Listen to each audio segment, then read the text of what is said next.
Nagaraj is also.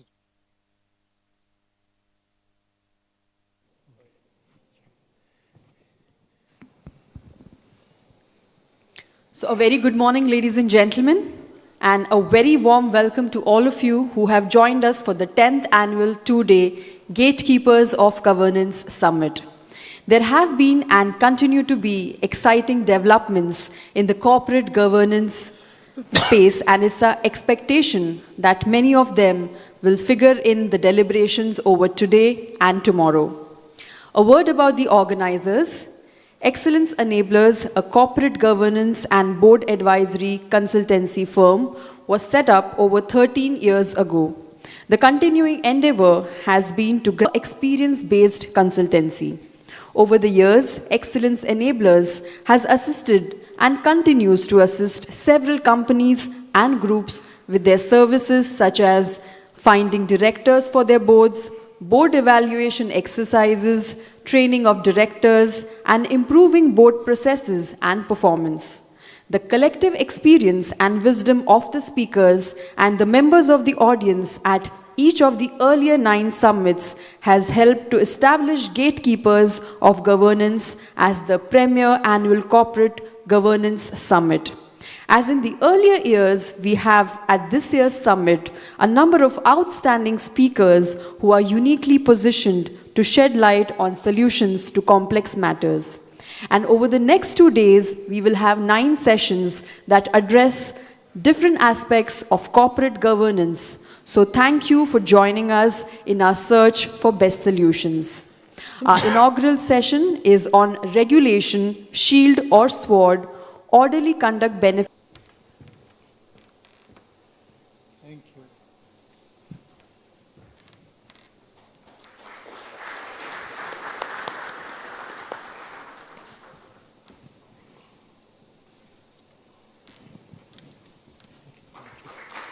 This must find place in your table.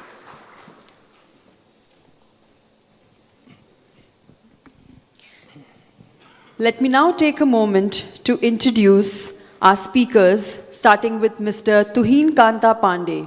He is the Chairman of Securities and Exchange Board of India, SEBI, and since March 2025. Before joining SEBI, he served as Union Finance Secretary, Revenue Secretary, and Secretary Department of Investment and Public Asset Management, DIPAM. Secretary, Department of Public Enterprises, and Secretary, DOP, ANTI. He also had a stint in the regional office of the United Nations Industrial Development Organization, UNIDO. In a career spanning over 3 decades, he has wide experience in the areas of economy and finance, industrial development, tax policy and administration, and has been instrumental in bringing about several institutional innovations, new policies and systems in the departments that he has served. His pragmatic and commonsensical approach has ensured that SEBI balances regulation and development of the securities market. Mr. Pandey. Our next speaker is Mr. Amitabh Kant. He, till recently in India's G20 Sherpa, has been and continues to be active in the space of public policy and governance reforms. He was the CEO of Niti Aayog for over 6 years, during which period he has conceived and driven several initiatives, one of which is the Aspirational Districts program to uplift India's most underdeveloped districts. Prior to the stint with Niti Aayog, he was secretary in the Department for Industrial Policy and Promotion. He was also the CEO of Delhi-Mumbai Industrial Corridor Development Corporation. During his tenure in Kerala, he conceptualized the God's Own Country campaign, which helped to bring Kerala's tourist potential into focus. Mr. Khan at the University of Pennsylvania and a visiting research scholar in Stonehill College. He is a member of the Indian Administrative Services, Mr. Nagaraju. And moving forward, may I now request Mr. Damodaran to make the opening remarks and welcome all our guests and speakers.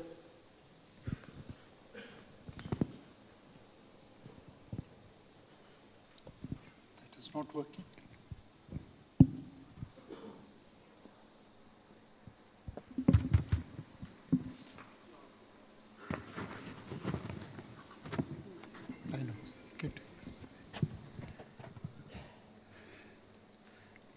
Good morning, ladies and gentlemen.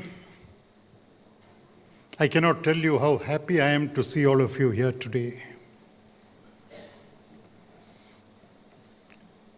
Year after year, for the last 9 years, this being the 10th year, you have turned up in significant numbers. You have encouraged us. You have emboldened us to travel down this path. And I'm extremely grateful for that continuing support and encouragement. When we set out 10 years ago, the number of disbelievers were many. The number of skeptics were many. The number of people, intelligent people, well-intentioned people, I don't doubt that, who gave us what they felt was genuine advice. You're traveling down the wrong path. This is not sustainable. You cannot have a governance conference and hope to attract good speakers and quality audience. And we pride ourselves in the quality audience that we have year after year. There are people who have larger numbers in the audience. Our constraint is this hall can't take much more than those. They're growing faster than those that were identified with growth. Numerous things are happening which are all positive, that our markets are led by very strong hands, very firm hands, very decisive minds. And I think that's going to make a lot of difference going forward. Thank you once again for being here.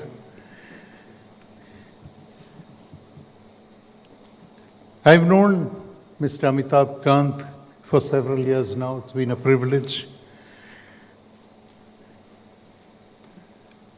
There's no one word or sentence with which one can describe him, so I won't even attempt that.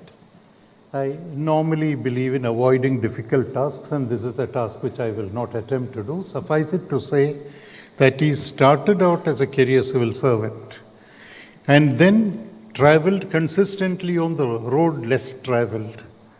If I may borrow from a very popular television serial of many years ago, he has consistently gone where no man has gone before, and occupied that space and occupied it with great courage, conviction, and competence. He's the person who, to my mind, best explains the difference between superannuation and retirement. Superannuation is a calendar item. The numbers that are cited are often in support of his basic premise that there's nothing wrong with the Indian banking sector. Yes, you need to do a lot more. Not that you've reached a stage when you can say, we've reached where we need to reach. That's not right. And he goads them, persuades them, sometimes, if I may say so, even pressurizes them to do a little better. I mentioned at a bank meeting where he had invited me that one of the problems in the public sector banks used to be, I was banking with a public sector bank for many years in Delhi, and the branch manager, whom I visited regularly, had a photograph behind his chair, please note behind his chair, which had a picture of Gandhi and a quote which said, "The customer is the most important man on your premises." Right? Everybody else in the branch could see it, the branch manager couldn't see it because that picture was behind him. So I persuaded Mr. Nagaraju that is there some way that picture can be moved in front. And when I went to the bank the last time, that had disappeared. I don't know where it's gone, but clearly the customer is not somewhere at the back.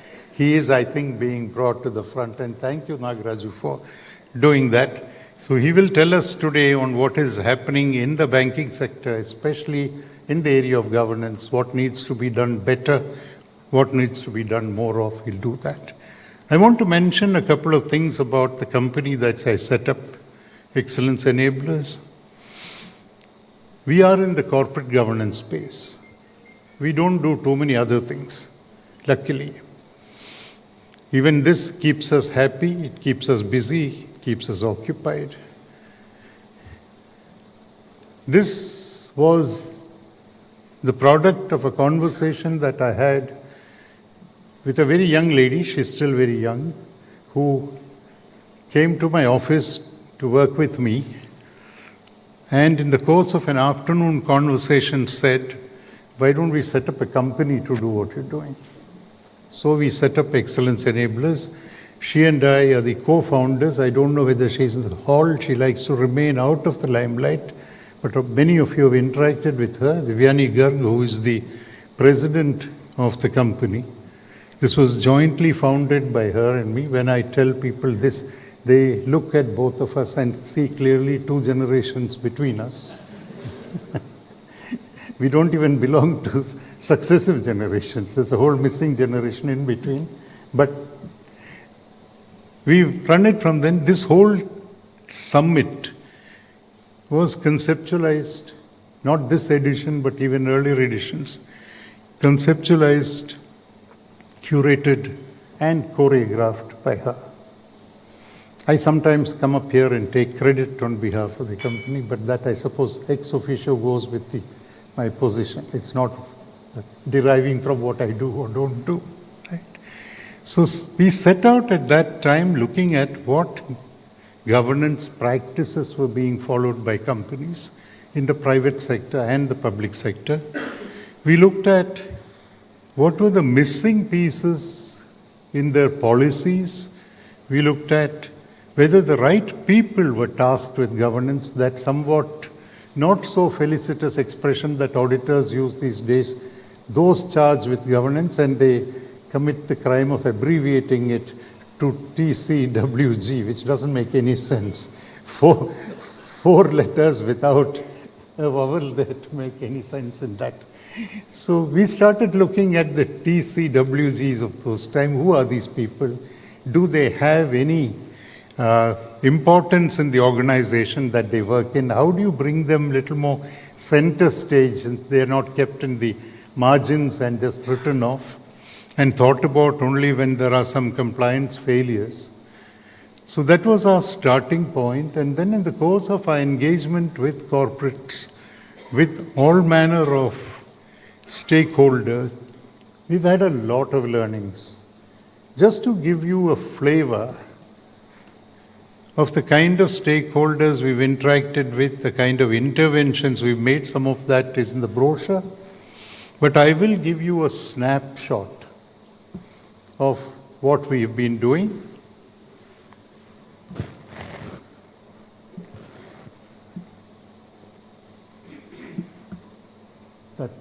Is that coming up? Yes.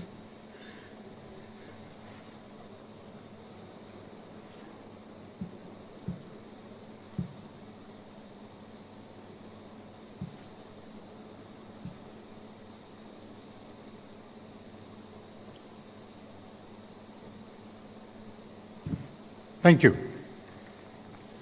Just trying to capture in numbers what we've done over the last several years and what we hope to do.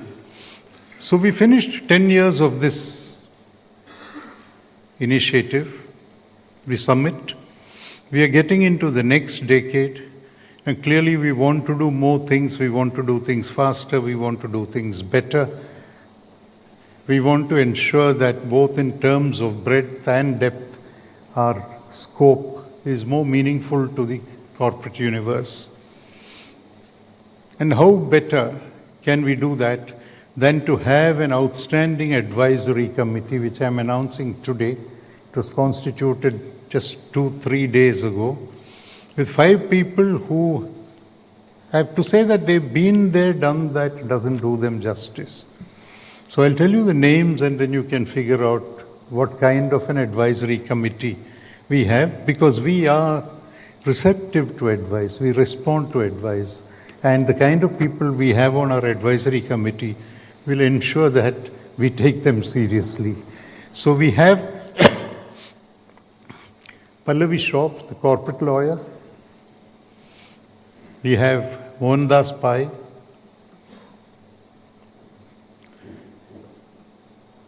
We have Shiv Kumar. Some of you know Shiv Kumar. We have Mr. George, I think he's in the audience somewhere here, Executive Chairman of Tejo Engineering,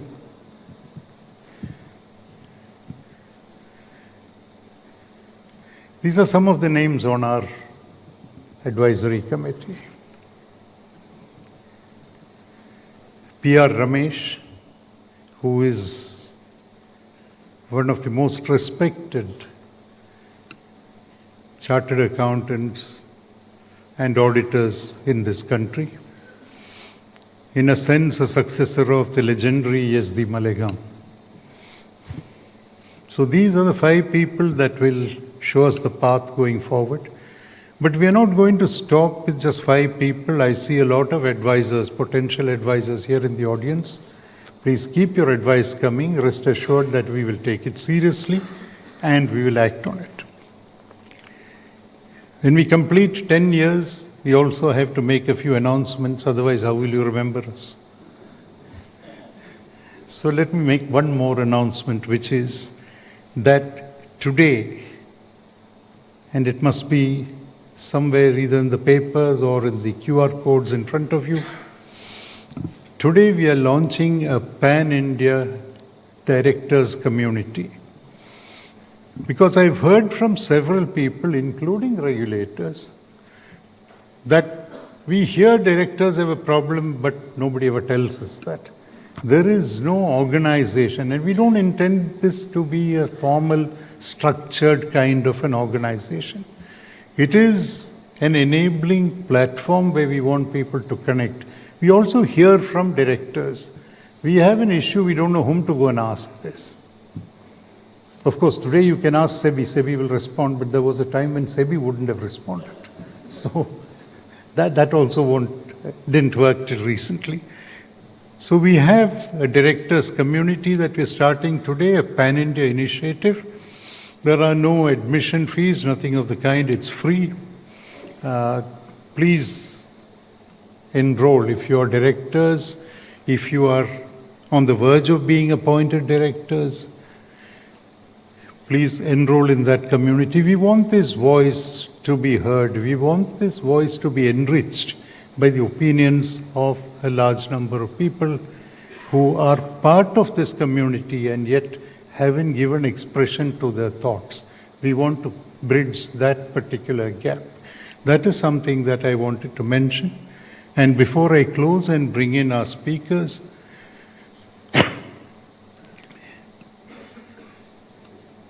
we've had a lot of support.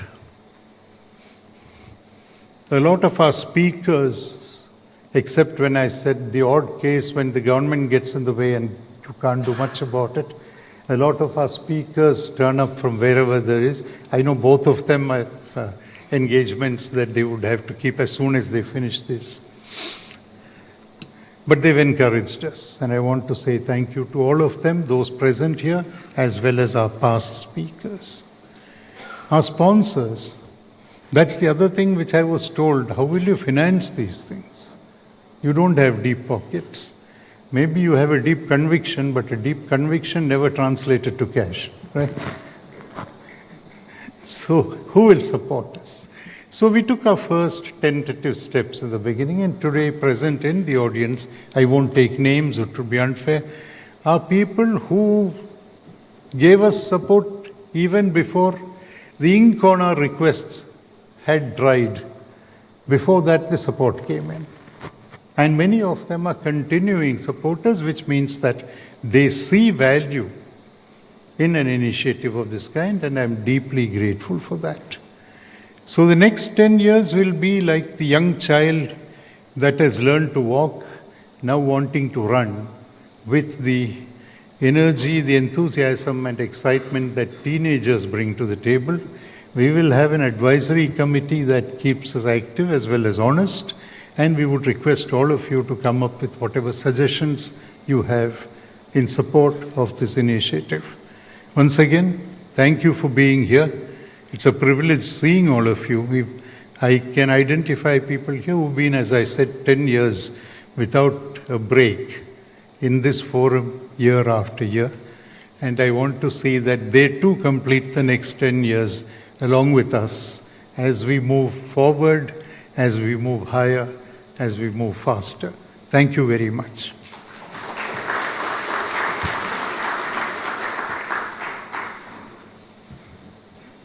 May I request Chairman SEBI, Ms. Tuhin Kant Pandey, to address us.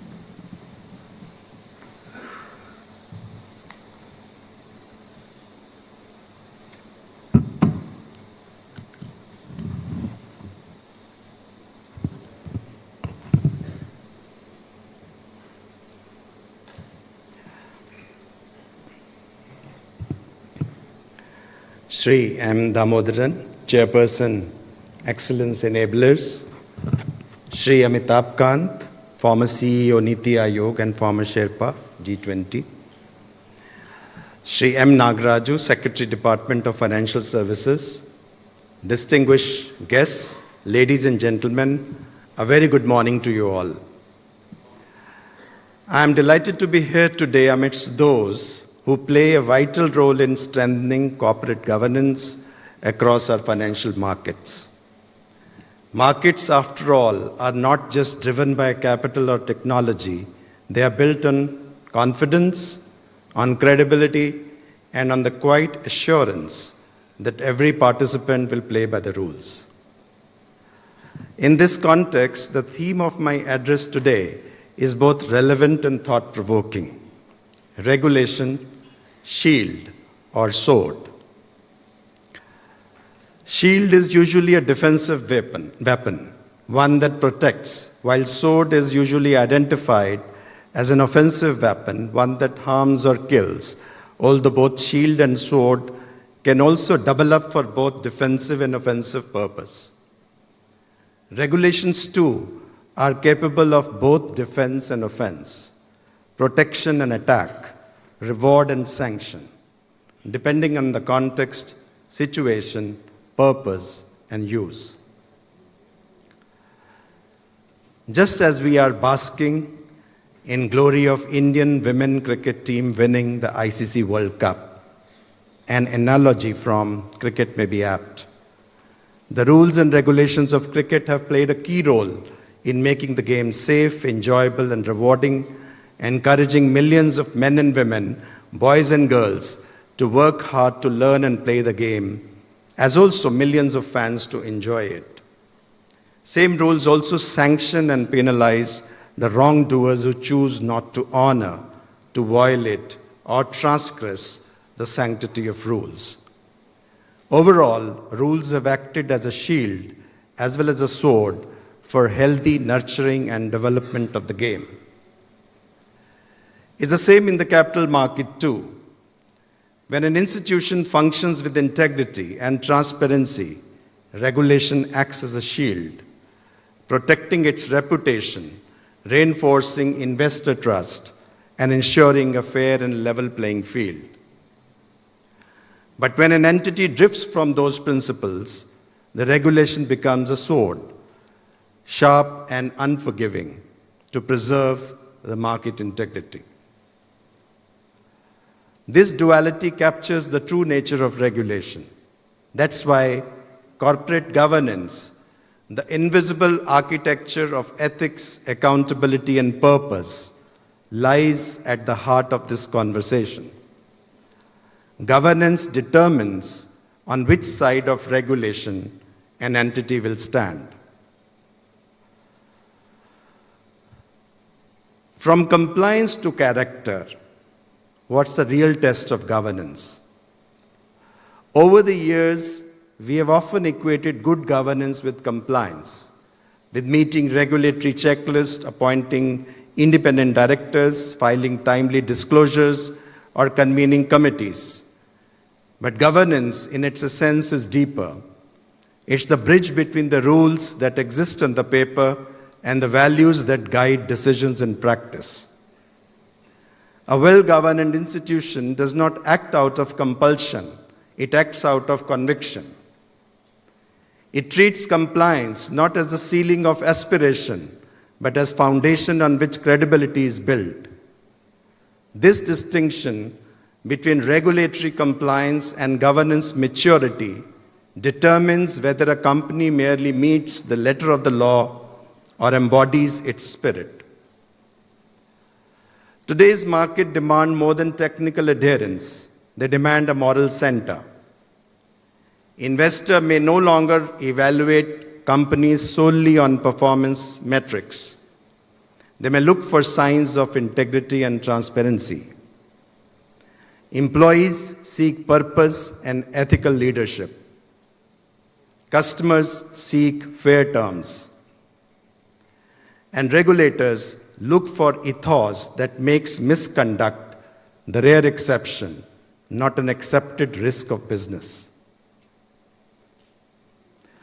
This shift reminds us that governance is about earning trust. Regulations set the boundary, but governance defines the standard. And those who understand this distinction transform regulations from an external constraint into an internal strength. India's own journey in corporate governance reflects this evolution. Each market episode, from accounting irregularity to mis-selling, from fraud to disclosure failure, has left behind important lessons. Our regulatory systems has absorbed those lessons and translated them into thoughtful reforms. Over the years, SEBI's initiatives have gradually reshaped the governance landscape for listed entities. The framework for board composition, for instance, now places strong emphasis on independence, diversity, and accountability. By strengthening independent board structures, we have empowered boards to serve as conscious keepers rather than ceremonial bodies. Similarly, the transformation of disclosure norms has been remarkable. From a time when compliance meant filing periodic statements, we have moved towards a value system which fosters meaningful transparency, where disclosures are expected to provide not just data, but also the context. Reforms in related party transactions with scale-based thresholds, consistent with a pragmatic approach that balances the interests of investors and listed entities, can help ensure fair conduct alongside management of conflict of interest. We have brought in periodic shareholders' approval for any special right granted to a shareholder of a listed entity to address the issue of perpetuity of special rights and do away with practice of permanent board seats. To strengthen the position of compliance officer, we have designated her as a KMP and to be whole-time employee, not more than one level below the board of directors. Further, we have introduced voluntary provisions relating to having women independent directors, increasing the number of meetings of independent directors, and expanding the applicability of risk management committee to top 2,000 listed entities. These reforms demonstrate that regulations, when applied with purpose, can not only prevent misconduct, but also enable higher standards of trust. What is particularly encouraging is that many listed entities have moved beyond mere compliance. They have internalized these standards to see governance not as an external demand, but as a reflection of their corporate identity. Rethinking regulations, getting the balance right. Regulations, irrespective of their purpose as a shield or a sword, are not an end in itself, but means to achieve a wholesome outcome of a vibrant capital market. A market that channels savings into productive investments, that increases productivity and propels inclusive growth. As the context changes and technology evolves, regulatory framework needs to change too, to strike an optimal balance. Redundant provisions must give way to prudent and smart regulations. Cost-effective risk management must be given primacy. Innovation with accountability must be promoted, and regulatory overreach needs to be contained. We will keep engaged with the capital market participants to make it happen. We will review several regulations in consultation with industry and investors with a view to simplify, rationalize, contextualize, clarify, and update them. As markets evolve, the meaning of governance must also evolve. The challenges of today are far more complex than those of a decade ago. Technology has compressed time, information spreads instantly, and reputation can get affected overnight. Governance in such an environment must go beyond structure to substance. The first area of change is culture and conduct. Boards must view culture as an asset that needs to be monitored, measured, and nurtured. Leading institutions are now tracking indicators like employee feedback, whistleblower activity, and conduct trends. What was once intangible is now being treated as measurable. The second is digital governance. Today, algorithms execute trades, manage portfolios, and even risks. Yet with technology comes accountability. Boards must oversee not just financial risks, but data ethics, cyber resilience, and algorithmic fairness. Governance spans from boardroom to cloud. Third, disclosure must become dialogue.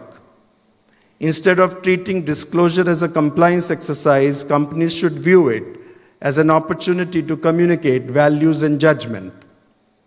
Investors respect candor, especially when things go wrong. A transparent narrative often restores confidence faster than any corporate statement of denial. Finally, ESG and accountability and sustainability are no longer optional. They are now core to governance, but ESG must be authentic, not a branding exercise. It must be tied to measurable outcomes, subject to independent assurance, and anchored in genuine board oversight. So what's the way forward? Is to turn regulations into advantage. The next chapter of corporate governance must move from enforcement to empowerment. For boards and senior leaders, this means transforming regulations from a regulatory obligation into a source of strategic advantage. It begins with measurement.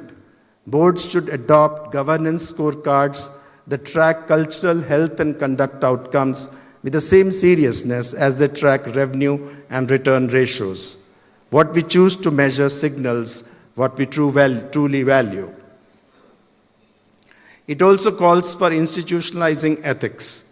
Probably a standing ethics committee at the board level can act as an early warning mechanism, a conscience that detects patterns before they become problems. Leadership awards must equally reflect long-term value creation, ensuring that incentives drive integrity rather than short-term risk-taking. Technology too can become an ally of governance. Automation in compliance, machine-readable reporting, and real-time surveillance can transform transparency from aspiration to reality. Perhaps most importantly, we must embrace regulations as a partner, not a constraint. Open and honest dialogue with regulators, sharing emerging risks, proposing practical reforms, and adopting best practices voluntarily builds mutual confidence. When regulated entities engage in the spirit of partnership and teamwork, the regulatory ecosystem itself will become more predictable and more trusted. And finally, governance literacy must be seen as a leadership skill. Directors and senior management must strengthen their capacity in critical domains like cyber risk, behavioral science, data ethics, and sustainability. The complexity of today's market demands informed judgment, not ceremonial oversight. At the end, our collective goal should be to build institutions that do not rely on fear of enforcement to behave well, but on pride in doing what is right. Because ultimately, good governance is not about being watched, it's about being worthy of trust even when no one is watching. If we can build that culture within our companies, our boards, and our markets, regulations will need only a rare use of sword, because the shield we build through integrity will already protect the system. Thank you. Jai Hind.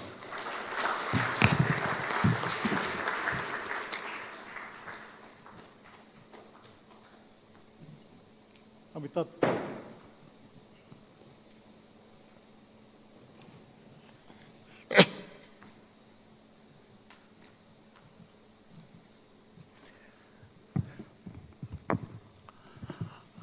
Mr. Damodaran, whom I've known for a very long time, who's been a guru for many of us.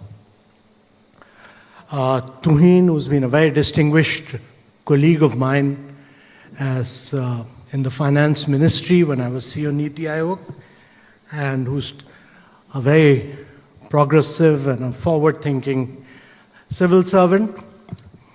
Mr. Nagaraju, who's been a very dynamic coal secretary, now a banking secretary, and who's my golfing opponent twice a week and always ends up making small money out of me on the golf course.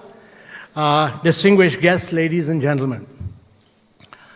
I'm truly delighted to be here to speak on a very fascinating subject on regulation, shield, or sword. My view is that India is a $4 trillion economy, and the Prime Minister has set a vision that by the time we become 100 in 2047, India should be a $30+ trillion economy. This means that our GDP has to grow 9 times. Our per capita income has to grow 8 times, and our manufacturing has to grow 16 times. Since the end of World War II, there are only 3 countries which have been able to achieve a scorching pace of growth of over 8.5% to 9% per annum, year after year, for 2.5 decades or more. It was Japan between 50 and 70, Korea between 60 to 80s, and from 1990 to 2010, China at very high levels of growth of 10.2%. All other countries got caught in the middle income trap. Today, there are 108 countries of the world who've got caught in the middle income trap. My view on this is that if India needs to grow at high rates, and that's the challenge for India, to grow at rates of 8.5% to 9% per annum, year after year, we need to accelerate the pace, and we need to drive investments. We need to create a business environment which makes an immense difference, and policy predictability, clarity, and transparency are critical for India. The recent Nobel Prize for Economics was awarded to Philip Aghion and Peter Howitt for their research on innovation as a driver of economic growth. And they've highlighted that economic growth takes place when there is predictability and there's a rise in total factor productivity. And for a country like India to grow, entrepreneurs and innovation must be enabled. Enabling innovation means fostering a very competitive capital market and a regulatory environment that encourages entrepreneurship. India's regulatory environment places a very high compliance burden The British Raj was in many ways replaced by the license Raj, and our socialist mindset still continues. And this high compliance burden on our entrepreneurs costs India enormously. I've been a great believer in free enterprise, and I believe that free enterprise drives innovation, jobs, and growth. And the government must stay back and must act only as a facilitator and catalyst. We must unshackle India's enterprises from excessive regulation and a very high compliance burden.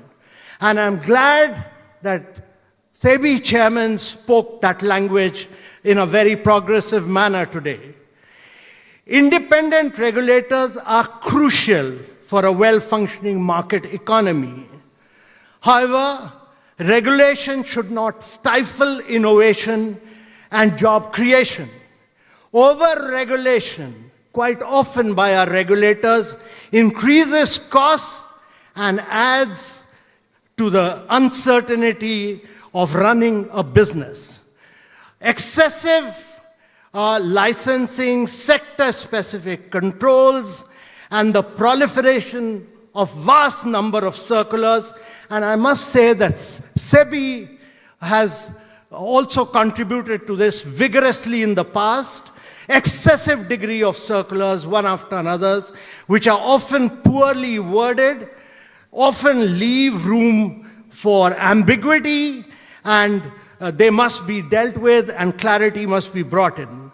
Our regulations need to see themselves, all our regulators must see themselves not merely as regulators, but as developmental bodies driving India's growth process, and not as instruments of control. We must fundamentally change the role of government and regulation from control to enablement. And I personally feel that there are 5 key issues from a regulatory process. Firstly, regulators' impact assessment must be instituted on a regular basis. A regulator's impact assessment must enhance transparency, it must reduce unintended consequences, and promote accountability by grounding regulations in evidence. And existing policies must be evaluated by their effectiveness. To my mind, financial regulators must implement this regulatory impact assessment as part of their workflows for creating autonomous offices within the regulators, reporting to the board, not management, and it's critical that this regulatory impact assessment must be on a regular basis. Secondly, my view is that regulators must separate adjudication and oversight functions. The current fusion of power within single regulators raises very serious conflict of interest concerns. The unchecked expansion of regulatory offenses via circulars and subordinate rules has actually created a self-reinforcing ecosystem lacking adequate external checks. Indian regulators must be restructured to have 3 distinct stages for rulemaking, enforcement, and adjudication, with independent tribunals actually stepping in where internal separation is not feasible. Thirdly, to my mind, principles of proportionate and risk-based regulation must be followed. MSMEs face a higher compliance burden than their larger counterparts. And the economic survey actually noted that the same regulations are imposed on businesses with differing degrees of risk. So moving forward, moving towards risk-based proportionate regulation can reduce the regulatory burdens on MSMEs, and they need a different perspective. In Switzerland, for instance, algorithms help determine a firm's risk profile based on the sector, size, and security considerations, amongst other factors. Fourthly, my view is that effective regulatory policy also has stakeholder engagement at its core. And it's important that Indian regulators must have stakeholder engagement. This tends to happen at the end of the policy cycle with discussion draft rules. Quite often, these committees meet regularly. They evaluate major role change proposals and flag burdensome and duplicative regulation. These bodies can set the agenda, conduct ex ante and ex post reviews of policy changes. While Indian regulators have also established such bodies, they are primarily advisory in nature. Regulators should devolve more powers to such bodies. And fifthly, to my mind, the existing stock of regulations must be reduced, and over the years, regulators actually have fragmented, accumulated, overlapped, and duplicated regulations. In the midst of the Asian financial crisis in 1998, the South Korea's Regulatory Reform Committee actually it cut regulation by almost 60% in just 1 year. And one of the crucial elements of the program was mandating regulation of all regulations with clearly defined reduction targets. So regulators must also come with all regulations, and particularly financial regulators must come out with regulations with sunset clauses. Sunset clauses can be of two types: review or termination. You will review at the end of 1 year or terminate it at the end of 1 year or 2 years. In United Kingdom introduced a 1 and 2 cut approach.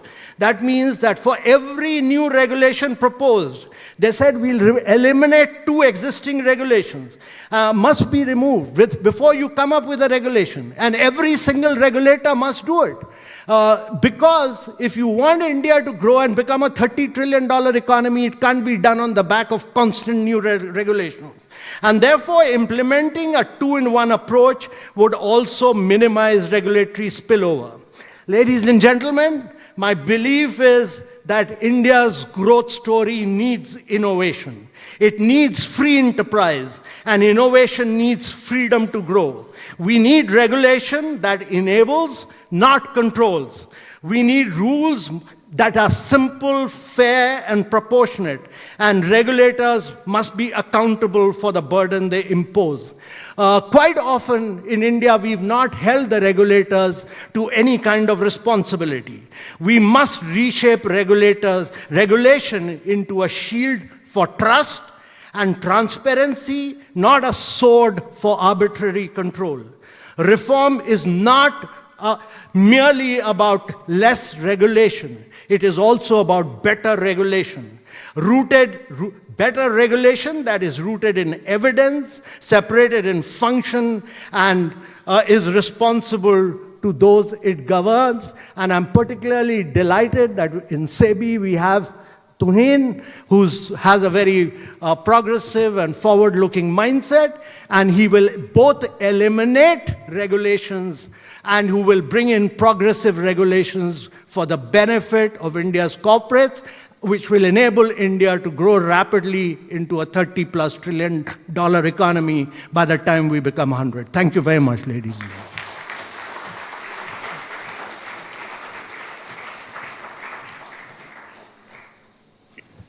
So, Nagaraj.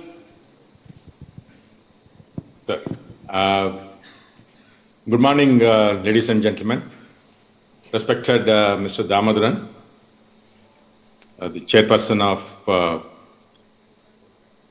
Excellence Enablers, and who has been my chief secretary of my state when I joined as a probationer. So we always looked up to him at that point of time, and then we continues to do so.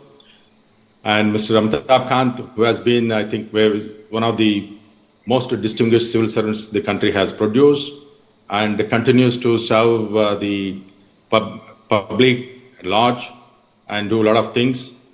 And Mr. Tuhin Khan Pandey, Chairperson SEBI, who has been a colleague here, again, he is a distinguished civil servant, and all the respected participants, ladies and gentlemen. It's my pleasure. I would have loved to be personally present. In fact, I was supposed to be present today morning, but unfortunately, as the Damodaran sir has mentioned, I could not leave. I have to attend the Parliamentary Select Committee on Insolvency Code, which we wanted to push it for this winter session. And therefore, I have to virtually attend the Gatekeepers Governance Summit. I'm grateful that I was invited. And let me, I think, pick up what Mr. Amitabh Kant sir has mentioned about Viksit Bharat 2047. The country to reach $30 trillion of USD, we need to grow at about a CAGR of 9.3%. And then we also calculated that the outstanding credit that is required is about $13 trillion. That is about 130% of the GDP in 2030. For that to reach, now we also required the capital. How much capital actually will be required to reach 130% of credit outstanding to the non-financial sector? We, as per our calculations, almost we require about $4,200 billion of capital is required for the banking sector. And then assuming a CRR of 14%, if you assume that, I think we require about little more than $5 billion of capital. And I was going for 4,000 is the regulatory requirement. If you want to be a little more comfort, we'll be requiring little more than $5,000 billion. Now, deposits have to increase to $5.89 trillion. And then borrowings have to be almost touching about $3 trillion. Now, I think all of us are, this is the projections we had done for the Viksit Bharat, the banking sector. I think all of you are aware, India's financial sector now is envy of everybody. I think last many years, ever since the world was hit by the financial crisis in 2008, we have been, I think, we have been appreciated, envied, and also applauded by the world regulators and all the analysts. The way we have actually done our systems safe about the preserving the people's money that is in the financial system. Having said that, let me also touch about Damodaran sir has mentioned about the current banking sector. I think all of you are aware, last year, the scheduled commercial banks domestic credit grow actually from 67 lakh in March 15 to 181 lakh in March 25. That is 3 times growth in the credit. And gross NPAs, I think many of you may be aware, certainly many of the directors here. I think in March 18, our gross NPA used to be about 11.1%. Now, last March, it declined to 2.22, lowest ever in the India's independence history. And the PSB's gross NPAs, again, from the peak of 14.58%, declined to 2.58%. And the net NPAs, I think will be very good news for everyone actually. Net NPAs is actually 0.52 is last month. And from a peak of almost 8% in March 18. Continuously, every quarter, both gross as well as net NPAs of public sector banks have been steadily declining in the last 1.5 years. Now, not only that, we also include, in fact, enhanced our capital requirement. Earlier, it used to be our CIR is about 13%, now actually reached 17.36, which is way high above the regulatory requirement for capital adequacy. Now, the other thing which we did, I think everyone knows about the insolvency proceedings. I think we are doing well.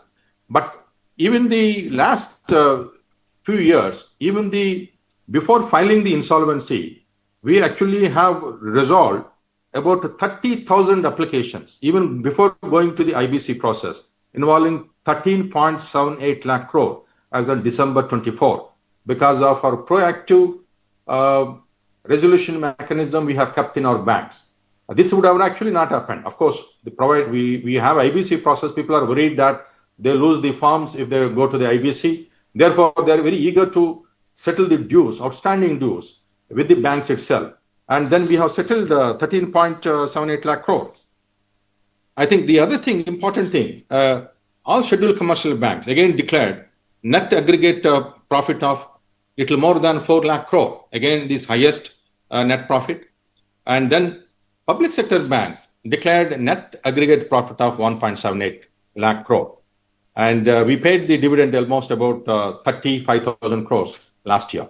And as per the first quarter results, I think many of you must have followed the first quarter results. I think all our banks have done well.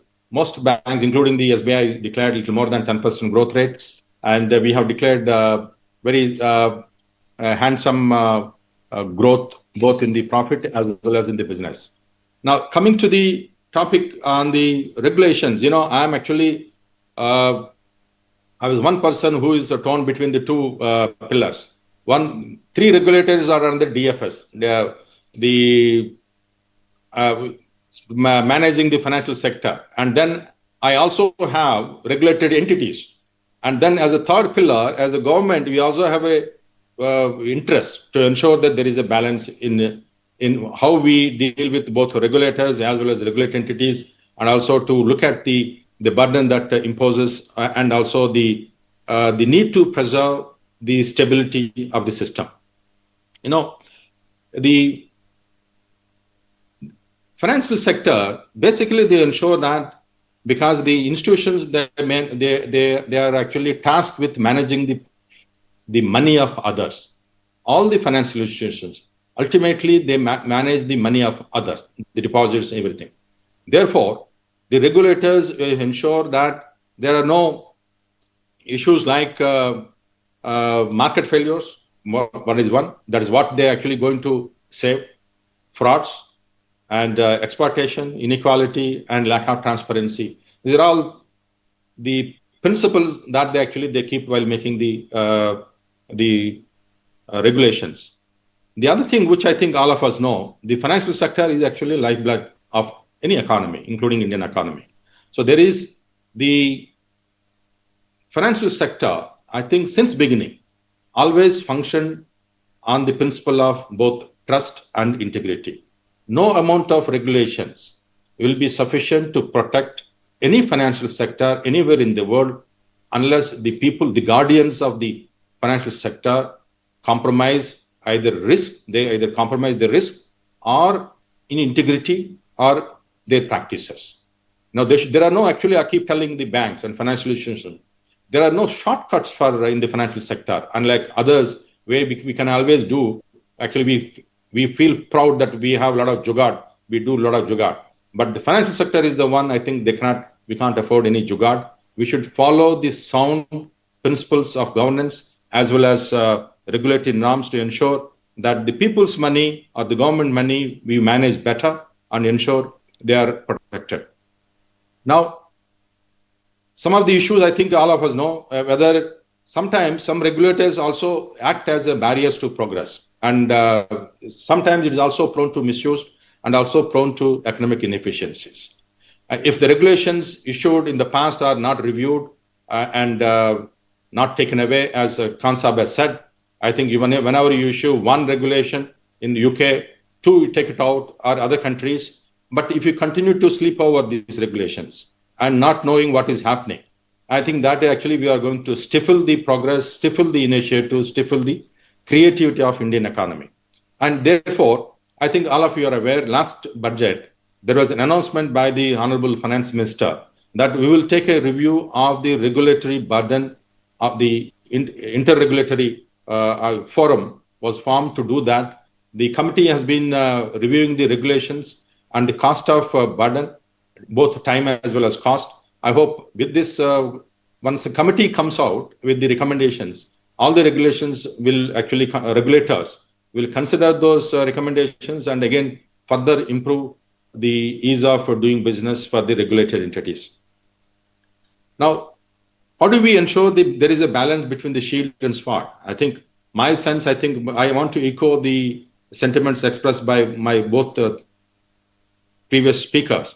I think it should be one smart regulation. This should be basically smart regulation. The world is changing.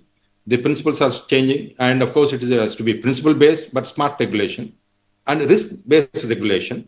And the burden of following the guidelines issued by the regulators should be given to the REs. And then whenever there is infringement or violation or shortcuts, I think the coming down heavily on the violators should be the norm.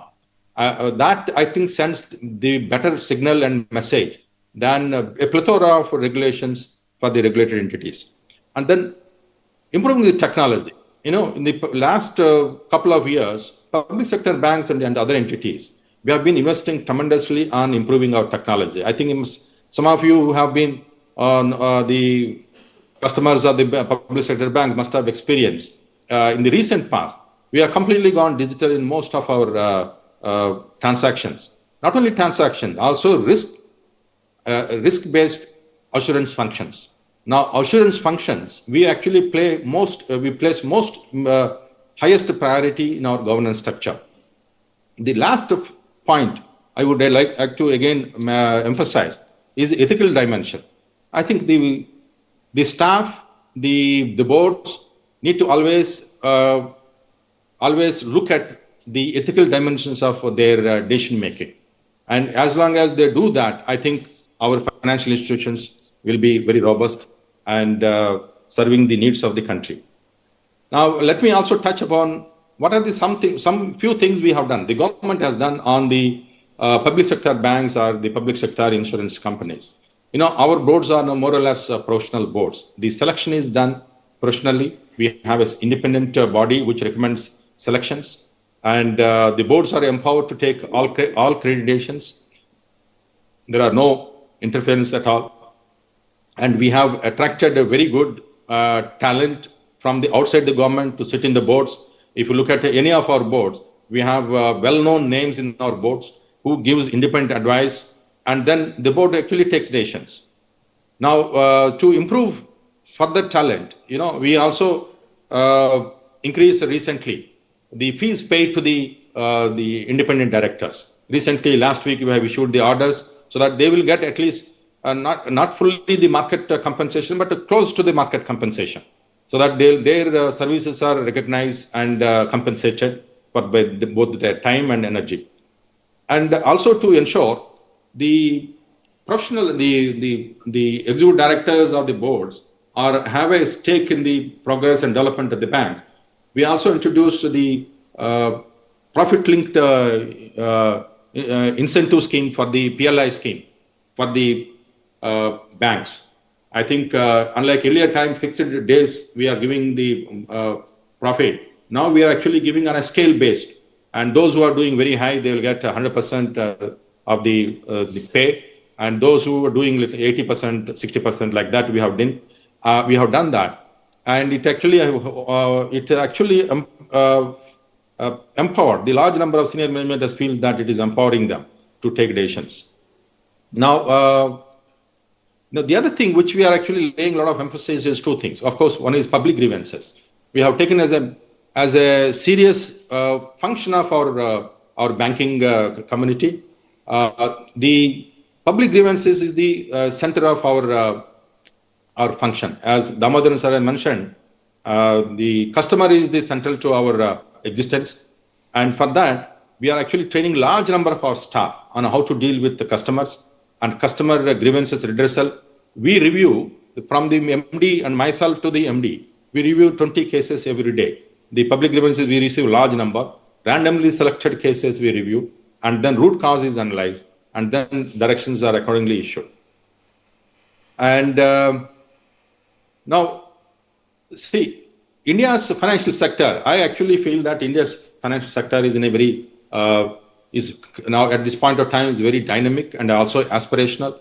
We have unleashed the power of creativity and the fintech and technology and also the goals set by the Honorable Prime Minister. I think is for all of us, in fact, to preserve what we have achieved till now, and then grow stronger, smarter, and faster to meet the goals of Viksit Bharat 2047, where everyone, I think the average per capita income should be more than $2,000, and then each one is assured of both dignity as well as livelihoods, so that the country will be prospering further. Now, with these remarks, I thank the organizers and Mr. Damodaran sir for inviting me, and to all of you for giving me very patient hearing. Thank you so much.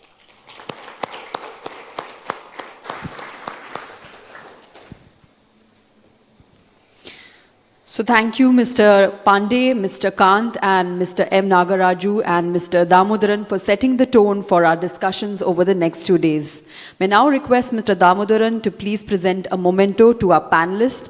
On behalf of each panelist, Excellence Enablers is proud to have sponsored Education for One Girl Child for 1 full year through the NGO Nanni Kali, a Mahindra initiative. It is a collaborative initiative between KC Mahindra Education Trust and the Nandi Foundation, dedicated to advancing the education of underprivileged girls in India. The project offers academic support, life skilling training, and essential resources to girls from low-income families, enabling them to complete their schooling and in equipping them with skills including financial literacy and digital proficiency.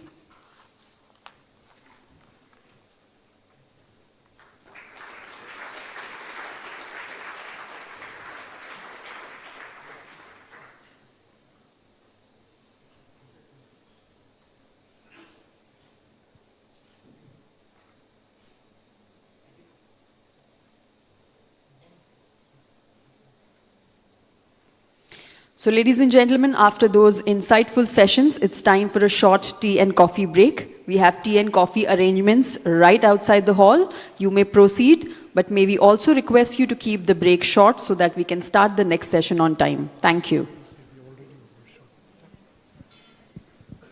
We're already running late, so we will once again urge you to please keep the break short so that we can start the next session on time. Thank you.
Ladies and gentlemen, we are starting the session in next 2-3 minutes, requesting all of you to kindly join us back inside the hall. हम अगले 2-3 minute में हमारा अगला session शुरू करने जा रहे हैं, तो हमारे जितने भी गेस्ट बाहर हैं उन सभी से गुजारिश है कि वो जल्द से जल्द हमें अंदर ज्वाइन करें.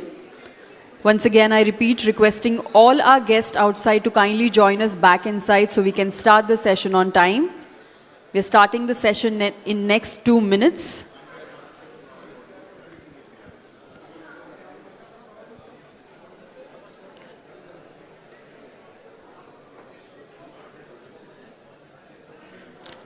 हम अगले 2 मिनट में हमारा अगला सेशन शुरू करने जा रहे हैं, तो हमारे जितने भी गेस्ट बाहर हैं उन सभी से गुजारिश है कि हमें जल्द से जल्द अंदर हॉल में ज्वाइन करें.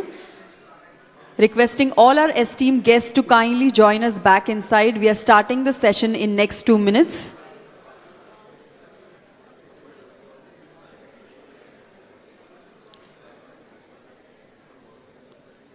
Ladies and gentlemen, as you're aware, we have several sessions lined up, and in order to make the sessions happen in time, we request you to kindly take your seats. Requesting all our guests outside to kindly take their seats as quickly as possible.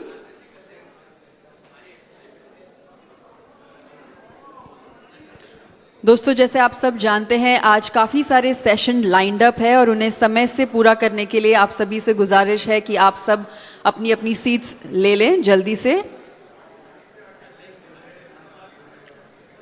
Requesting all our esteemed guests outside to kindly join us back inside so that we can start the next session on time.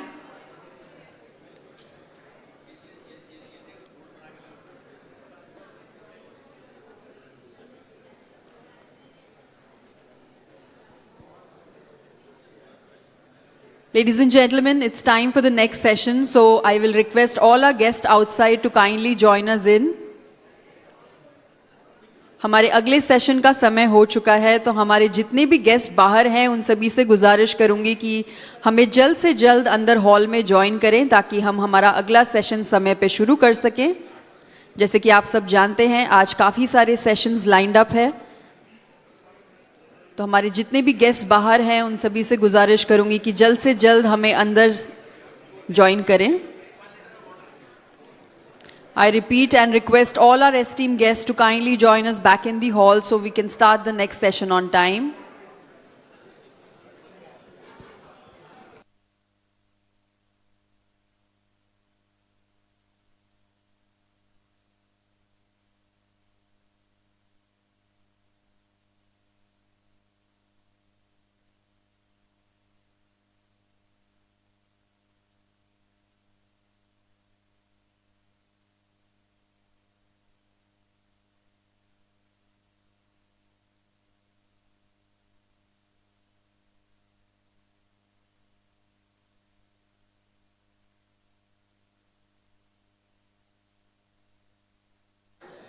Ladies and gentlemen, an interesting session awaits you and all our speakers are ready. We're just waiting for all of you to settle down.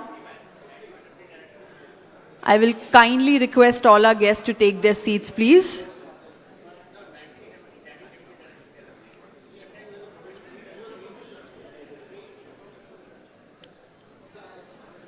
एक बहुत ही interesting session आप सभी का इंतज़ार कर रहा है. हमारे स्पीकर्स भी तैयार हैं.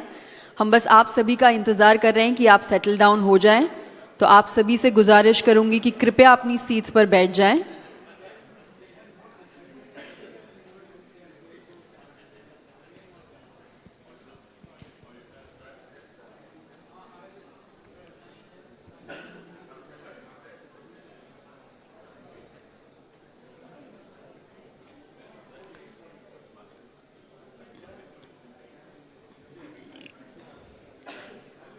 Once again, I request all our guests outside to kindly join us back inside so we can start the next session.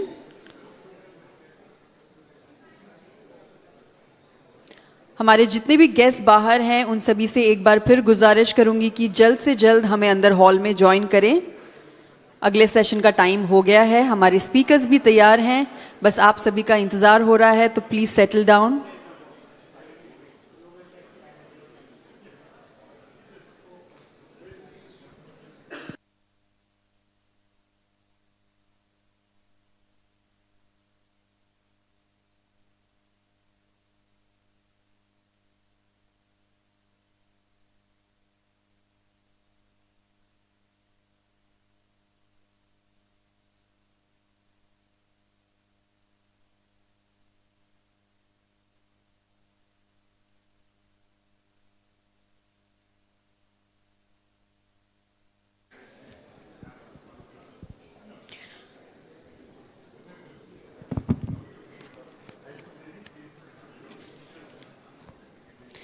So welcome back everyone. We hope you all are energized and excited for the next session, which is on the wish list of business, do realities derail aspirations?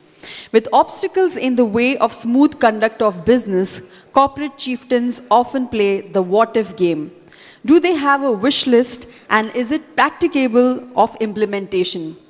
Let me introduce our panelists, Mr. Peter Elbers, who is the CEO of India's largest domestic airline, Interglobe Aviation, Indigo, since September 2022.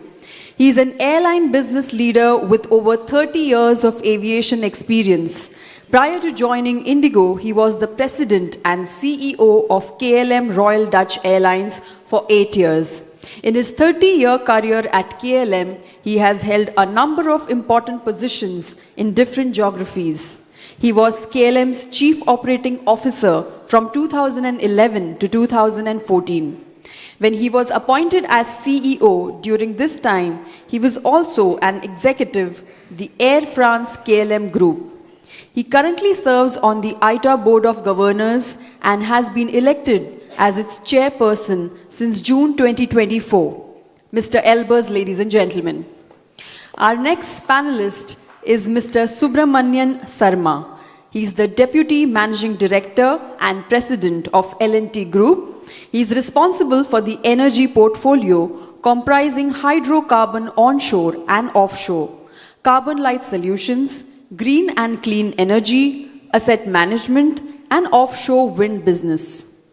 He is also a member of the board of Larsen & Toubro and the chair of EHS Council and the Quality Council. He has over 44 years of experience in project EPC business at various levels.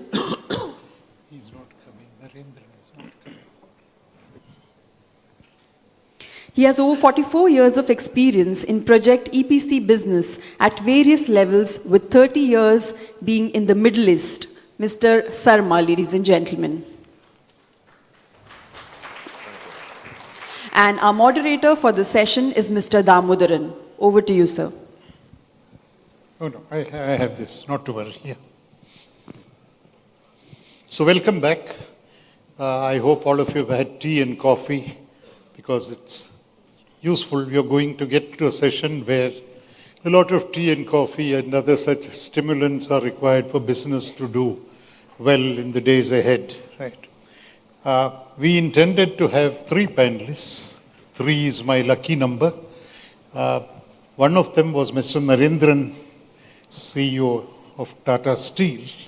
But I mentioned to you in the context of Nagaraju not being here in the morning that the state was responsible. Today it's a private sector that's responsible. He's got another meeting scheduled which he couldn't get out of. And corporate sector, I think, is less forgiving than government is. Government occasionally forgives such transgressions like leaving scheduled meetings. Here there was an unscheduled meeting which got into the way. So what we will do to take advantage of the situation, and I've already mentioned to Peter and to Mr. Sharma, is that we will then try and save some time. Because I understand businesses don't have very long wish lists. The reason for scheduling this as the first session after the session with regulators in the morning was so that we could get a perspective from business leaders on what is it that is standing in their way, what is it that is standing in the way of their companies from doing better than they're doing at this point of time. They're all doing very well, but I'm sure they would be the first to admit that they can do a lot more, they can do a lot better. Now, some of it could be because the regulations, as Mr. Kant told us a little while ago, there are too many, they're getting in the way of the conduct of business, they're expensive, etc. Then there are other issues which impact business adversely. You want a lot of good people to work with you. Is there an adequate supply of good people? The right kind of people that you want in a competitive environment? Where do you source them? Having got them, how do you hold on to them in a very competitive environment? That could be another set of issues. But I don't want to anticipate what they're going to say. They are the people that are leading the businesses. Mr. Sharma is the Deputy Managing Director of Larsen & Toubro, and I have been on that board for several years till I became a little less young than I would like to be, and therefore time caught up with me and I had to exit from the board. But in that period, I have seen how one transformative leader can change everything. Hydrocarbon was L&T's Achilles heel. It was a drag. It was doing badly. It was finding it difficult to carve out its space, especially outside of India. There were huge issues. And then I'm taking a sentence out of Nehru's discovery of India. He has a one-sentence paragraph which says, and then Gandhi came. So as far as L&T's hydrocarbon is concerned, and then Sharma came. The rest is history, because today all the huge orders that L&T gets are in hydrocarbons. The really big ones. They get other big orders, but he gets the bigger ones and in very, very competitive environments. As for Peter, I'm sure many of you fly Indigo, many of you are outstationed. I know I have flown into Mumbai last night and today through Indigo, because there's another carrier that India has. I'm not talking about it now, but if you want to reach a meeting in time, I don't know whether you would come by that carrier. So he runs that airline, and what he's done, and I sit on the board and I say this, we have a couple of other colleagues from the board here, and I say this, I have not seen such accurate attention to detail, meticulous, uncompromising, and if I may say so, I'm not revealing a state secret, I'll say this and stop, and the ability and the willingness to challenge the board. Not he's smiling. Not something that you see often in Indian boards, where people don't challenge the boards. I've seen that up close, so I'm able to tell you that it's a perfect way in which the board and the management extract value from each other. You get to see on the Indigo board. Now, what I'm going to do is to ask them a few hopefully short questions. I am not India's celebrated television anchor, so my questions will not be longer than the answers, hopefully. But I want to start by asking Peter, if you were writing on a clean slate, you were told, okay, this is the airline, run it. No one from the outside is telling you what you should do. What would you do differently? What would you do better? I was prepared for a lot of questions, but perhaps not this one, Mr. Damodaran. Good morning, everyone. Thank you for having me, and congratulations with 10 years of this wonderful event. By the way, this is also 10 years that In the Globe went for IPO and is listed, so I guess Yes, it yes, kind of coincides with 10 years on. So I must tell you, sides, we so. didn't plan it that way. So. I know, but still I think it's good to highlight. So I was wondering, what am I doing here actually today? And I guess that's the correlation between the two. I think when it comes to airlines, there's a specific set of regulations and a specific set of governance which has to be there, and obviously whatever it has to come to, safety oversight and regulatory oversight is incredibly important, and that has to be there.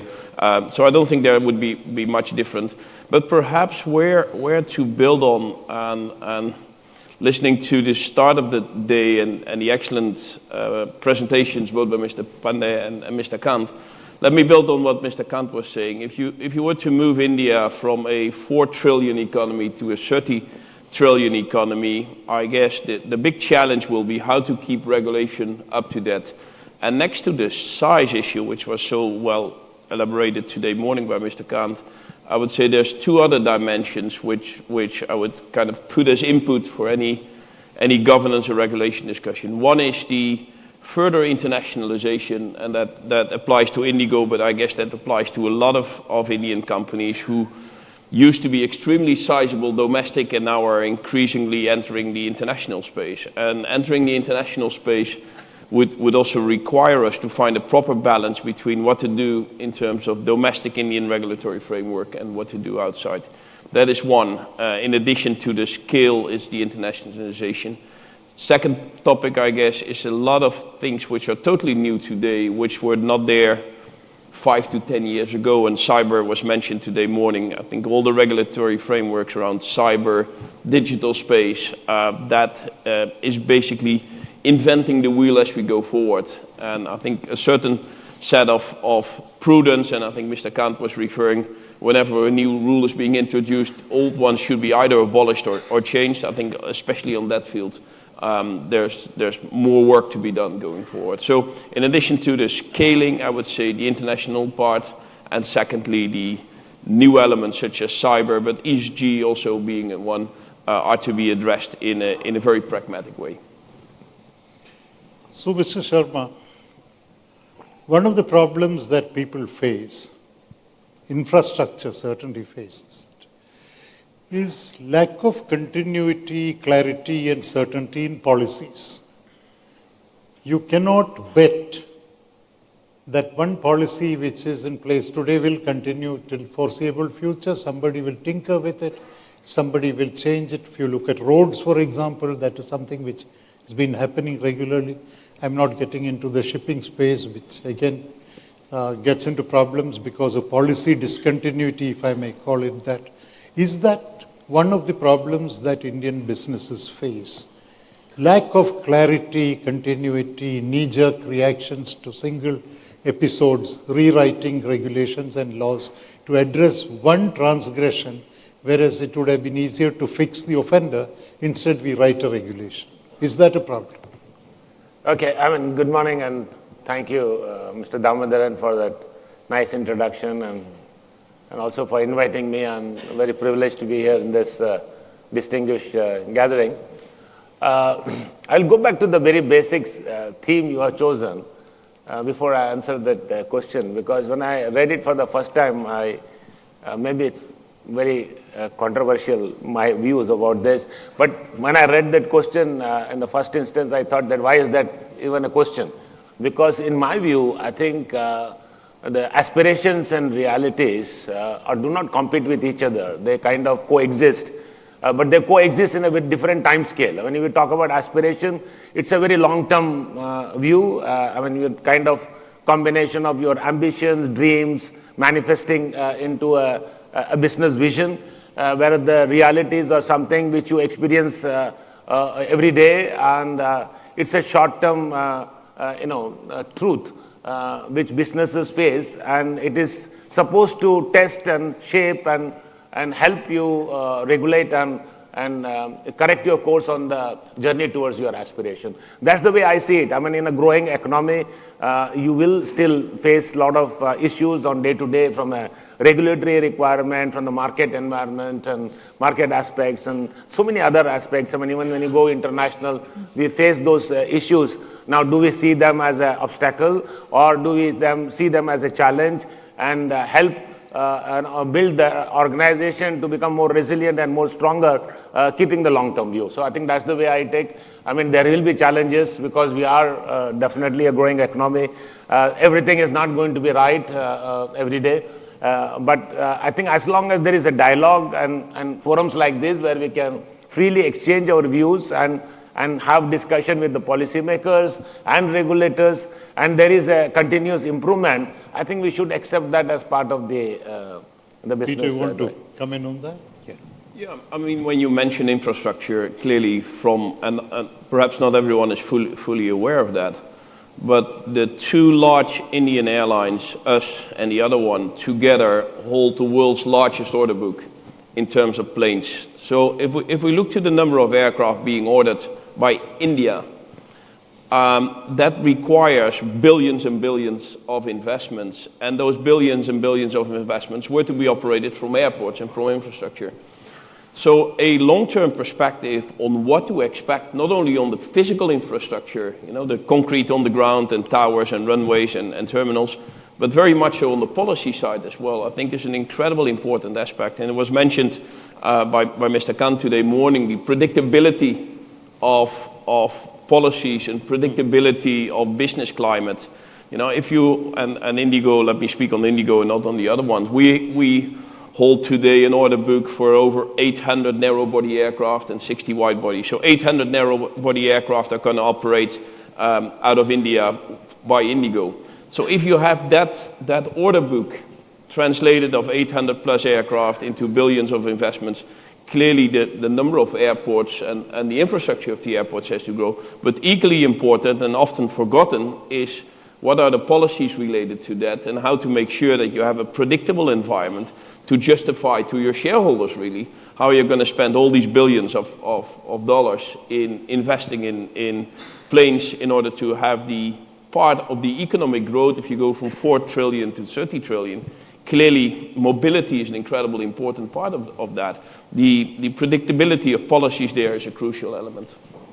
You remind me of something which goes back several years. I was in the US interacting with a bunch of chief executives, and one of the questions that was put to me was, I'm talking about several years ago, one of the questions put to me was that you're allowing a lot of airlines to come in, but where are the airports? Where will the flights land? I said, don't worry about it. Our track record is excellent in this. After your aircraft are airborne, we will ensure that we take up the construction and we will complete it before your aircraft land. We do everything at the last minute, so we will get it done, I told him. But you're absolutely right.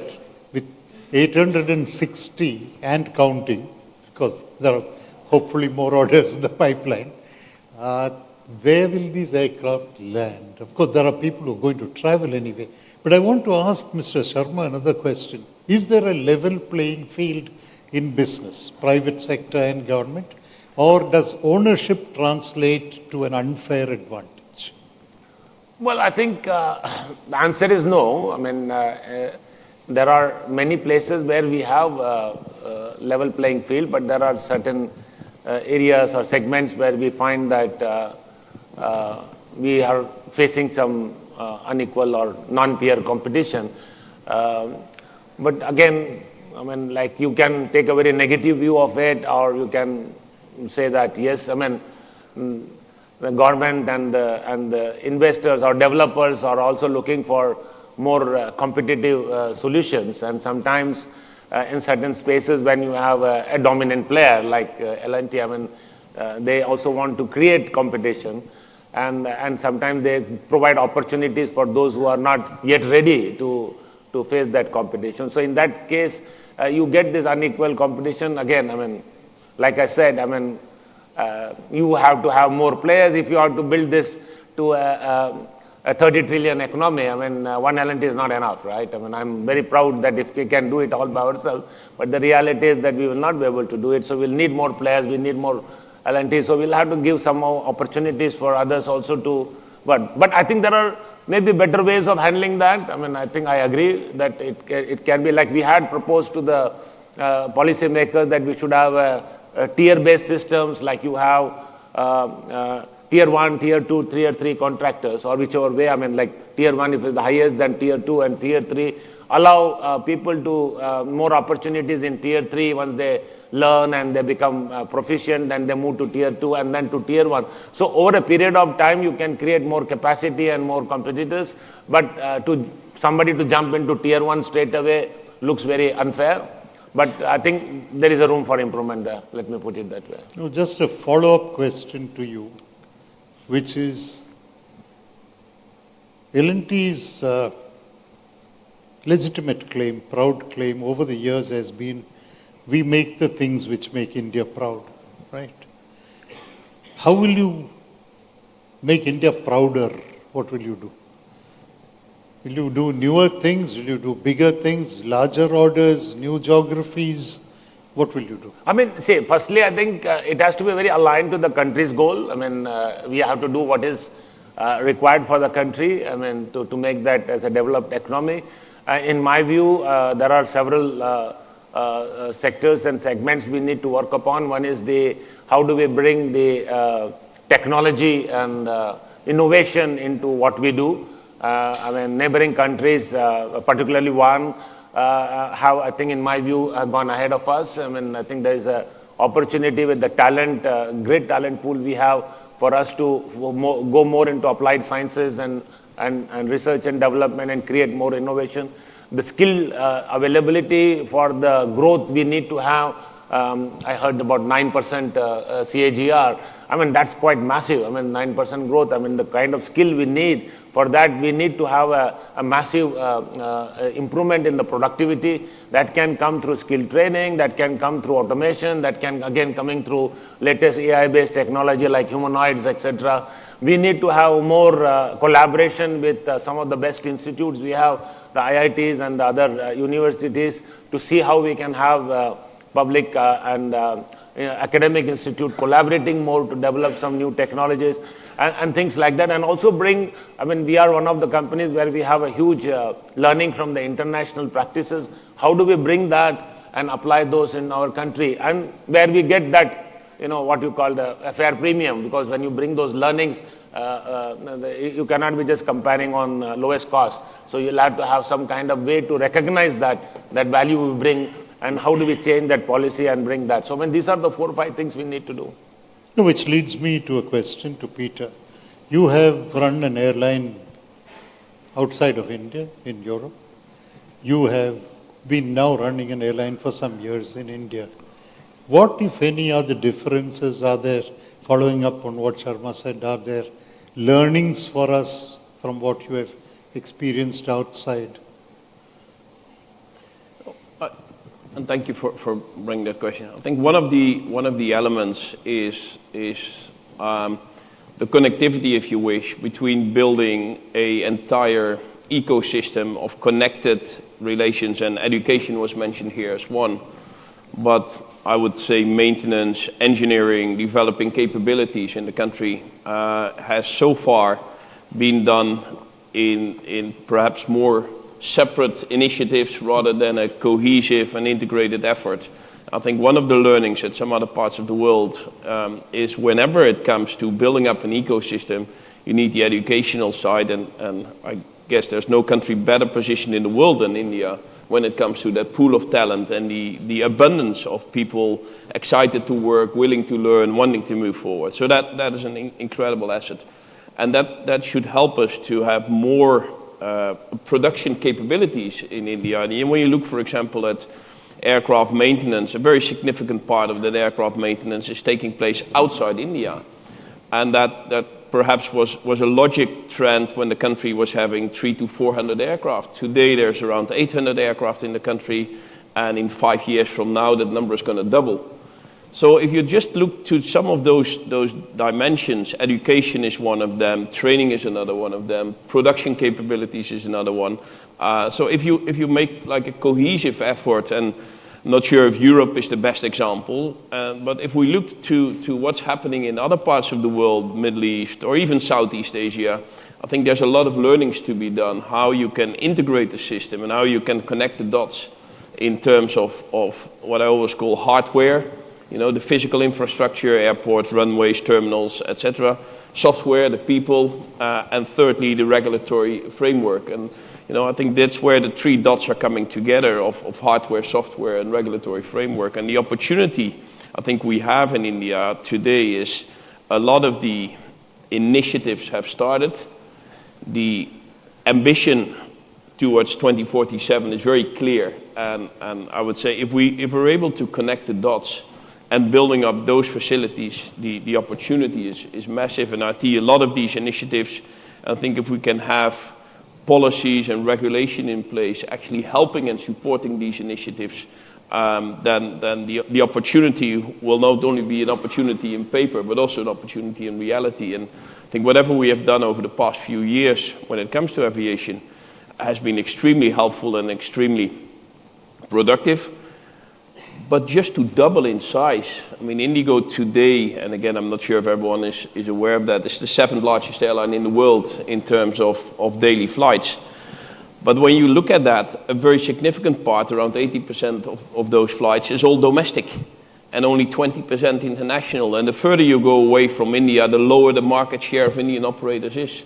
So the opportunity to bring back a lot of that work and a lot of that business actually related to that internationalization here in India is an enormous opportunity. And I think the opportunity there also is the rest of the world is challenged with shortage of labor, all kind of other sort of factors which are preventing growth. We're not having a shortage of labor. We have an abundance of talent. We are running some of the best IT infrastructures in the world. But to have it run as an orchestrated setting, or perhaps a cricket team, that I think would allow us to really move the needle forward. Are you being consulted in policy formulation, or is there a way in which the insights that industry has gets captured in the policy formulation process, or are you coming later into the day? Amitabh mentioned in the morning that, it's only at a late stage that the consultation process kicks in, not at the time when your ideas are formed, your concepts are examined. You have something called a working paper and then say, please comment on it. Is there some way to move that consultation process up front, and are the existing fora adequate for a consultative process? Both of you can take this. Yeah. Yeah, I mean, I think there is a lot to do in that space, in my view, because mostly it is now coming from the industry side. We go and make our representation.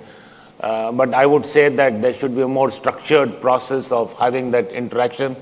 I mean, I think what I have seen in some of the developed countries, like if you go to UK or US, I mean, the business and the government exchange is much more informal and also more structured. And here, I think it's a little bit more reactive. So we can make it more proactive. We can have more structured program, and there are forums where we get opportunity to interact. But I think in a collective way, to sit down and have good sort of brainstorming sessions or ideation sessions is not happening. I mean, I think sometimes people approach individually, sometimes they have their own agendas. It could be also be conflicting. So I think there has to be a more structured process, for sure. Yeah, perhaps building on that. Indeed, this was one of the 5 things, if I paid proper attention to Mr. Kant, one of the 5 things mentioned. Yes. In terms of, where in the process are you stepping in? Clearly, again, for aviation, that's the only business I know, but I guess it will also come in some other businesses. It's by definition a long-term trajectory. So by combining the collective efforts of all the parties in that value chain or in that ecosystem is I would say really an opportunity to do. And from our side, we would only encourage such initiatives and be ready to participate in any of these initiatives. Say, let's draw the map how the aviation landscape in India would look in 10 years from now, and what exactly do we need from there in terms of policy, in terms of framework, in terms of infrastructure, in terms of airspace, in terms of all these different elements. And I guess we will be getting there. Most important, I would say, is the ambition on top of that. And that's been very, very explicitly mentioned by the government in general and the Honorable Prime Minister in particular, who very explicitly stated this is the direction, and if this is the direction for the Indian economy, this is what aviation as a role plays into that. I think where the challenge is, how do you translate such a vision and ambition into what are the tangible and realistic measures? And I think now we have the opportunity to start building that collectively going forward. So let me ask you a provocative question. You said the intent is right, everybody is saying the right things, and we're fairly clear where we want to be after a few years. Is the pace a little leisurely? I wouldn't call it leisurely. I would say that the reality of growth is sometimes quicker than the reality of adjustment. Okay. This is how you run a no-frills airline. Just say the right things. Don't say too much. Sharma, any thoughts on that? Yeah. Yeah, I mean, again, leisurely is maybe a too sort of harsh word. I think, but there is. No, I didn't say lazily, leisurely. Yeah. Okay. So I think sometimes you have to understand the constraints from both sides. I mean, I think there are good elements and not so good elements in a growing economy. So the checks and balances which has been put by the policymakers is also necessary to make sure that everybody is aligned. But I think we have a big task in front of us. I mean, and to grow this into a 30 trillion economy, we need to move fast and faster. And I think collaboration between government and the industry and everyone, all stakeholders, if we can find a right forum to discuss and deliberate, I think that will be much better. I think, yeah. I want to throw it open to the audience. I want more audience questions. Last session was with regulators, etc., making speeches, but this is as much your program as it is ours. So we'll take a few questions and we'll conclude this before time. Who wants to get started? Please identify yourself and then ask the question and make it a question. All of us can make speeches in this. I think we will avoid the speech-making tendency. We will. Can somebody give him a mic, please?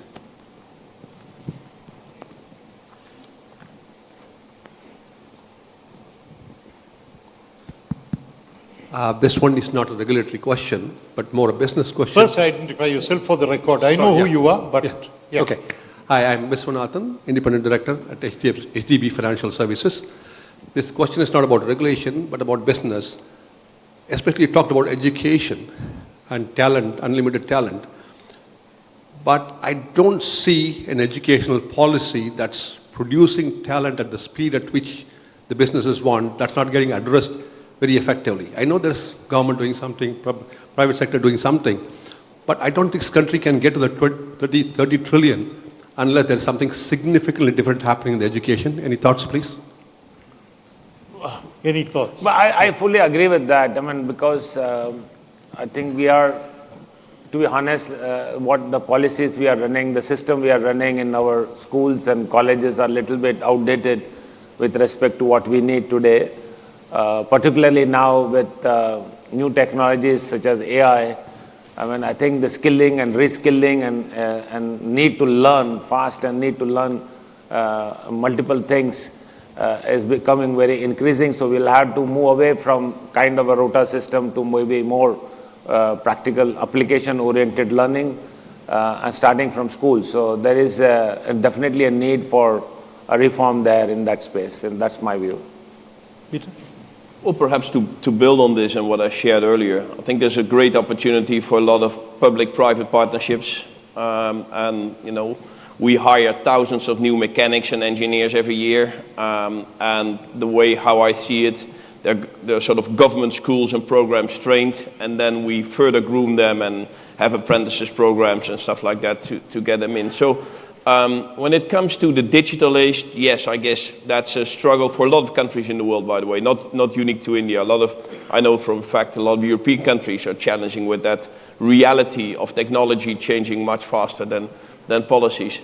I think the way to address it, and larger companies clearly can, and to my humble view, should have a role in that, is these public-private partnerships when it comes to part of the foundation is being done by the government, and then companies can sort of put some programs on top of that to bring it to practical and immediately applicable practices in the marketplace.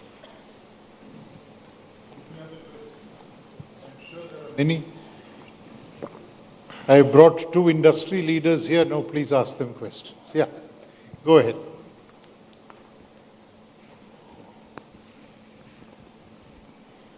Hi, my name is Sanjay Sinha. I'm founder of an entity called Citrus Advisors.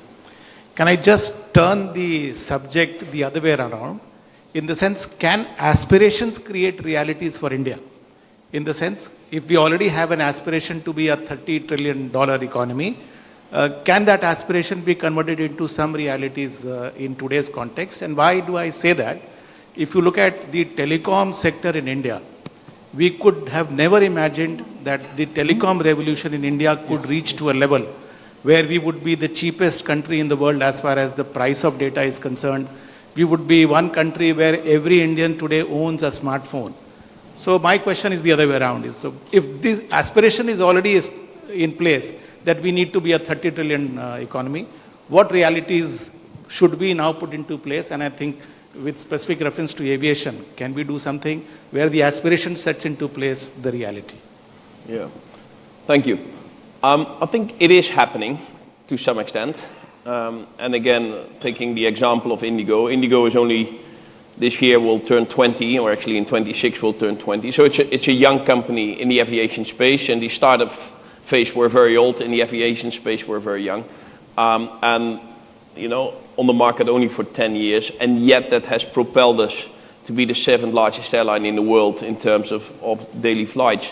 We welcome every day 3.5 lakh customers on a daily basis. So that gives a size of the scale. I think where the challenge is going to be is to bring it into a global scale. And I think that's perhaps where some parallels with telecom are.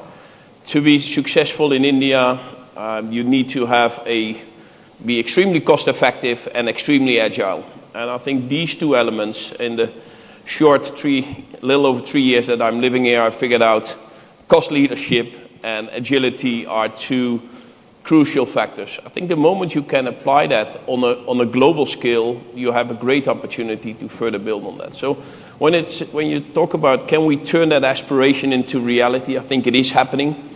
Again, looking at Indigo, we moved from 20 international destinations to 45 just in 3 years' time. And we kind of tripled our market share when it comes to international operations. I think where the real challenge is how to connect all the different dots in that ecosystem.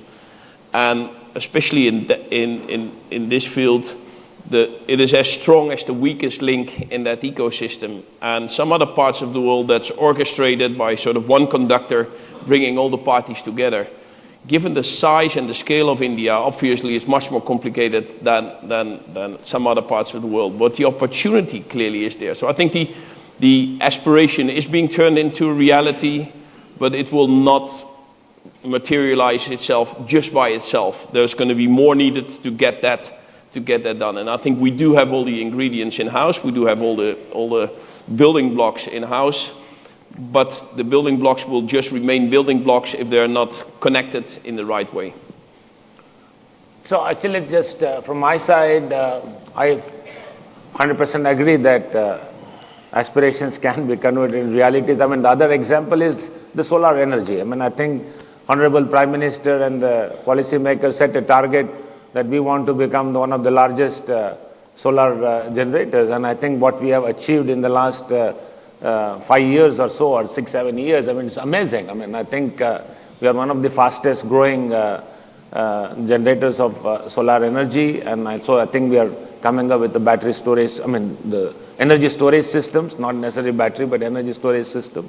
That's one area. I think the second one is also how we have pursued our aspirational target for sustainability into reality is the kind of penetration we are seeing in electric vehicles. I mean, this is also something which we should be proud of. I mean, now you see a lot more electric vehicles. I mean, people were talking about the charging station, the constraints, but I think it's moving quite rapidly compared to other places. So there are many examples where the aspirations convert into realities. But like I said in my opening remark, they coexist. I mean, I don't think we can separate them out. I mean, you need aspirations to convert into realities, and you need realities as a feedback loop to achieve your aspirations, because otherwise they will remain fantasies. I mean, if you want to convert fantasies into foresight and good plan, then it has to be connected to the reality. Yes. Yeah. My name is Michael Pinto. I had spent a long time with the government. I am conscious of what you said, that there should be a question and not a speech. I'm also conscious that you've really asked this question already, but I don't think we've gone deeply enough into it. This is the changing system that you have. We said we don't have permanency in policy. If you remember, many years ago, we had a company called Enron. They were to set up a plant here. The whole thing was done. Everything was signed and sealed. The government changed, and the government said, no, we are going to cancel it. I remember at that time advising the government very clearly, saying, don't do this, because if you have come in as a new government and you cancel something, who is going to believe you? If you get a new project, tomorrow you might cancel it. Now, this is not restricted to domestic policy. In the last administration in the US, we were told, buy Russian oil, because if you don't do it, then the price is going to go up, and we don't want that. Now we are being penalized for that. Now, when you have this amount of insecurity, both in domestic policy and in international policy, and it is to some extent the effect of democracy, how do companies cope with this? As I said, I'm aware you covered this, but I thought we should look into it a little more deeply. It is a big challenge because, like, think you spoke about Enron, but our practical experience also has been in state government. I mean, in Telangana, Andhra Pradesh, before it split into Andhra and Telangana, I mean, there are a lot of projects awarded, and when the new state government put in place and they cancelled all the projects, I mean, not only affected the domestic players, but it also affected the international players. I mean, those kind of things definitely is a big deterrent. I mean, it will not encourage the foreign investors to come and invest, because they see that every 4 years or 5 years, if the policies are going to change, then there's not going to be much incentive for them to come. So I think we'll have to put some ground rules. I mean, like, of course, democracy is good, and every government has their freedom to pursue their goals. But I think things which have been decided by the previous government should continue. I mean, I think that something is unwritten, but it should be made maybe more formal to bring that predictability. Second thing is about this controversial thing about retrospective versus perspective. I mean, this direction, I think we had that problem of retrospective tax, which created a huge amount of uncertainty. So there are a few things which we can quickly fix. There are low-hanging fruits. It just requires a certain amount of deliberation and commitment. But otherwise, yeah, I mean, I think we are moving in the right direction. There is an instrument available, which is, if we understand our concepts right, that government and ministry are two different things. Ministries come and go, the government is a continuity. So if one government is a signatory to a policy or a contract or whatever, somebody else coming in as a result of elections, changed political circumstances, constituting another ministry, cannot automatically negate what the government of the day has done. Because it's the government that has contracted, not the ministry. And if our courts can actually enforce that, to say that a government which was in position is the one that signed, and it doesn't matter, ministries come and go. In fact, I am very sensitive to this thing about people saying, when our government was in power, I said the government is nobody's, not yours, not mine. There is a government of India which exists, which has always existed. You came into a position of responsibility, not power. When we were in power, and that somehow grates when you hear it, when we were in power, what power? We didn't give you power, we gave you responsibility to look after us, right? But that continuity of policy, of decision making, and it's not an Indian phenomenon. We saw in Mauritius what happened when there was a change of political thing. They scrapped the airport contract, then he had to go to court and get it revived. That court was sensible. It said, since government is a party, we will force them to honor it. But I'm not seeing our court saying the same thing. Andhra Pradesh, a great example, change in political fortunes, and suddenly all projects having come to a grinding halt. Any other questions, please? Yes.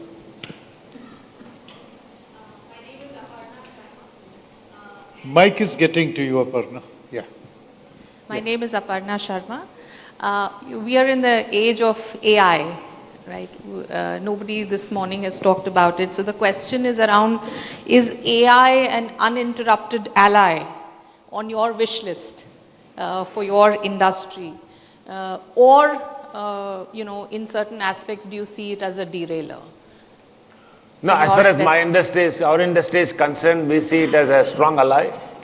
I think it has to be seen as an enabler and enabling agent. As we speak, within L&T, we are writing about close to 150 algorithms, which will help us in performing our activities in a more efficient way, more faster way, and that will be a continuous process. I do not think it will be a derailer. I think it's going to be definitely some coexist along with the organizations and human beings. That's the way we see it, and we'll have to see how things unfold. But that's our belief. In Peter's universe, AI is another airline. But, but Yeah. go ahead. But I'm not here to talk about that one. No, You can expand it, say artificial intelligence. Yeah, right. Yeah. I will just reconfirm what Chairman said. I think it's a huge enabler.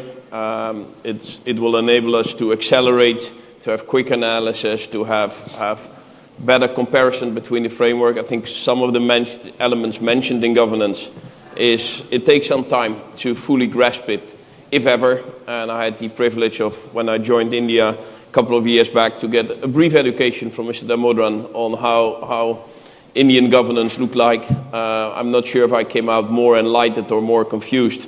But surely AI there will help you to have a proper understanding and proper comparison. So clearly an ally. And I think some of the things which were mentioned today earlier, and let me come back on that. I think scaling the Indian economy is one of the challenges.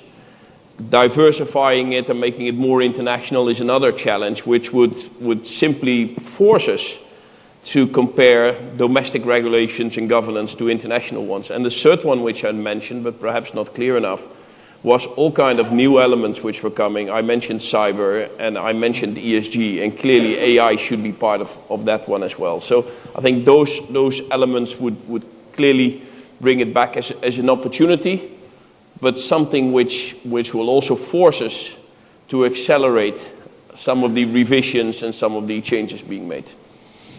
We'll take two more questions. I think also, just to add, the AI should really boost the productivity. I think that's something which is very important for us. If you want to fast track our aspiration to become a 30 trillion or a developed economy, we need a big booster to improve our productivity across the board, across the segments. And I think AI is, in my view, I find that as a big opportunity, which will empower as well as help us to fast track entire development.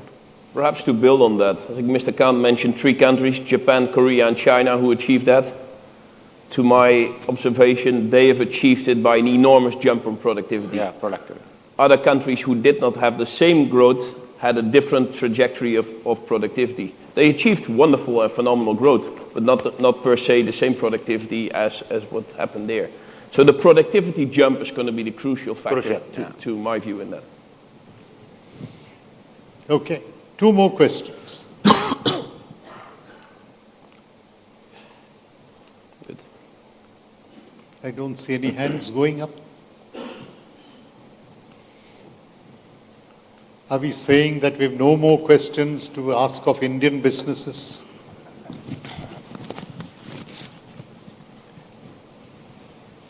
I like it. I've never been a school teacher, but now I will have to ask people, don't you have any questions? That's fine. Okay. Then I think it's like the DRS system. If by the count of 15 or whatever you don't review the decision, your time is out, right? So by countdown, yeah, sorry. Okay, go ahead. Go ahead.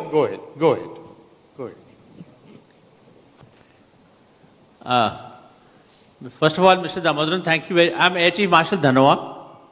I retired from the Air Force in 2019. And 41 years with the government and just about 5 years with the corporate world. So I'm more of a, you can say, I've seen the thing from the government side. So, and now of course I'm seeing the private side. And in a lot of things, I was very, very pleasantly surprised the way the private sector does things. A lot of times, especially when I went and met the Indigo engineering facility, I told them, I said, I wish I had met you before I became the chief of air staff, not after I retired from one. So, the practices are very good. My only thing is, like I want to emphasize on that is, like you said, training and learning. Our children get 499 out of 500 in 10 plus 2. We can't make our own aircraft. Bottom line, we can't make our own engine. Because we are not teaching fundamentals. We are not asking the child to question. You go to any school, normal school, I'm not saying you go to a normal school, greenhouse effect. You ask them a simple question, why green, why not blue? Because see, greenhouse is alien to Indians. Because greenhouses are in UK to protect their plants. We don't have greenhouses.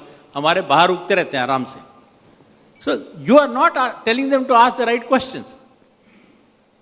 And the second thing is, I agree with Peter, regulatory environment has to change. The British made rules to rule this country. They said 100 people can be inconvenienced, but one chap should not be able to steal. So it's a joke. I used to joke when I was the chief of air staff. They said, लड़ाई हार जाओ पर 10 रुपए की चोरी नहीं होने देंगे. You can't work like that. Trust but verify, like it always said. And please prosecute. If somebody has done something wrong, prosecute. Your problem is we are not prosecuting. Because we are not prosecuting, other people are encouraged to do the same thing. So that is, if you see the pulse of the problem, मैंने बहुत खून के आंसू बहाए हैं, because I know how projects have been timed and how has it affected our operational preparedness. So I think we need to have a relook. It's a fantastic vision. Yes, we need to go there. Aspirations are there. But the things that will take us there need a serious, serious relook. Thank you and Jai Hind. Trust but verify. We have to reach there from the present situation of distrust and crucify. So that's the journey. Luckily, our corporate laws are being amended to decriminalize what should never have been crimes, but were made crimes in the Companies Act. Thank you very much for those. Sir, since you allowed the Air Chief, a former Air Chief, a comment, maybe you'll indulge me also. I'm Sanjeev Agha, independent director, retired. But I'm just taking on, this aspect which he mentioned that, you may get 500 out of 500, but you don't think you can't. Now, this is well documented, well understood. But recently I've come across another aspect when you compare, say, India with a country like China, we developed very fast, is that when you have, let's say, a 20-year-old entering the workforce in China, and I'm going back to 1990, 2000, when we used to consider them very poor quality workmen. Now, today, I heard the L&T MD once talking of a Chinese worker, much as we used to think of a German worker in 1960s or a Japanese worker in 1990. And this is not a different human being. It's the same human being who was a lousy slipshod worker in China in 1990, who's now become top class, perhaps the world's best. So whether you are a teacher or you're a scientist or you're a worker or a manager, having joined, being continuously challenged, having continuous opportunities to do better, and if you don't do better, you get left out. It's a very healthy balance, is something which I think is there. I don't know too much about China because I have not spent a lot of time, but having got two industry leaders here, maybe I just want to push this thought in their mind as to how their workforce, even if they're doing, it's not related to promotion, but it's related to continuous improvement. So if they join at 20, they're someone, and when they join at 50, they should be the best in the world. So I just want to, that's another area of development. I think the panelists are saying noted.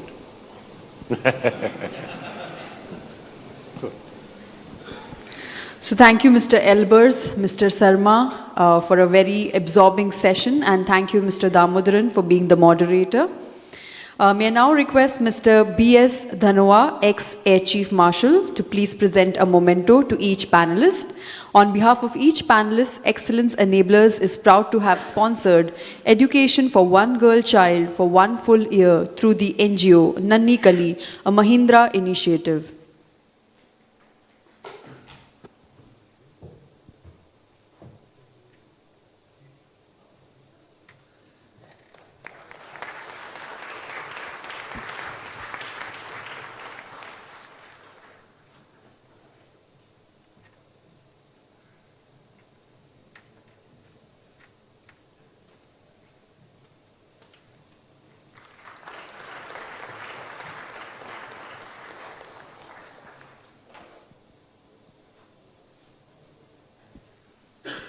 Once again, thanks all the dignitaries for joining us on stage. So ladies and gentlemen, with that we move on to the next session titled Family Business, Staying Together or Preying on Each Other. Just when the going looks good, a family dispute sets the company back. Is keeping the family aligned a precondition for sustained performance? Our panelists are Mr. Homi Khusro Khan. He has been the managing... Good afternoon, everyone. Thank you, Mr. Damodaran, for thinking of me to moderate this session. I must confess that the organizers have a knack for putting out a theme for every session, which is, kind of hitting below the belt, provocation to some extent. Family business, staying together or preying on each other. I don't know how I qualify to moderate this session, but nevertheless, let me try it. But I have two panelists over here who are iconic personalities in their own way. Dr. Shardul Shroff, iconic in my profession, the legal profession, he doesn't need any introduction. And Homi, who is presided over several boards in the Tata Group. Given the nature of the topic, we chose that we are not going to get into any names, but essentially give a flavor from a governance and also a legal standpoint as to what are the current challenges I see in the Indian landscape. So we wanted to examine the complex dynamics of the family-owned business, because some of them thrive across generations while others fall prey to what I call it as conflict, and most of this conflict is internal conflict and not external conflict. So drawing from some of the Indian and global case studies, we wanted to assess some of the structural deficiency as we see based on case studies in India, legal aspects and governance challenges, to ensure that the Indian businesses grow with a measure of stability. And the reason I say that is because I was very inspired by a couple of case studies and research that was put out in the country. Figures are debatable whether they contribute 60% or 70-75% depending on the measurement criteria you look at it. And the broad measurement criteria was whether the family-owned business is listed or unlisted. Because if you look at unlisted, the contribution is much bigger. These are the top 300 families. And the 300 that McKinsey chose in their study were all listed companies. The Barclays study, in fact, tries to address a very important perception, what happens in the third generation. So there is a myth prevalent because of a Harvard Business Review study that the third generation does not survive. And the common say is that the first generation builds the business, the second generation grows, and the third generation destroys. Unfortunately, when this became popular, both McKinsey and Barclays went into the details of these findings, and the findings were that they chose a sample of 100 companies in Chicago focusing only on manufacturing. And from there, this whole three-generation theory came up together. We'll look at some of those aspects as well. But I just thought before we get into the conversation, I would share with you a very important family-owned business case study which has attracted global headlines. This is the Murdoch family, or the family that ran the Fox, or still runs, the Fox Studios and the News Corp businesses. Interestingly, Mr. Murdoch, the founder, had 3 marriages, and he had kids from all the 3 marriages. The 3rd marriage, from where he had kids, were born after he settled what he called it as a trust in 1999.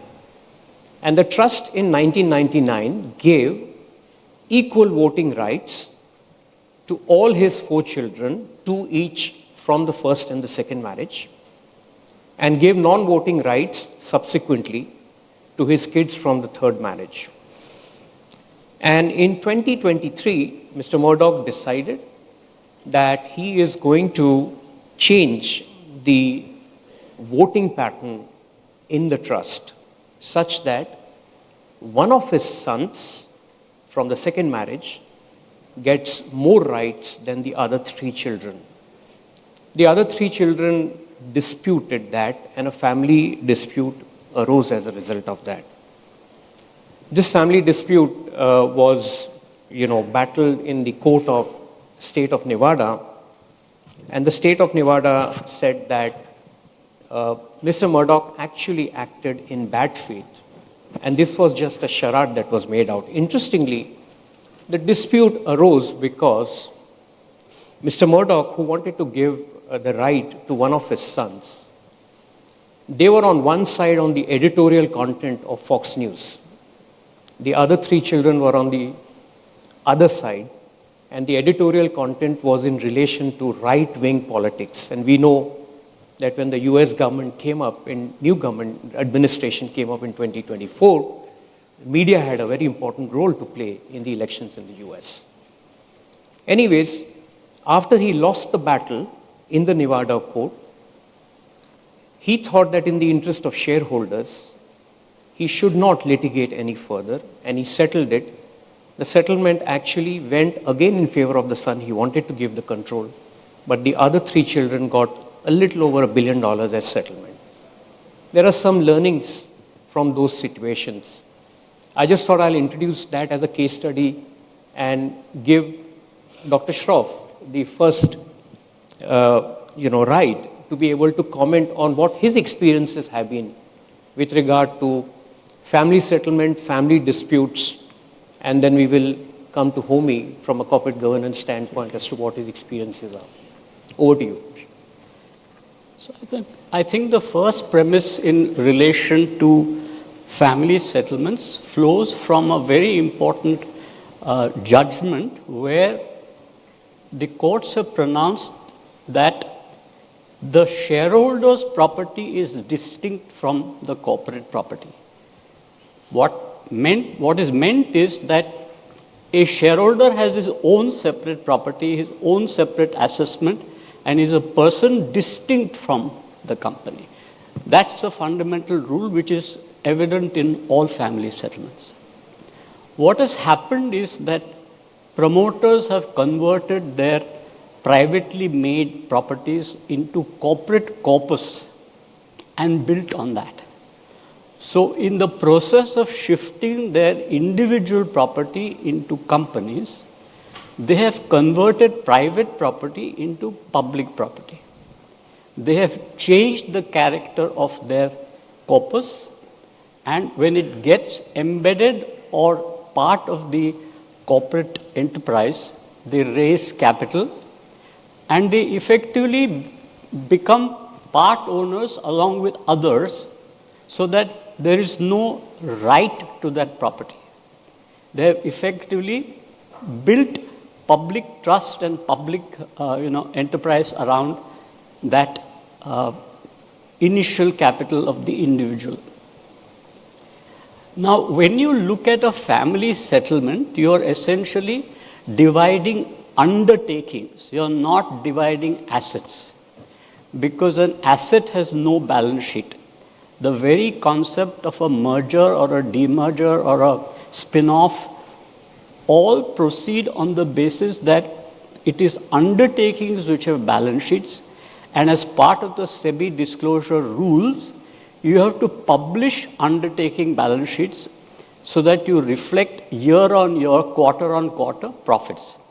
So if the balance sheet and the presentation to the members of the public does not disclose separate undertakings, you can't develop an undertaking on the eve of a settlement.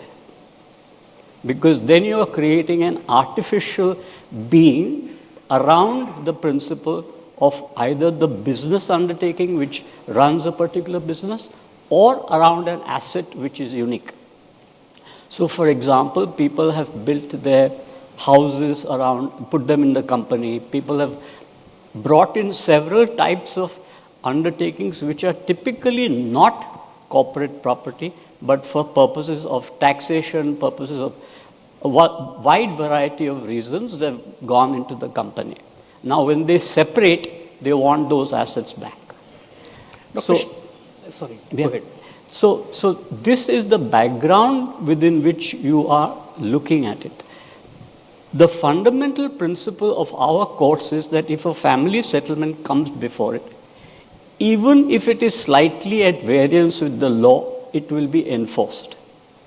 That's the rule. So you go out of the way to support a family settlement because you don't want the company to be in litigation and destroying shareholder value. That is the fundamental principle in settlements. You see that in the case of Murdoch because he has taken that decision in the interest of the shareholders. He had a dispute in relation to the first round, and he came out of that as having done that process in bad faith, so it was effectively thrown back at him, and he had to rework separate rules. So in the second round, he settled more money on his disputing children, but he still continued with the disproportionate rights that he gave to the middle families, James Murdoch effectively. So he acted in the best interest of the company, and he enhanced shareholder value by virtue of giving the company to the person who can manage it. That's the rule which has been adopted. Then, of course, there are different principles which get invoked in the Indian context, but I'm not commenting on that at this time. Sure. Dr. Shroff, before we go to Homi, there have been many instances in the Indian corporate framework where disputes have arisen, and I just wanted your view. So it's one thing to say a family company continues to operate after one's death of the patriarch, and you also answered the question in the context of can a patriarch bequeath corporate assets through a will? Many questions have arisen. Do these wills now made to be known or brought to the attention of the regulator from a corporate governance standpoint? There are also questions that are arising on legal enforceability of such private settlements that occur between the families and whether, from a corporate governance standpoint, they should be brought to the notice of the shareholder. We also saw recently a fifth generation business who, because of the current constraints under the SEBI law, had to comply with the open offer takeover code requirements. I wanted to get your expert view also on this principle that the Supreme Court many years back enshrined in the famous Ranganath Reddy case. And just for everyone's knowledge, this case identifies that the principal purpose of a family settlement is to protect the interest of the family members and as such provide a broad interpretation. Now this was at a time when most family businesses were not listed companies. But this principle holds good today as well. I wanted to get expert view from Dr. Shroff if this is a good law or does it stifle the arms of the judiciary? I think there is another case which you must refer to in the context of the case that you just mentioned. There is a rule which was enunciated by Justice Sawant in the Supreme Court, which is in the case of V.B. Rangaraj, wherein effectively what was done on the principles of doctrine of notice is that those private settlements which were worked among by members of the family, if they are not embedded in the articles of association, they are not binding on the company. They may be binding inter se the family members, but they don't bind the company. Now that threw up a separate practice among legal professionals of India, that you must therefore embed in the articles everything including the kitchen sink. That was the expression used among lawyers, that you bring in everything. So you give a notice to the public that these are the rules within this family group which bind them. Now, in a will or in a succession plan, what happens is when the patriarch prepares a will, he has to therefore incorporate the salient features of his will in the articles if he wants to bind the company. Now, a will is an ambulatory document because you can make a series of wills. You may make codicils revoking a past will and having a separate will. There is a concept of having a will on the deathbed. So you literally sign the final will when you're dying. Now, if you look at the principle of Rangaraj, those interim changes now become related parties. The first will, I had the voting power and I could therefore vote on my will to make it a part of the company. But as you progress downwards and there are other shareholders who come into being, the rule of SEBI is that the majority of the minority votes on this and an interested voter has no vote. So the family gets ousted from the voting process and only the minority has a say. Now, when the minority looks at these kind of issues, the valuation rules, the separation rules, is the segregation in the interests of the family? Are they operating it in accordance with the principles of what they know, or are they hashing up the company in the sense people who are in management, are they getting displaced? So there are a host of considerations which affect the minority, and they are not the same as the family settlement, because the families normally settle on an equal basis and they choose the kind of undertaking that they want. So it is these things which bring in complexity. Therefore, the disclosure rule fails when you progress the family, and that's what breaks down this whole concept of, a binding settlement between the family members.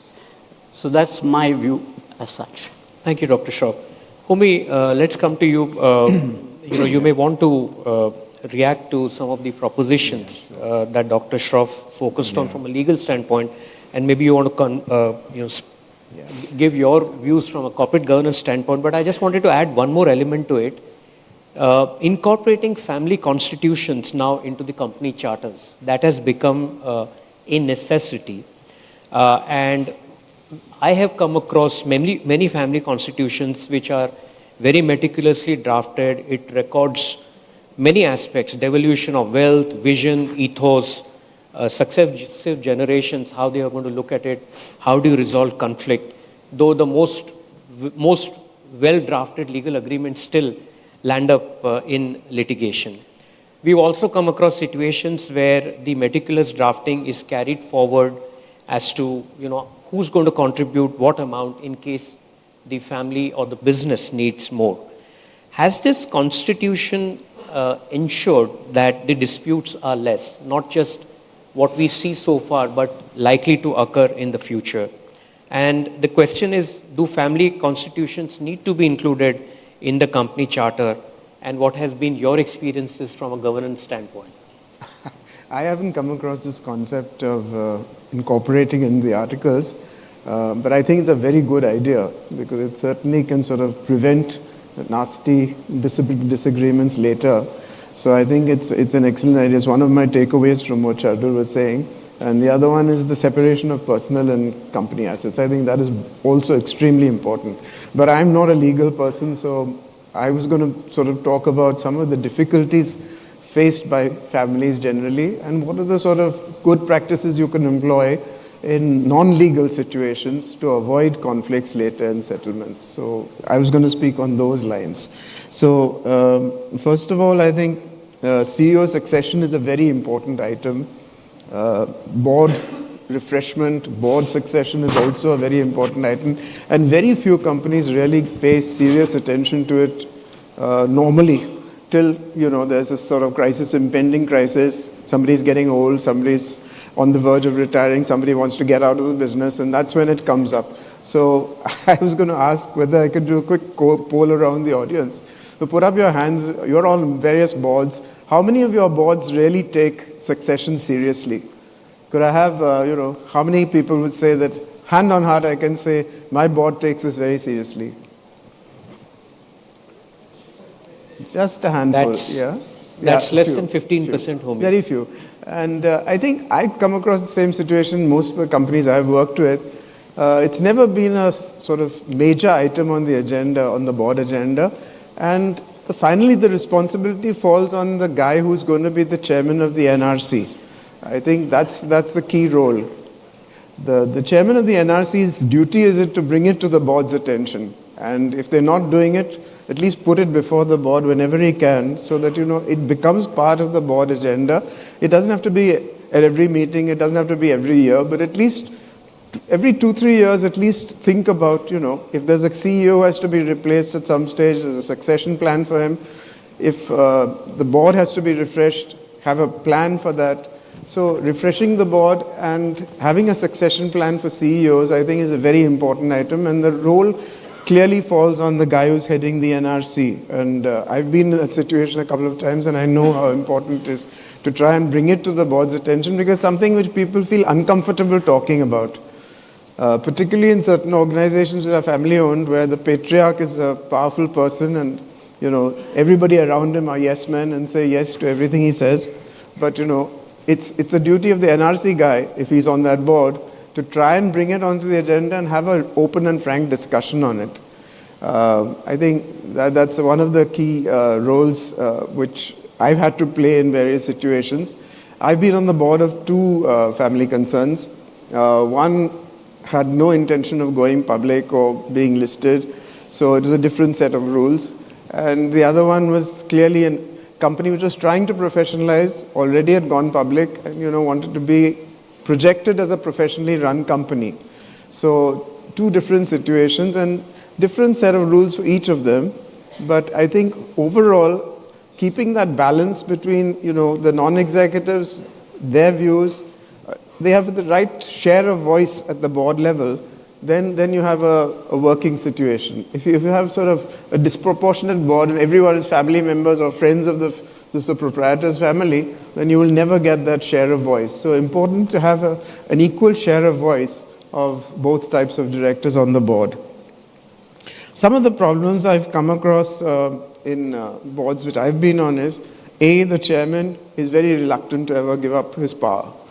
Very few chairmen sort of plan in advance. Yeah, I think I'm getting old now. I think somebody should be groomed to be my successor. They want to hold on till the last day. And most of them don't want to give up power. NRC has to therefore take that role and say, look, high time you discuss this item with your family members and, bring it to the board, because, someday this is going to happen.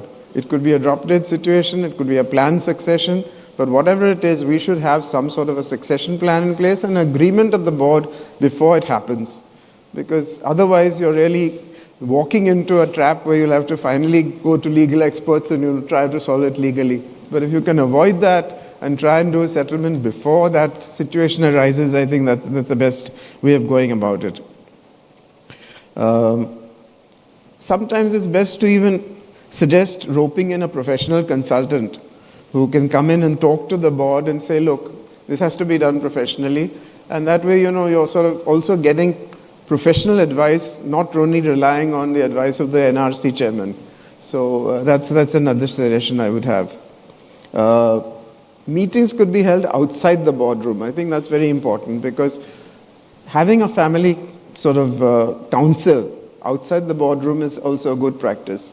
So the NRC chairman can sit with the family council outside of the boardroom and have open, frank discussions because boards have to report what they're discussing.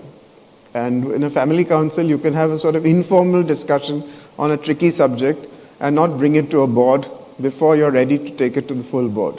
So I suggest, having a family council is a good idea. Options such as splitting, delisting, etc., have to be brought to the board. And of course, the idea of a charter of governance going to the articles is excellent. I fully support that. There's also this issue about when you're professionalizing, generally what happens is the chairman says, look, I'm the executive chairman. I'll have my sons or heirs or whatever as vice chairman under me. And they will run the company. But it's always advisable if you're professionalizing and you're a listed company to have a professional CEO under the vice chairman. A lot of people don't do that, and then they'll end up having to sort of play two roles: accountability to shareholders and accountability to his own proprietor, the father, or whoever is the patriarch of the family. I think if a board chairman is amenable to professional advice, make sure that the composition of the board is also brought before him. You could have one-to-one discussions with the chairman and say, look, let's have people on the board who will express a view openly. Most people want directors with whom they're going to be comfortable. And there has to be some discomfort if you want a good director on the board who's going to really make a difference. A little bit of discomfort is important. As one old friend of mine said to me, it's like, governance is like sleeping on a soft mattress. It hurts the next morning. So there is always a little bit of discomfort involved in governance. And, it's good to have a guy who's outspoken and says a few things which, may not be very popular, but they are hard facts and they have to be recognized. And finally, in any succession plan or, planned succession which is going to be done, communication is extremely important. How you communicate with your staff, how you communicate with outsiders, what you do to handle difficult press situations. The moment they suspect something's happening in a company, you'll get lots of press reports. You have to be very active. You have to sort of respond quickly, correct incorrect impressions which are being floated around, and make sure that, communications is taken very seriously during a period of change. So those are some of the thoughts I had on what you could do. One of the things I found very reassuring was there are settlements which have happened. I don't want to take names, but one which stands out is the Godrej settlement, where it never went to court. It was amicable. It was done quietly, privately, and the family is still very close, and I know the family, and there's no friction at all. They've sort of agreed to coexist in a particular way. And that's a lovely example, and I wish somebody write a case study on it, maybe a business school or somebody write a case study on that, because I think that's the right way to go about these things. When I talk to people in the families, in these sort of situations, one of the things I always stress is, look, at the end of the day, family harmony is one of the greatest blessings in life. For God's sake, don't let wealth come into the picture. It's basically family harmony you guys should be thinking about. The moment the disharmony starts in a family, you're taking that slippery path and it's going to get worse and worse. So my advice to any family which is going to face this problem is put family harmony at the top of your list. And if you can work on those principles, then I think you have a good way forward. Okay? It's interesting, Homi, you make a mention of the Godrej family. When I was doing my AI research in the morning, I figured out that this 19th century group was set up first to manufacture locks because there were too many robberies in the state of Bombay as at that point in time. And over the years, obviously, they diversified. 2-3 lessons that came since you mentioned Godrej, I'll take the liberty to talk about it. The family decided on what they call it as an ownership realignment, a term that was used and reflected thoughtfully in the entire group's restructuring. And they actually went ahead and defined that the objective of ownership realignment was business focus, governance, interestingly, it featured as one of the primary objectives, and generational priorities within the family. So with these three as the key objectives, the settlement, if you called it as a settlement, was executed very swiftly and amicably. I don't know, Dr. Shroff, if you would like to comment, since we breached our internal code of not mentioning any family name in this panel, we can talk about it. I think this was one of those settlements where every detailed element of the settlement was a part of a scheme of arrangement. So effectively, they had their brand utilization, they had their non-competes, they had restrictive covenants, they had issues of royalty payments, they had issues of cross-border usage of the land which was in Godrej and Boyce by the Godrej main enterprise for the purpose of sales. So they had a very detailed agreement, and it was essentially to deal with the aspirations of the third generation. The third generation could have split, or the third generation could have lived harmoniously. So the elders of the family facilitated a settlement which was consistent with the third generation. That is the beauty of that settlement. And it went to court. So there's a wrong impression that, yes, schemes went to court, cross-holdings were eliminated as far as possible. So this is one scheme, and there is another group in the south which had a full disclosure and knocked out all the pyramids within the groups so that you have a linear organization. So eliminating all this is very important, and I think these are very good settlements. Very good. Dr. Shroff, though this separation or realignment of the ownership stands out as a good example of corporate governance from the point of view of preservation of minority interest, picking up the cue from what you said, I understand one of the reasons they had to go to the court and deal with the regulator was a nuanced issue in the SEBI law with regard to the takeover code.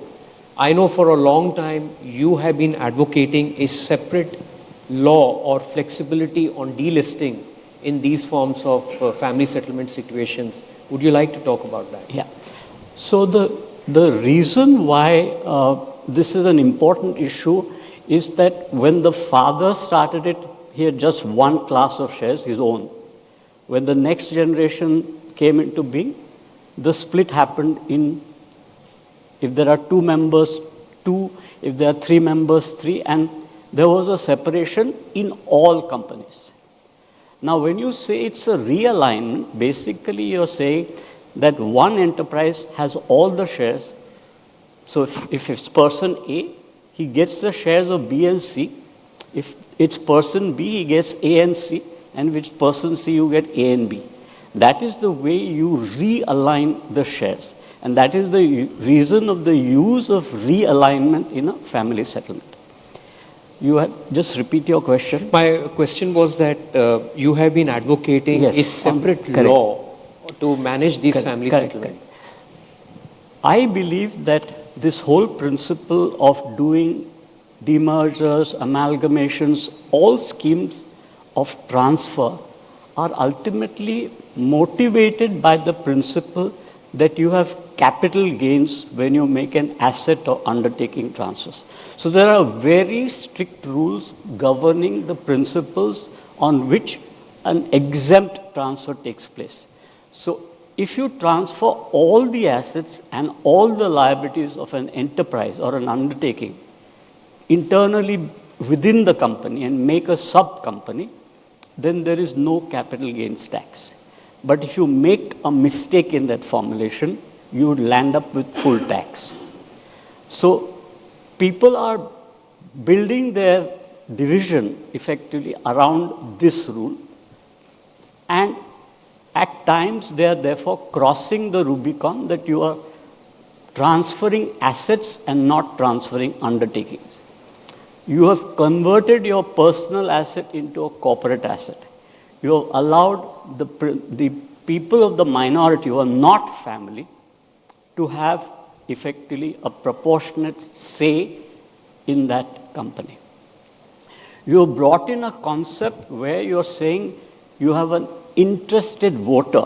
This concept is unknown to company law, but has been brought in by virtue of the SEBI law, that you can have a concept of a non-voting shareholder in a shareholders meeting. So if you see all the changes which have surrounded the process of actually division, either you do the division in true corporate interest, where supposing you want to separate out a particular undertaking because you're going to get a joint venture around that undertaking, then you start separating out those enterprises which are going to deal with the joint venture. But in a family settlement, the purpose is quite different. The purpose is essentially to secure the two families from not fighting, or the three families from not fighting. They arrange it in a manner where they take the enterprise where they are familiar with the business. So what happens is effectively you're distorted the basic rule that a shareholder's property is distinct from the company's property. And that is a total distortion which has gone on because valuation gets tainted, the rules around which an undertaking is defined gets tainted, the enterprise balance sheet gets tinkered with. You don't disclose to the members of the public on a quarterly basis what is the undertaking. You do not have an asset register separating out the undertaking. So there is a lot of wrongdoing. I would say it's a nature of a wrongdoing. And SEBI has to think along the lines that, look, you need to have a separate regime for family settlements. You cannot have the normal regime of a professionally run organization where there is no cross-sharing of the shares. There is no, family-based division of the shares. It's basically continuing the shareholding as it was. So there is a need, because in India, 80% of the companies are effectively family-owned. I'm not counting the private companies. 80% of the listed companies have a family behind it. And if that is the rule, then you have to have, it's a huge population. 80 out of 100 is massive. So then you need to have a separate law where you deal with delisting, where you deal with amalgamation, where you discuss this alignment of shareholding, and you have a separate regime covering that. That's what I meant by saying you must have a separate regime. For me, coming back to the question of governance in the context of a family-owned business, it's one thing to say that the promoter family has majority shareholding, but it needs to be equally balanced with the minority and the institutional shareholders as well. In the Godrej cases and in some of the other cases as well, which hasn't gone in the right direction, what are the learnings from the Indian case study? I mean, at the end of the day, there are two other objectives which are competing, equally important. One between family values and governance. Yeah. Second, in many situations, if the family has tried their best to stay together, sometimes split allows independent growth and maintains the brand equity as well. And Godrej is a good example of that. So, but that's not necessarily true with other family settlements, and we've seen other family settlements resulting in washing dirty linen in the public. Correct. What are your experiences, and what, in your view, are the good governance practices? A lot of it depends on the sort of culture and the value systems in that organization and what the proprietors have brought with them as their corporate culture. Obviously, you would like to, have no mud splashed in public and, handle that part of the thing. Usually it's done through professional communication, better communications, but it can happen because if some member of the family opens and talks to the press, it becomes messy. So I think the corporate value which the brand brings with it is very important. And preserving that is something which the board must realize is very important to the future of the business. Whoever is going to run it, even if it's a split business or holding company, subsidiary company, delisted company, you still want to preserve that brand image. So work has to be done in that area, and expert communications therefore are needed at a time like this. This is what point I made, that you need a professional communications expert to guide you through this phase, because there will be external criticism, there will be external inquisitiveness of what's happening, what they read in the press. Somebody writes a bad report and it becomes like gospel. That's the way it's going. And because it's a public process, you have your competitors bringing you down. Yeah, competitors can really play up the thing also. So there are lots of issues involved in these situations. Okay. But I think corporate values makes a huge difference. Now, you're talking about Godrej, for instance, one of the things which always impressed me about Godrej is, for years, everybody eats together in their canteens. Staff, officers, everyone. There's no separate canteen for workmen, separate canteen for officers. That's the sort of culture the organization has. Total avoidance of opulence. Nobody in the family sort of brags about, their personal wealth or goes around in flashy cars or anything like that. Very simple family. They were very Gandhian in the old days. Most of them are vegetarians, despite being Parsis, which is quite rare. But, this is sort of family culture which brings people together and keeps them together at a time like this. So the culture which Homi just mentioned in the first round is family harmony must trump everything. That's the most important. Okay, so let's throw the floor open for discussion. I don't know how much time we have, but Mr. Damodaran is sitting in front of me. He will just signal me, close the session, because you're standing in the middle of lunch. He's already signaled that. But we will take a couple of questions with your permission, sir. Yeah. Yeah. Why don't you go first? Just mic over here. Mic.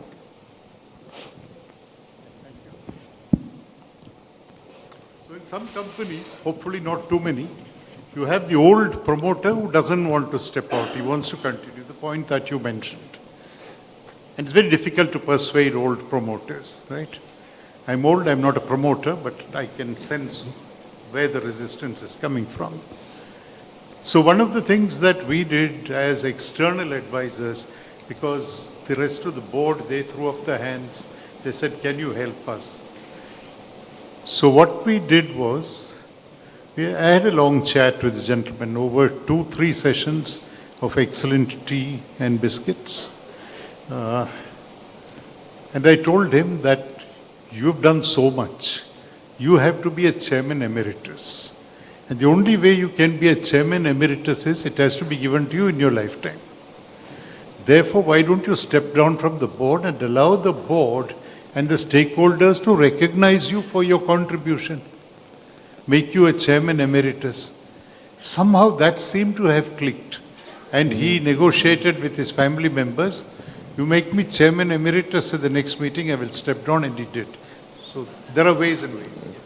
But sir, there is a gap in this structure. A chairman, if he's an executive chairman, is entitled to full remuneration. Correct, yeah. When a person shifts from a chairman to a chairman emeritus, He loses his remuneration. Yeah, that's a climb down, but you got to persuade them that what's the trade-off? Getting less money for a couple of years before God sends you a ticket, or whether you want to hold on to your position and be denied the opportunity of becoming a chairman emeritus. Just on a humorous note, this happened in a club where I said, why don't you become a chairman emeritus? And the first circular he put out was chairman emeritus.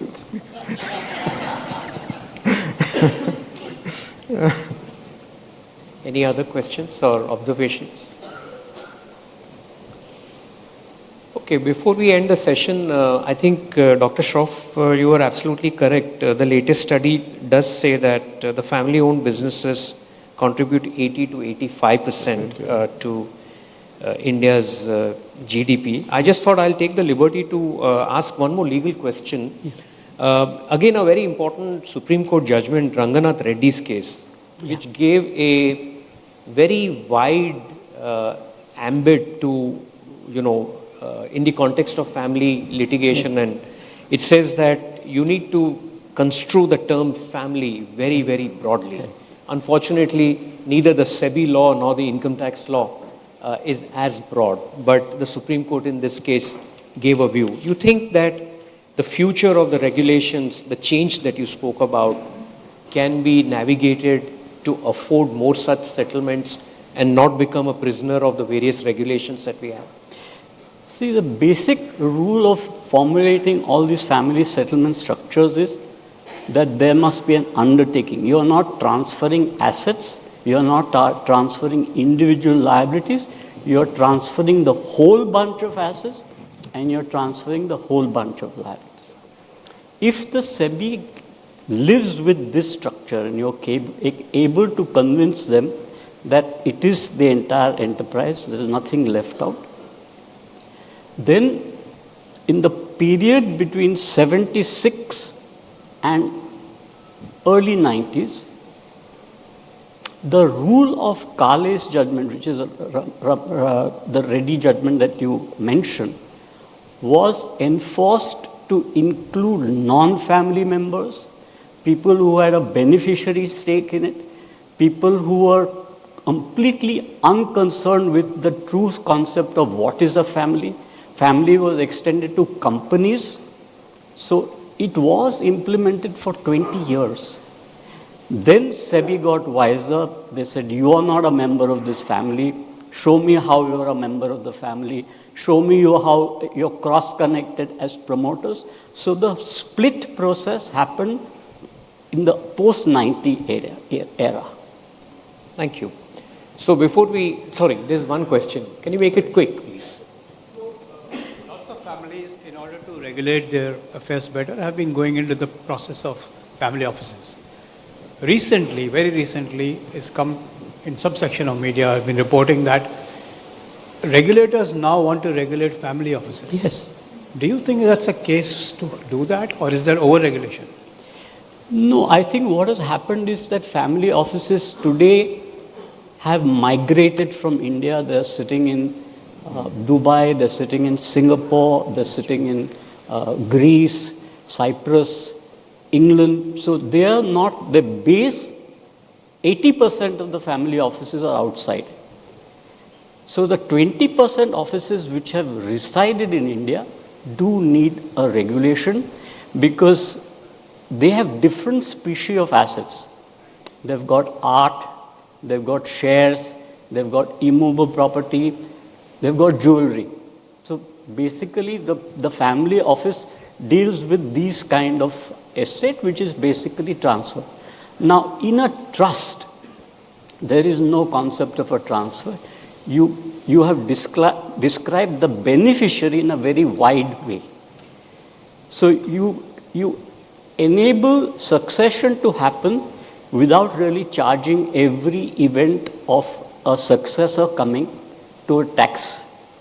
And that is why it is efficient over a actual vesting in a natural person. So that's the trick behind a family office, that a trust is not recognized as an event of succession, as an estate duty event. So the whole family office is built around this particular structure, and it is put into zones where taxes are very low by design or by no tax being there in relation to these particular structures. Now, it requires a bilateral agreement between two countries to abolish that. So if India and Dubai entered into an agreement, we don't want family offices, the whole family office structure will collapse.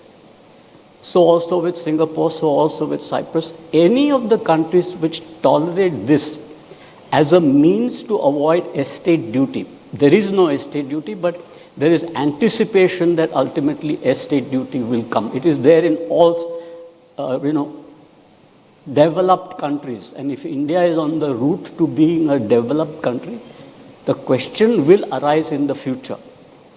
The reason why estate duty got abolished in India was that the cost of administration and the kind of questions which people raised had more cost than the estate itself.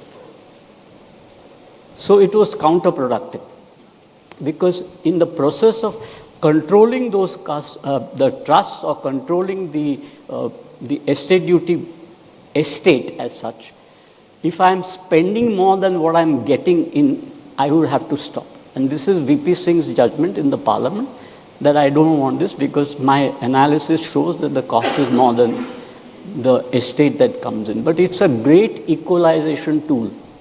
You effectively tell the second generation that you're only going to get 50 or 60% of your property saved by your ancestors. And the rest of it goes into public domain. So you don't have major monopolies of power and wealth sitting with a family. You break up all these kind of monopolies that exist.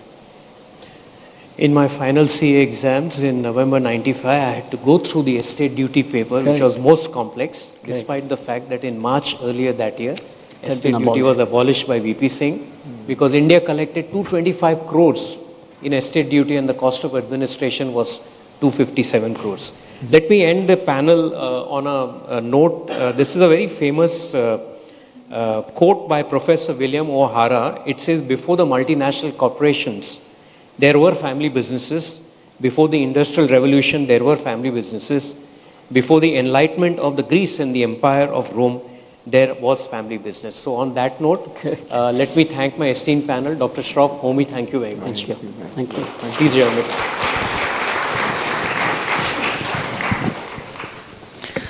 So thank you, Mr. Khusro Khan, Mr. Bhutani, and Dr. Shroff for giving us such deep insights into the topic. Ladies and gentlemen, can we give them a big hand? And with that, may I now request Mr. Damodaran to please present a memento to each panelist. On behalf of each panelist, Excellence Enablers is proud to have sponsored Education for One Girl Child for 1 full year through the NGO Nanni Kali, a Mahindra initiative.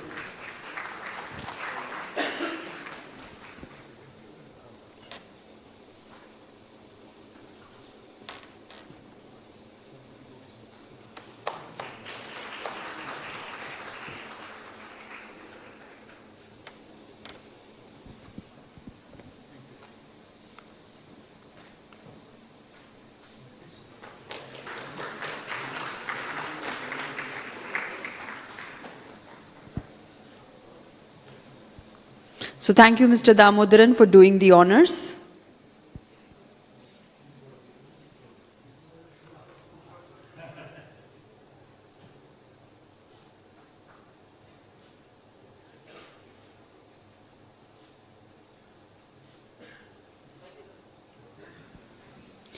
So ladies and gentlemen, it's now time for a lunch break. We request you to return back in 45 minutes. And lunch is being served at Cullinan on the 2nd floor of the hotel. Once again, we request you to kindly be back on time so that we can start the next session on time. Thank you.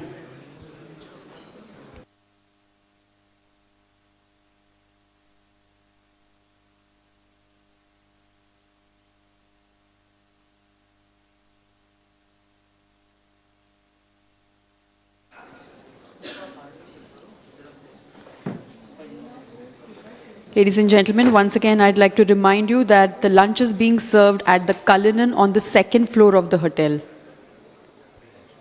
एक बार फिर आप सभी को याद दिलाना चाहेंगे कि lunch जो है कलिनन में हो रहा है, which is on the 2nd floor. Thank you.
I am the future that was born 100 years ago. I am the purpose that emerged with India's independence to be a force for business that makes doing good our business. Towards an independence where knowledge sets us free. To think big and achieve bigger. To take India to the world and the world to India. Creating pathways of self-reliance. To stand for progress, the planet and the people. Towards a future made perfect. And be a force creating abundance. Because independence is not a moment in history. It's a never-ending path to prosperity. Aditya Birla Group, a force for good.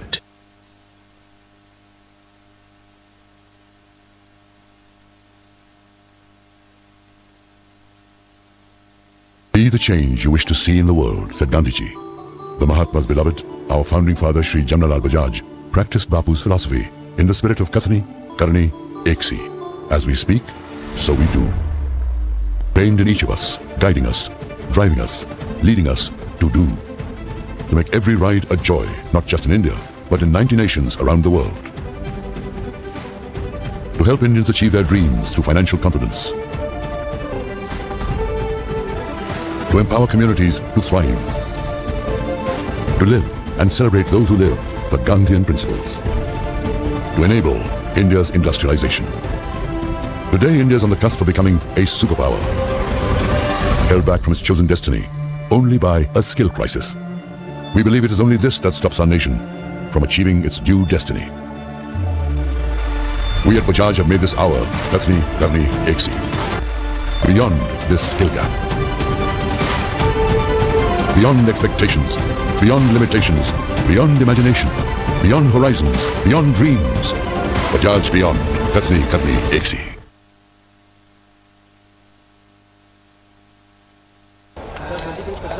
So stylish. Sir, इसे दिखाएंगे आपके style में, Baahubali style में। ये राजा का हुक्म है, इस बार हम एक नए यंत्र का इस्तेमाल करेंगे।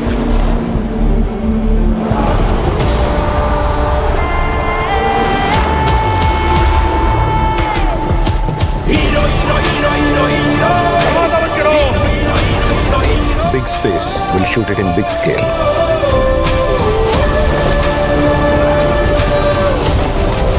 We'll show them larger than life.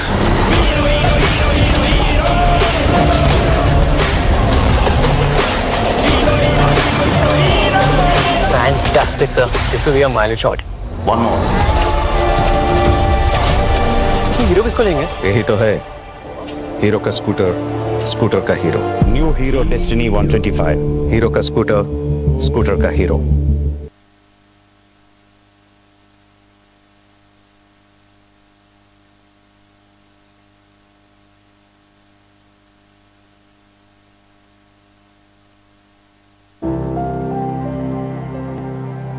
जिंदगी के कई मौसम अनुभव किया मैंने। हालात बदले, लोग बदले, अगर कुछ नहीं बदला तो बाबूजी की सिखाई हुई एक बात तो कहते थे, जब नींव मजबूत हो तो फिर चाहे वक्त के उतार चढ़ाव कैसे भी हो, हम उनका डट कर सामना करने में सक्षम होंगे। बिल्कुल इस पेड़ की तरह जिसकी नींव भी टिकी है निस्वार्थ भावना और सहनशीलता जैसे आदर्शों पर। ऐसा ही एक अटूट रिश्ता जोड़ता है आपके साथ IDFC फर्स्ट बैंक। विश्वास, पारदर्शिता और सच्चाई का। ये है ऑलवेज यू फर्स्ट, क्योंकि इनको आपकी सफलता में अपनी जीत दिखती। मैं तो जुड़ चुका हूं इनके साथ, आप भी जुड़ जाइए ना। IDFC first bank, always you first.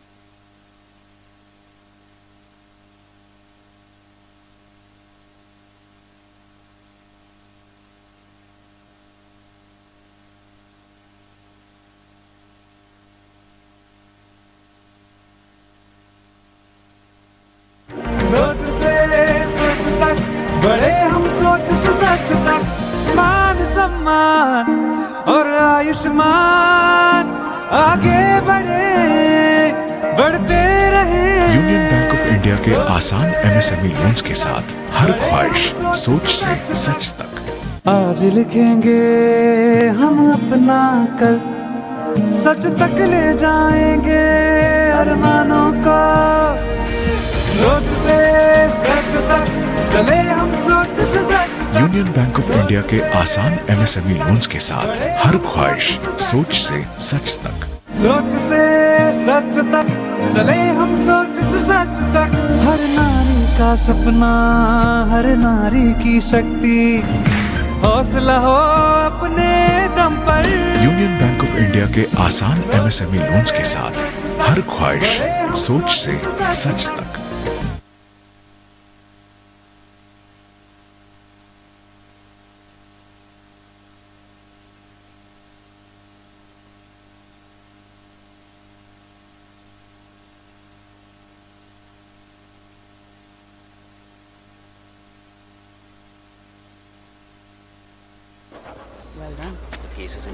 Congrats, Madam Council. Another win. बड़ा bonus also. कहाँ invest करोगे? Mutual funds? Mutual funds? वो तो चाचू देखते हैं। Objection, my lord. पैसे आपके, तो इन्वेस्टमेंट चाचू क्यों? क्योंकि ये सब बहुत डिफिकल्ट होता है। इस केस से ज्यादा डिफिकल्ट। केसेस तो टाइम, प्रैक्टिस और नॉलेज के साथ बस इजी हो जाते हैं। बिल्कुल, टाइम और नॉलेज। म्यूचुअल फंड्स में भी यही चाहिए, इजी। Good argument council. चलो इन्वेस्ट करते हैं।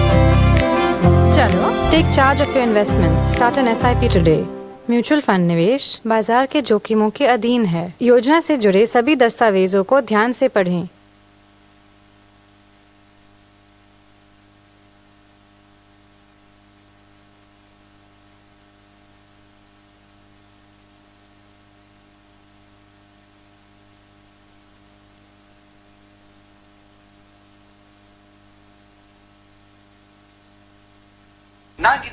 स्टेन रिमूवल वाला वॉशिंग लिक्विड जो है फनी है ना, हम लाइफ में छोटी छोटी चीजों में भी हमेशा 100% ढूंढते हैं। जैसे ये टूथपेस्ट जिसे 9 out of 10 डॉक्टर्स रेकमेंड करते हैं, हैंड वॉश जो 99.99% जर्म्स मारता है, हेडफोन्स भी हम 95% नॉइज कैंसिलेशन वाले लेते हैं। पर जब बात बड़े इन्वेस्टमेंट्स की होती है, हम ये 7% सक्सेस रेट के चक्कर में क्यों पड़ते हैं? Breaking news.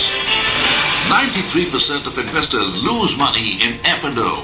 Only 7% make a profit. Risk छोड़ो, safe and secure investments चुनो। Why risk it? Invest a portion of your savings in safe and secure fixed deposits from Axis Bank. Safe investing is smart investing.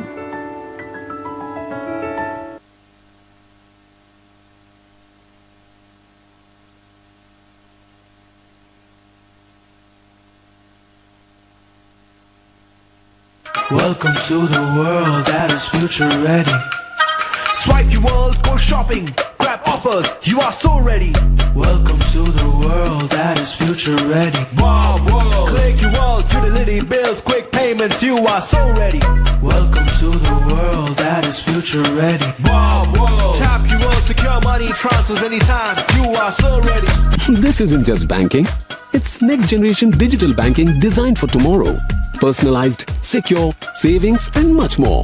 With Bank of Baroda, experience the same trust with smarter world at your fingertips. Your world, my world, future ready, Bob world.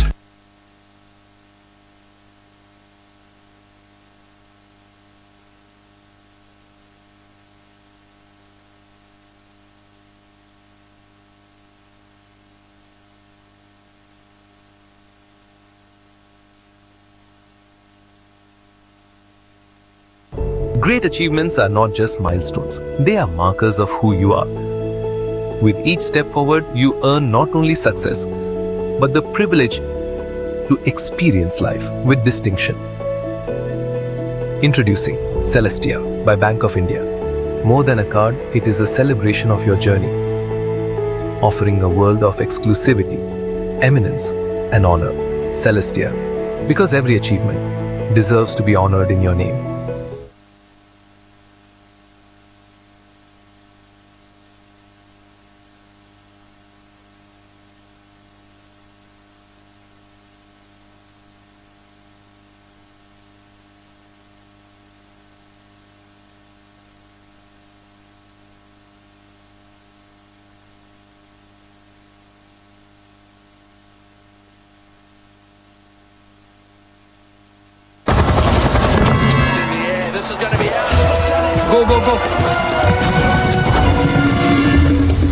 आप कौन?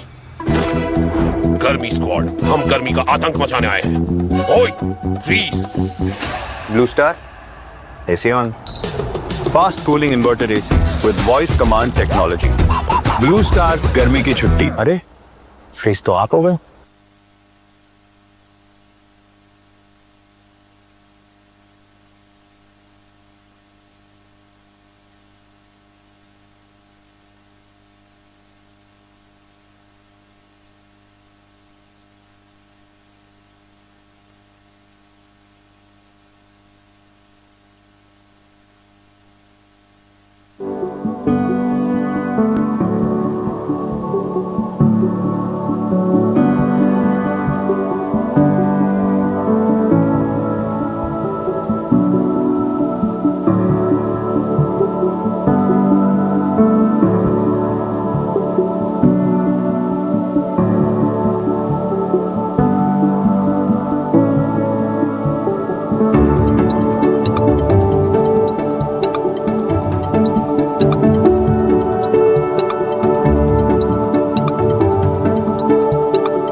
Driven by innovation, creativity, leadership, and a strong culture of entrepreneurship, InfoEdge is India's premier online classified company in recruitment, matrimony, real estate, education, and more. Incorporated in 1995 as InfoEdge India Private Limited, it became a public limited company in 2006. Since, InfoEdge has grown rapidly by scaling new heights every day with a network of 113 offices across over 80 cities in India and 7 offices in the Gulf. With over 6,000 employees, InfoEdge has a very diversified business portfolio and continues to pave a path into the future.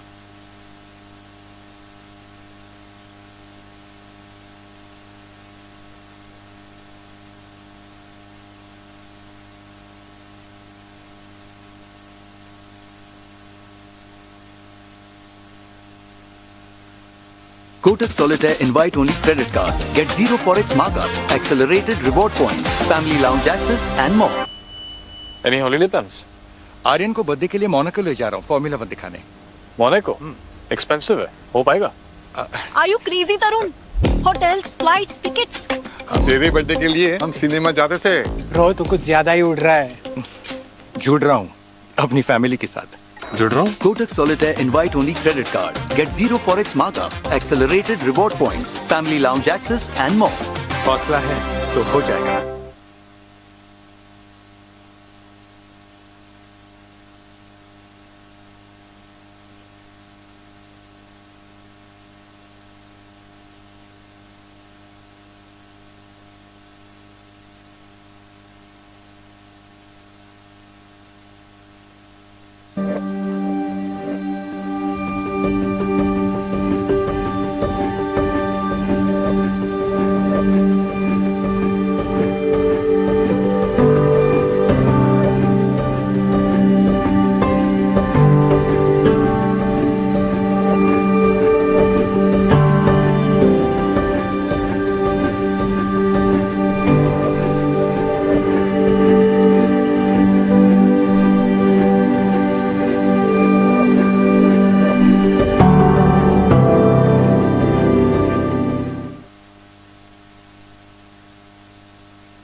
B6 Mahindra Electric Origin SUVs.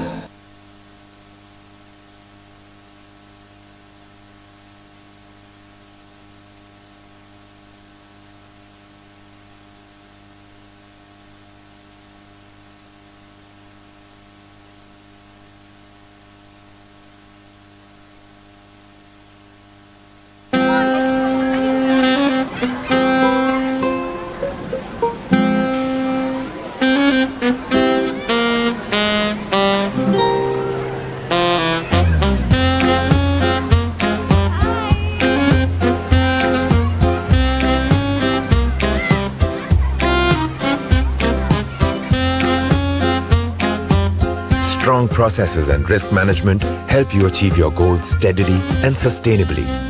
Nippon India Mutual Fund. Wealth sets you free. Mutual fund investments are subject to market risks. Read all scheme-related documents carefully.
Tata Capital is the flagship financial services company of the Tata Group with a legacy of 150 years.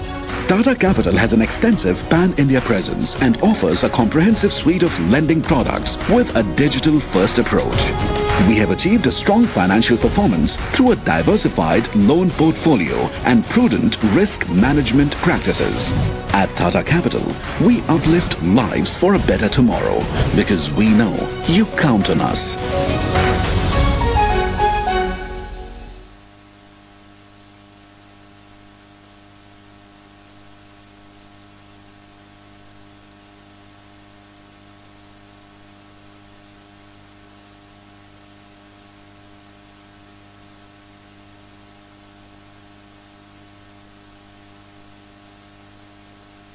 The all-new TVS Jupiter. Style meets excitement. Practicality meets comfort. Safety meets innovation. TVS Jupiter 2024.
I am the future that was born 100 years ago. I am the purpose that emerged with India's independence to be a force for business that makes doing good our business. Towards an independence where knowledge sets us free. To think big and achieve bigger. To take India to the world and the world to India. Creating pathways of self-reliance. To stand for progress, the planet and the people. Towards a future made perfect. And be a force creating abundance. Because independence is not a moment in history. It's a never-ending path to prosperity. Aditya Birla Group, a force for good.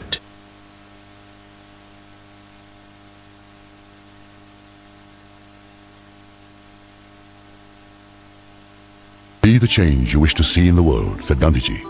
The Mahatma's beloved, our founding father Shri Jamnalal Bajaj, practiced Bapu's philosophy in the spirit of Kasani, Karni, Eksi.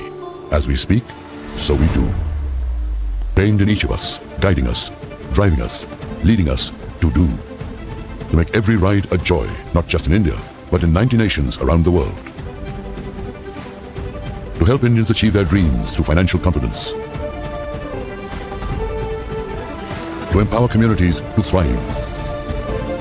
To live and celebrate those who live the Gandhian principles. To enable India's industrialization. Today, India is on the cusp of becoming a superpower. Held back from its chosen destiny only by a skill crisis. We believe it is only this that stops our nation from achieving its due destiny. We at Bajaj have made this our Kasni, Karni, Eksi. Beyond this skill gap. Beyond expectations, beyond limitations, beyond imagination, beyond horizons, beyond dreams. Bajaj beyond. Kasni, Karni, Eksi.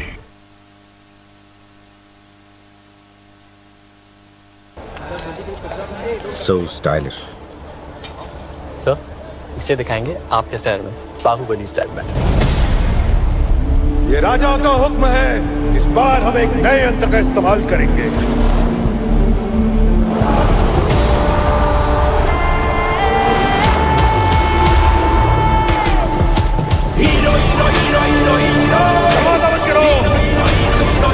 Big space. We'll shoot it in big scale.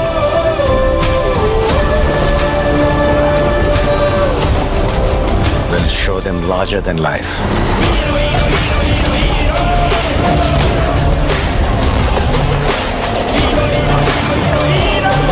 Fantastic, sir. This will be a mileage shot. One more. इसमें hero किसको लेंगे? यही तो है, hero का scooter, scooter का hero. New hero destiny 125। Hero का scooter, scooter का हीरो।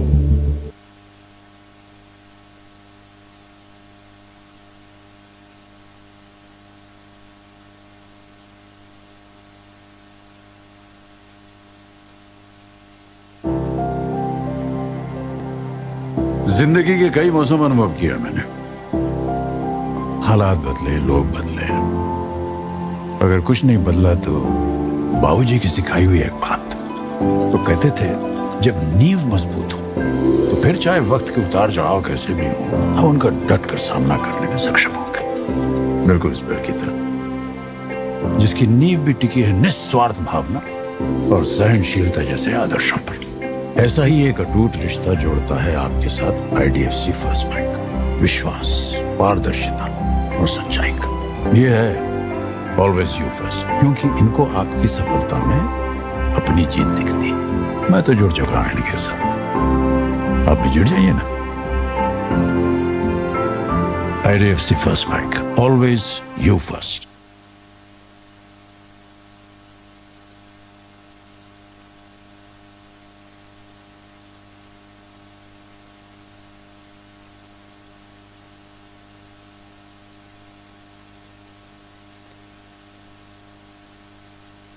सोच से सोच तक बड़े हम, सोच से सच तक, मान सम्मान और आयुष्मान आगे बढ़े।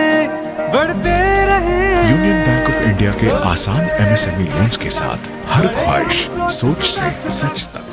आज लिखेंगे हम अपना कल, सच तक ले जाएंगे अरमानों को, सोच से सच तक चले हम, सोच से सच। यूनियन बैंक ऑफ इंडिया के आसान MSME लोन्स के साथ हर ख्वाहिश सोच से सच तक। सोच से सच तक चले हम, सोच से सच तक। हर नारी का सपना, हर नारी की शक्ति, हौसला हो अपने दम पर। यूनियन बैंक ऑफ इंडिया के आसान MSME लोन्स के साथ हर ख्वाहिश सोच से सच तक।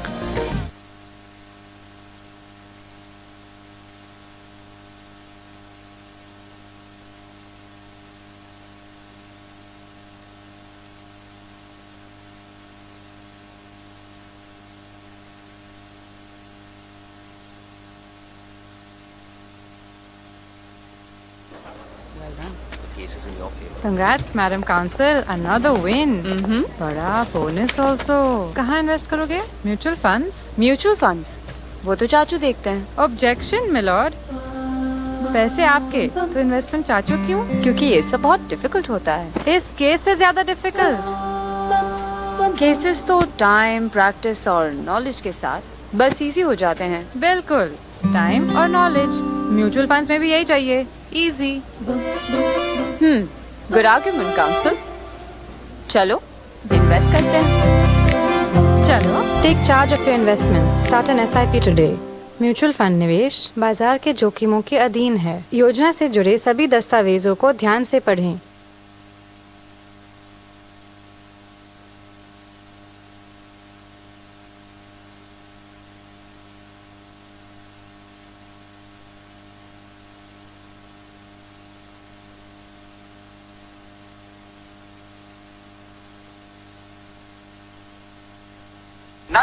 स्टेन रिमूवल वाला वॉशिंग लिक्विड जो है फनी है ना, हम लाइफ में छोटी छोटी चीजों में भी हमेशा 100% ढूंढते हैं। जैसे ये टूथपेस्ट जिसे 9 आउट ऑफ 10 डॉक्टर्स रेकमेंड करते हैं, हैंड वॉश जो 99.99% जर्म्स मारता है, हेडफोन्स भी हम 95% नॉइज कैंसिलेशन वाले लेते हैं। पर जब बात बड़े इन्वेस्टमेंट्स की होती है, हम ये 7% सक्सेस रेट के चक्कर में क्यों पड़ते हैं? Breaking news.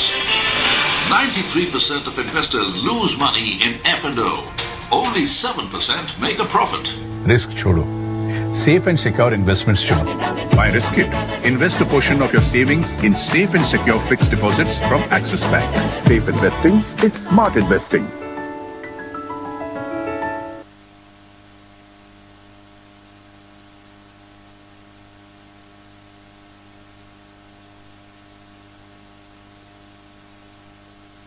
Welcome to the world that is future ready. Swipe your world, go shopping, grab offers, you are so ready.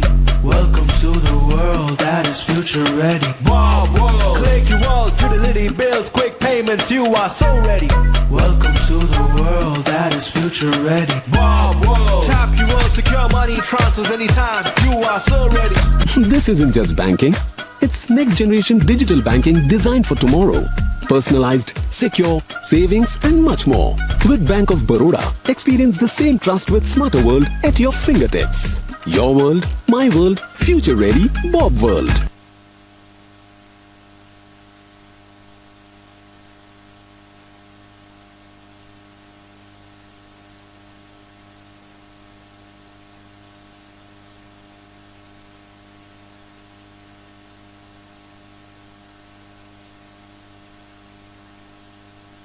Great achievements are not just milestones, they are markers of who you are. With each step forward, you earn not only success, but the privilege to experience life with distinction. Introducing Celestia by Bank of India. More than a card, it is a celebration of your journey, offering a world of exclusivity, eminence, and honor. Celestia, because every achievement deserves to be honored in your name.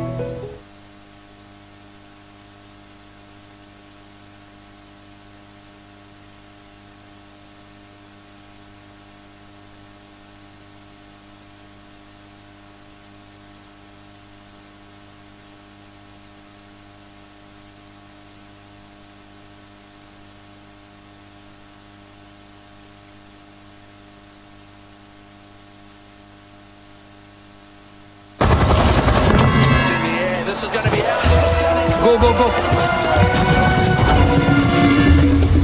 आप कौन? गर्मी squad, हम गर्मी का आतंक मचाने आए हैं। ओए, freeze. Blue Star, AC on. Fast cooling inverter AC with voice command technology. Blue star गर्मी की छुट्टी। अरे, फ्रीज तो आप हो गए।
Driven by innovation, creativity, leadership, and a strong culture of entrepreneurship, InfoEdge is India's premier online classified company in recruitment, matrimony, real estate, education, and more. Incorporated in 1995 as InfoEdge India Private Limited, it became a public limited company in 2006.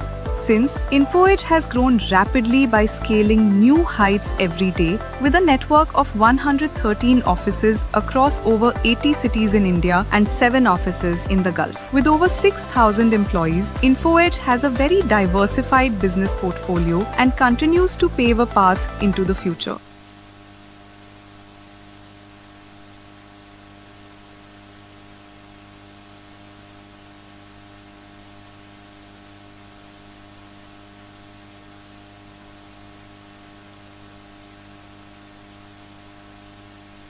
Kotak Solitaire invite-only credit card. Get 0 forex markup, accelerated reward points, family lounge access and more.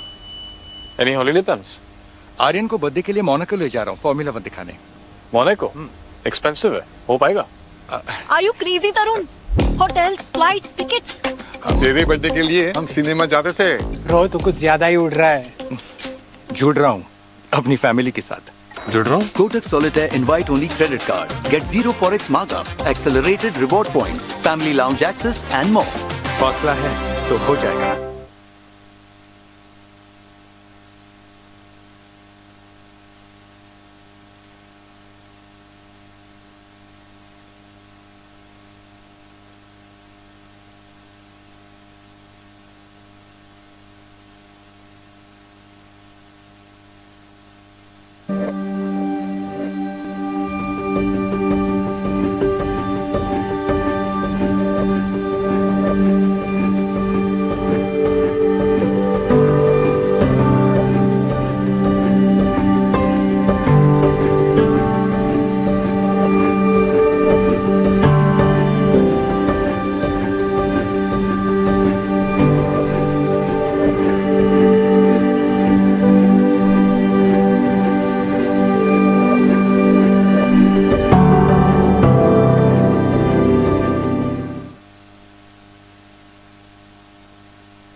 B6 Mahindra Electric Origin SUVs.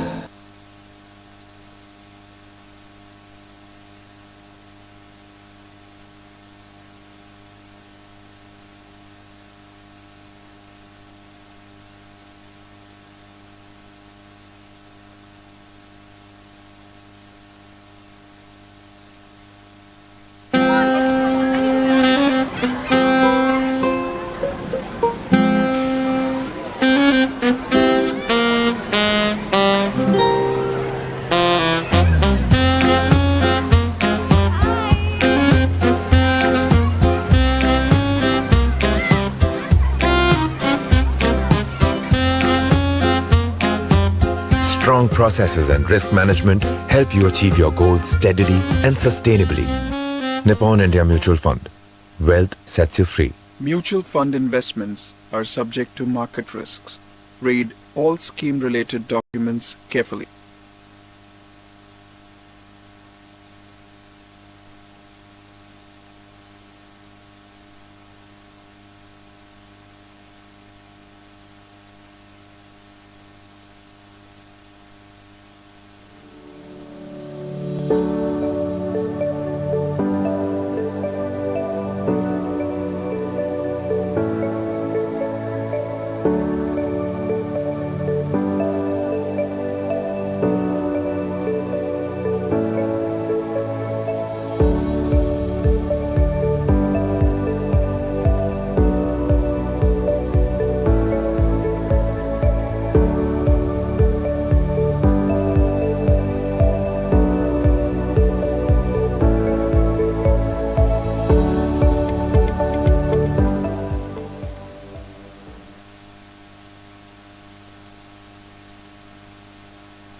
Tata Capital is the flagship financial services company of the Tata Group with a legacy of 150 years. Tata Capital has an extensive pan-India presence and offers a comprehensive suite of lending products with a digital-first approach. We have achieved a strong financial performance through a diversified loan portfolio and prudent risk management practices. At Tata Capital, we uplift lives for a better tomorrow because we know you count on us.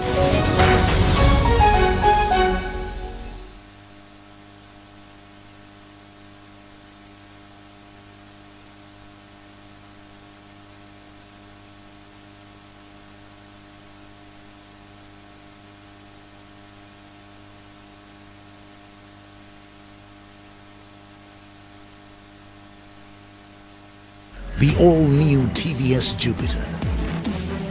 Style meets excitement. Practicality meets comfort. Safety meets innovation. TVS Jupiter 2024.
I am the future that was born 100 years ago.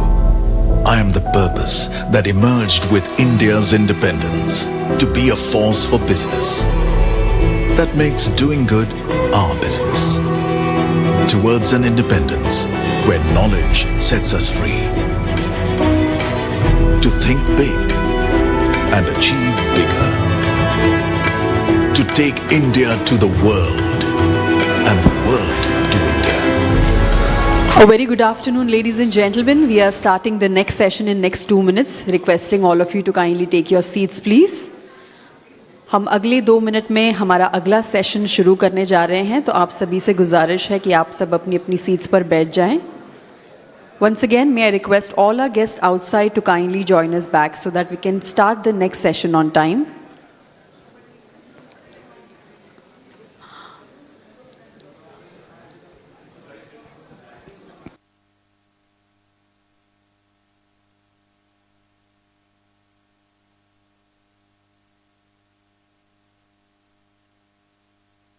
Mahatma's beloved, our founding father Sri Jamnalal Bajaj practiced Bapu's philosophy in the spirit of Kasani, Karni, Eksi. As we speak, so we do. Trained in each of us, guiding us, driving us, leading us to do. To make every ride a joy, not just in India, but in 90 nations around the world. To help Indians achieve their dreams through financial confidence. To empower communities to thrive. To live and celebrate those who live the Gandhian principles. To enable India's industrialization. Today, India is on the cusp of becoming a superpower. Held back from its chosen destiny only by a skill crisis. We believe it is only this that stops our nation from achieving its due destiny. We at Bajaj have made this our Dasni, Karni, Eksi. Beyond this skill gap. Beyond expectations. Beyond limitations. Beyond imagination. Beyond horizons. Beyond dreams. Bajaj beyond. Dasni, Karni, Eksi.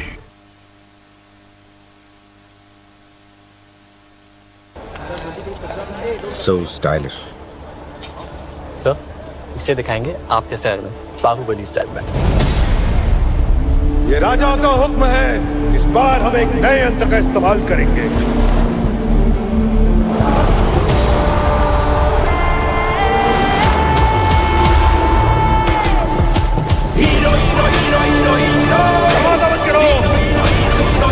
Big space. We'll shoot it in big scale.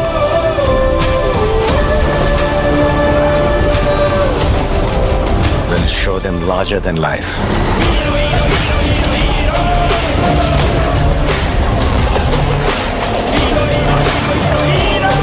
Fantastic, sir. This will be a mileage shot. One more. So, hero किसको लेंगे? यही तो है. Hero का scooter, scooter का hero. New hero destiny 125. Hero का scooter, scooter का hero.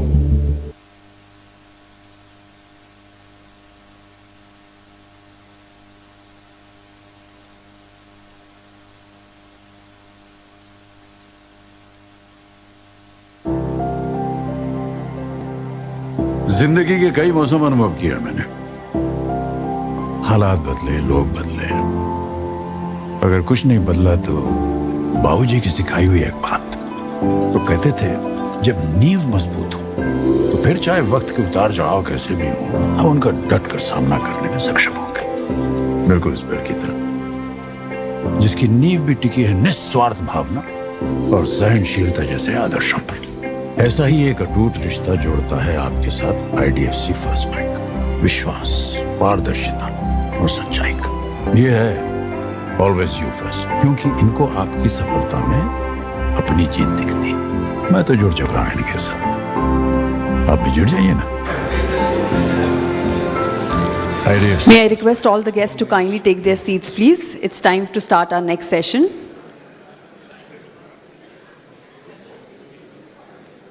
Ladies and gentlemen, may we request you to please take your seats so we can start the session now.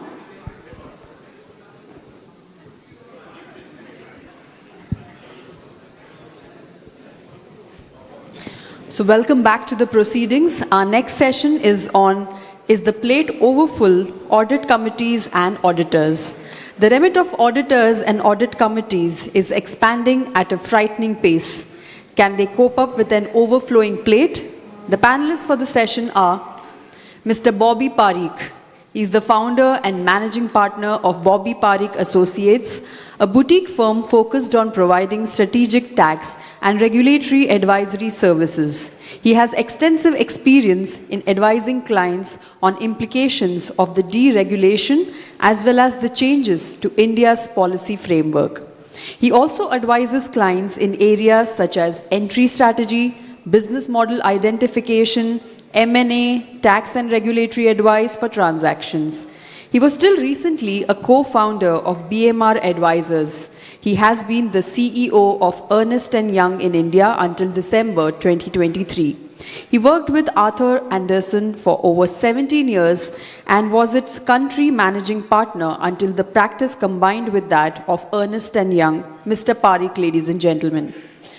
Our next panelist for the session is Mr. Jamil Khatri. He is the co-founder and CEO of Unicus Consultech, a tech-enabled global platform which offers ESG and accounting and reporting consulting. Prior to this, he headed the accounting advisory practice of KPMG globally, the only professional from India within the Big Four to head a global business unit. With this KPMG, he also headed the US GAAP and SEC practice. He has assisted several Indian companies in transitioning to international accounting practices and in meeting their financial reporting and governance obligations for overseas listing. Ladies and gentlemen, Mr. Khatri. Our next panelist is Ms. Neelam Dhawan. She has vast experience in the information technology industry and since 1982 has held various positions, including that of Managing Director across HCL, IBM, Microsoft, and Hewlett-Packard. Her last executive assignment was as a Vice President of Asia Pacific and Japan for Hewlett-Packard Enterprise until March 2018. And over the years, she has been a key participant in shaping the IT industry in India. She was on the NASSCOM Executive Council from 2009 to 2017 and significantly contributed to the industry strategy and public policy frameworks. Currently, she serves as a director on a number of boards. Ladies and gentlemen, Ms. Dhawan. And Mr. Khatri has kindly agreed to be the moderator for the session. Over to you, sir. Thank you. Okay, I'm audible, right? So first of all, good afternoon to everyone, and thank you, Mr. Damodaran. Damodaran obviously loves me. This is the third year he's actually made me speak immediately after lunch. And Mr. Damodaran, third year in a row after lunch. So thank you for that. There you go. And in fact, to rub it in this year, he actually called the session, "Is the plate overfull?" So with that, thank you, Mr. Damodaran, for the opportunity. Great to be here. Just to set some context, actually, what we're going to try and cover in the discussion today is, if you look at the responsibilities of the audit committee and then of the auditors as well, there is a lot of discussion to say from a legal perspective, are these responsibilities become unduly harsh?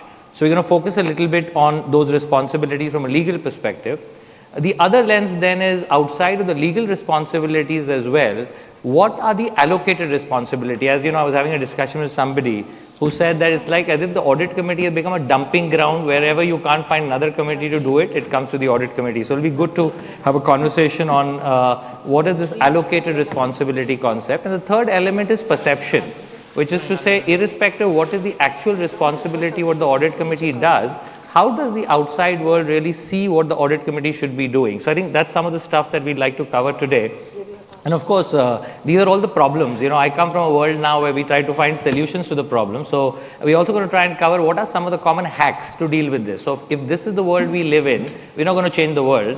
What can we do in some way to manage this increased load of responsibilities? So that's something we're going to talk about.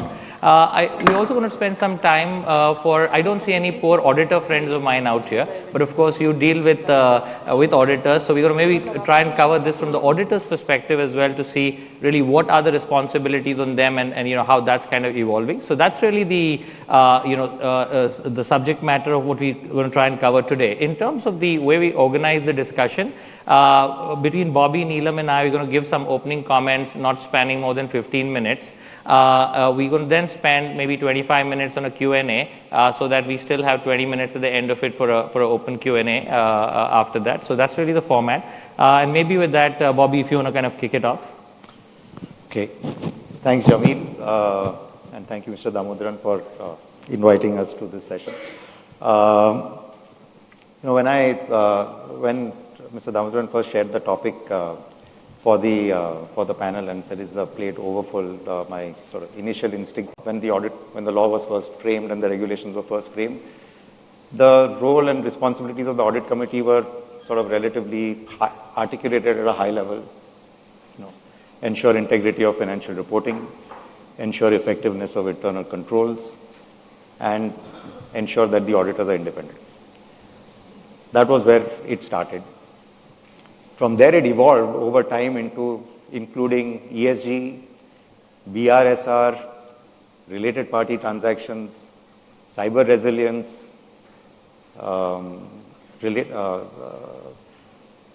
whistleblower complaints, all kinds of things. It looked like effectively the audit committee is overseeing everything from greenhouse gas emissions to internal grievances. And this it does in the course of meeting 4 times a year, which is the statutory minimum. Most audit committees, I suspect, meet more often than 4 times a year. And then what started off as a 2-3 hour meeting now has expanded to occupy maybe a large part of the day. It sort of makes you pause and want to ask the question that, are we designing this committee with a way that it is intended to replace management as opposed to actually overseeing management? If everything is the responsibility of the audit committee, then do we run the risk that nothing receives the level of attention that it ought to deserve when dealing with issues? The second factor is sort of legal overload, or what I sort of sometimes describe as the illusion of assurance. We have this notifications from the NFRA, circulars issued by SEBI, amendments to the Companies Act, all of these invariably well-intentioned, many times produced as a result of some failure or some scandal. But all of these, when they are notified, they all seem to get accompanied by a demand for more certifications, more disclosures, and often the need for, or potentially the need for, a subcommittee or an additional committee or something to that effect to deal with it. And there is an expectation generally from the regulator certainly, and from the market in some ways, that there should be zero tolerance for failure. Right? So a lot of these regulations tend to emerge with that if there's a failure, then we must regulate, we must write rules, and there must be no failure. Now, all of this combines to create and put up sort of an impossible standard of performance in the audit committee, where you just cannot afford to have failure. So, and then the risk that one should think about is whether it then generates or creates a behavior where there is a culture of caution, which is not necessarily the same as a culture of governance, and where you potentially run the risk of creating a committee committees which then adopt defensive postures and are concerned more about protecting themselves first and then worrying about shareholder protection as a second matter. Right? And the third is really just the tone from the top. What is the tone of the regulators? And I'd say that our general posture, regulatory posture, and the tone seems to lean towards being sort of deterrence by fear. And this then is the other aspect of really what culture are we driving, and are we then driving a behavior which is focused more on form filling rather than looking at true governance? And are we then producing outcomes which are driven out of or born out of process rather than out of true exercise of judgment? I think I'll pause there and hand over to... No, thank you. All very relevant points. Thank you. Neelam, your thoughts? Yeah, thank you. Here I am sitting between two CAs, a non-CA, and trying to talk about audit committees. The only experience I have has been for multiple years, maybe a decade and more, on audit committees, and I also chair one of the audit committees for a company. And believe me, I find that it's overwhelming because you think you know how to run a business, you know how to read your P&L, balance sheet, the financial controls, and hence you are qualified to be on the audit committee. But the audit committee itself needs now various talents. It cannot be just people from financial background who can be part of the audit committee. And if you chair the audit committee, you have the responsibility of bringing the right talent into that team. Bobby just highlighted some of the areas like ESG, like cyber, like POSH, like whistleblower, all of it comes in. But I think the one of the things which he didn't talk about, and I would like to mention it, is risk. Many evolved companies have a risk committee which is separate from the audit committee, but most organizations do not have risk committee separate from audit committee. The moment that is done, it actually does help the audit committee in a big way if it is separate, but if it is not, enterprise risk and then defining the risk, enterprise risk management framework itself defines how is this company going to work and what are the risks we need to look at, and how often do you review the risk mitigation plan of the top 5 or 6 risks, forget the top 10, 15 risks. Today, when you look at it from that perspective, even geopolitics comes into a discussion in the audit committee, even supply chain and disruption of supply chain management also comes into audit committee, because it can impact the results, if not this quarter, the next quarter, and it is going to put financial risk on the company. So the scope keeps on getting defined and redefined of the audit committee as you look at it.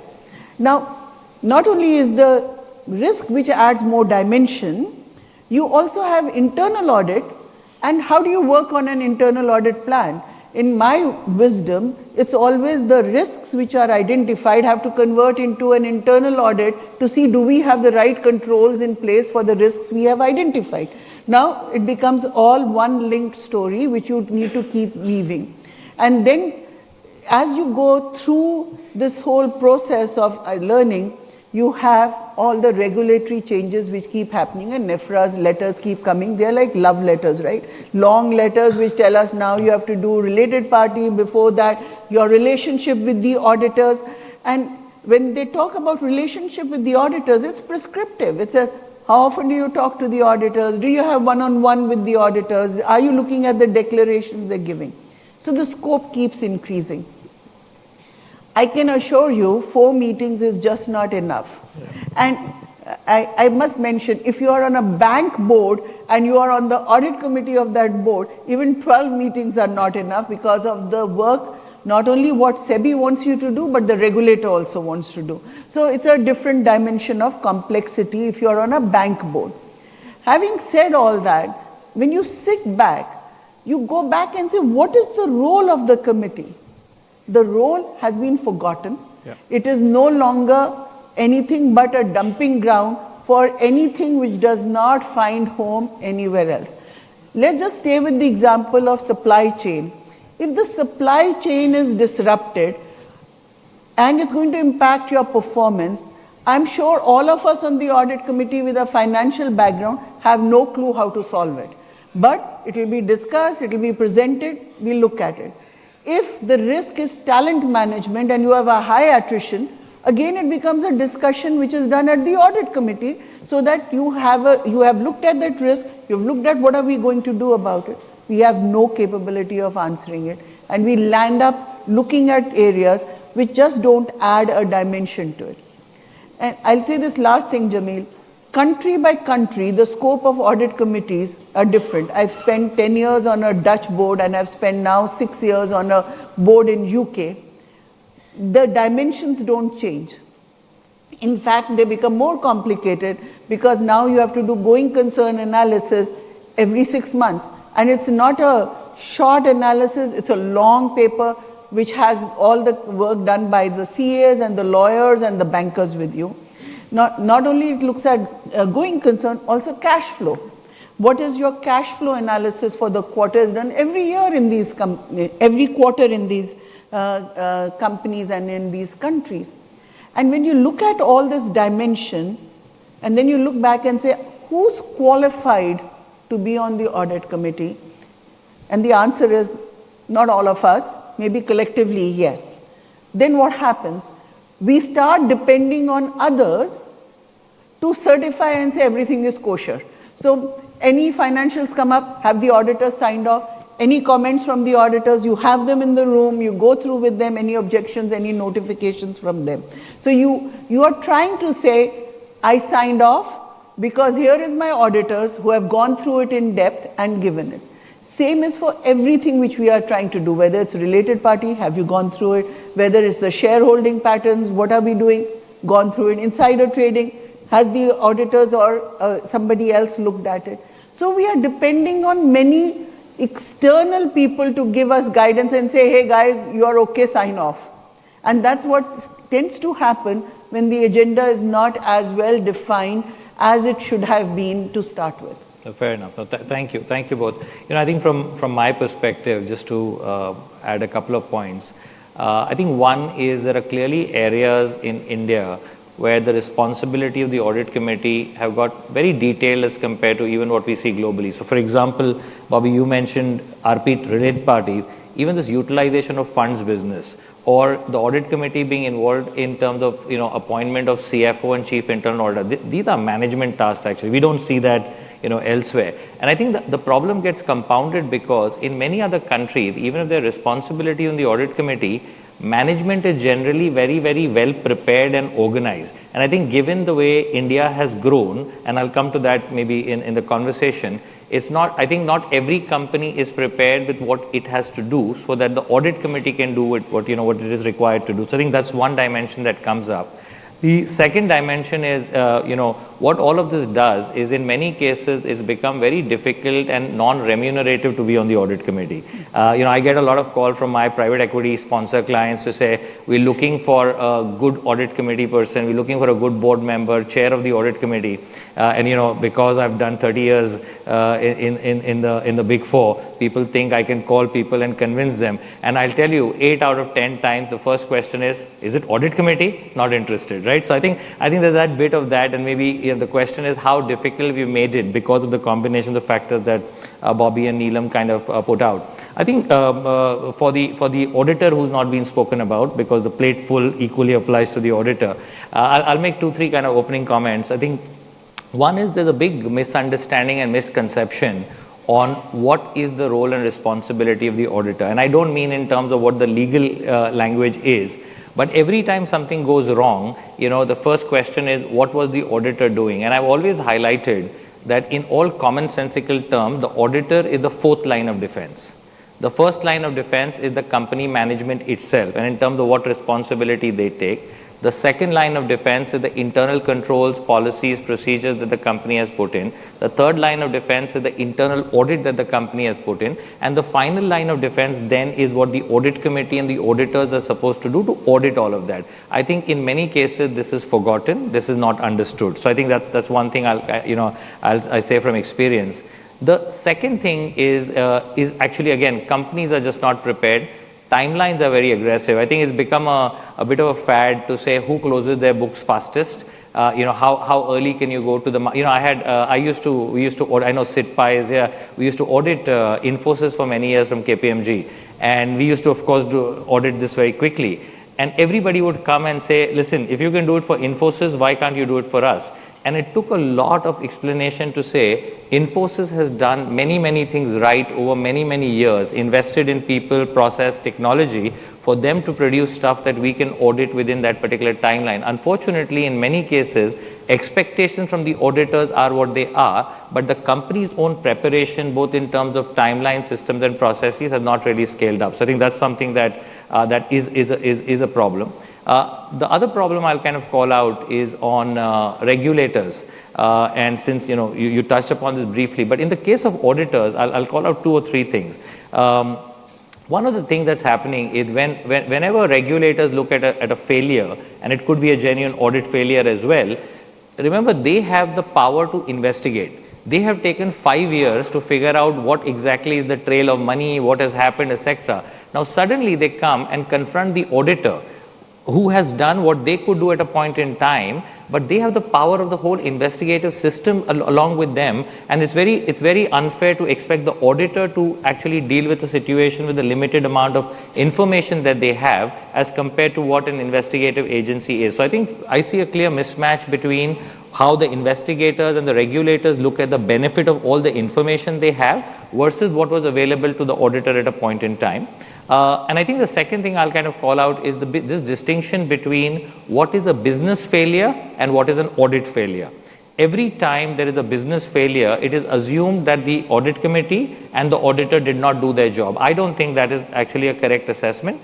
There are, of course, issues in every case, but to hold the auditors accountable for every business failure, if you know, we had cases where in the coal scam, in the telecom scam, when licenses got cancelled, there are still some auditors who are effectively answering questions from the regulators on why they did not do certain things. Now, who the hell could have figured this out at that point in time? So I think there is a big disconnect in both the power of the investigators versus what they expect the auditors to do, and this whole thing about not looking at business failures in the right spirit actually. So lots to talk about, and would love to take questions from the participants as well. But if I can just maybe move to just from a direct question perspective, we highlighted several issues that kind of come up. The first question I have for you is, do you see this differing from company to company? I.e., and Neelam, you talked about you are on a global board, right? You're also on boards of certain startups, but at the same time, you're on boards of more mature companies, and again with you. So would love your comment on how this differs in terms of responsibility of the audit committee and the scope creep between different companies. It's fairly different. See, if you take the tech companies, revenue recognition and hence what it constitutes as a revenue for the quarter is very different. It is contract by contract. It is not something like you sell goods and you have the billing done. If you are in a distribution model, what you sell to the distributor is what you take as revenue. And if you are in any other model, it's the end user acceptance of your product which is then taken as revenue. So even the definition of how you take revenue is different from company to company, and that itself has a complication on how you want to look at the results. Believe me, in the IT world, we would have revenue, unbilled revenue, and then unearned revenue. And then you say, okay, what are we talking about? What is the revenue for the quarter? And you say, what do you mean by revenue for the quarter? Is it total revenue, unbilled, unearned, or billed? So that itself would have a debate, as to what you take in as revenue. But the underlying nature of the work a company does definitely changes the scope of what the audit committee does. The regulator who's there for that industry, that also changes the scope of the work you do. I briefly mentioned, if you're in banking, then you have SEBI and RBI. If you're in insurance, it's what IRDA has said and what SEBI has said. And so like that, it keeps happening all the time, that you have different regulators who have a different lens and multiple regulators which bring in their own dimension. So I don't think the audit committees are the same anywhere. In many companies where risk is separate, suddenly you find no discussion on cyber, no discussion on IT, no discussion on any of these points. And whereas where it isn't separate, you are going through deep presentations on each one of the areas which are like that. So much more, when you have a large number of suppliers vis-a-vis the small number of suppliers, again auditing the suppliers, because are they working as per the norms defined by you, is another part of the responsibility which again falls on the audit committee to look at. And believe me, legal matters which we didn't speak about, and I see a number of lawyers and good friends in the room, legal matters also come under the purview of the audit committee, and sometimes you say, okay, what am I supposed to look at? And then you call up and say, Mukesh or Shardul, please guide me. I don't know what's happening here. So all of them are different. The scale of a company, the smaller companies perhaps have less complexity, and the sooner we start working with them to define the processes, I think we'll work. But in the larger companies, the processes are defined. To change anything takes far longer and it has far more implication. But in the startup world, you can define it, you can get it going, you say you have to do it on SAP or you have to do it on ERP, and this is the process, and you will get this kind of audit done. You can define it with them, which you can't do in a big company. But very fair. Thanks for that. But I think having said that, I think one of the challenges with startups, and again, I do a lot of work in that space, is actually convincing a startup founder and convincing the investor that it is worth investing in systems, controls, and processes, right? So I think the important part, because I actually feel for a lot of companies, we know there's a big IPO boom going on, and I've been doing a lot of work in that space as well. I feel for audit committee members who've been brought in 6-7 months before the IPO to try and deal with the fact that systems and processes have not been set up over time. So absolutely, it's easy to do it, but the key really is, how do you get founders and investors to kind of play the game? Bobby, your thoughts overall? No, I think I'd actually say that it's not only the startups, but before they start becoming effective. So therefore for firms to be able to help them provide the inputs which they need in order to be able to put this in place, I think it's a big uphill battle, and it's a big challenge in terms of how do you actually create the capacity within an organization to be able to process all of that and to be able to apply it within the company.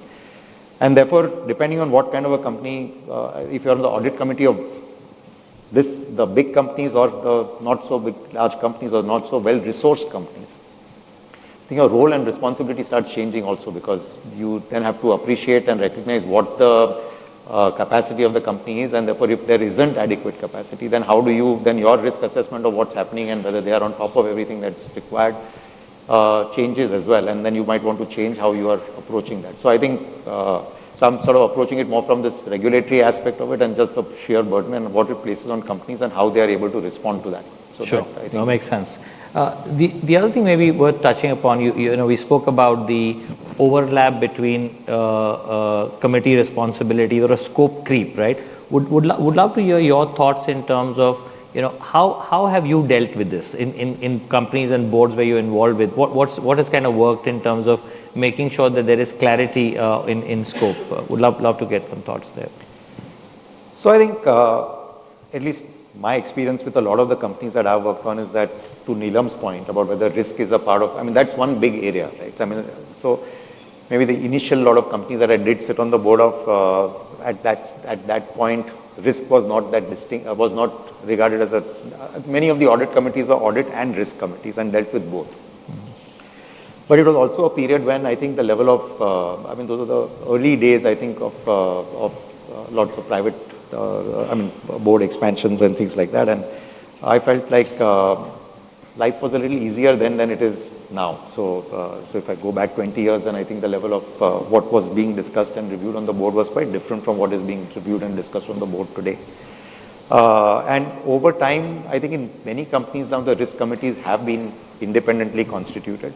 And I think one of the good practices that I've seen, and it seems to be a practice on 2-3 of the companies which I do sit on the boards of, is for the risk committee to actually, while it may be constituted with a few of the directors, the expectation is that all directors attend the risk committee meeting.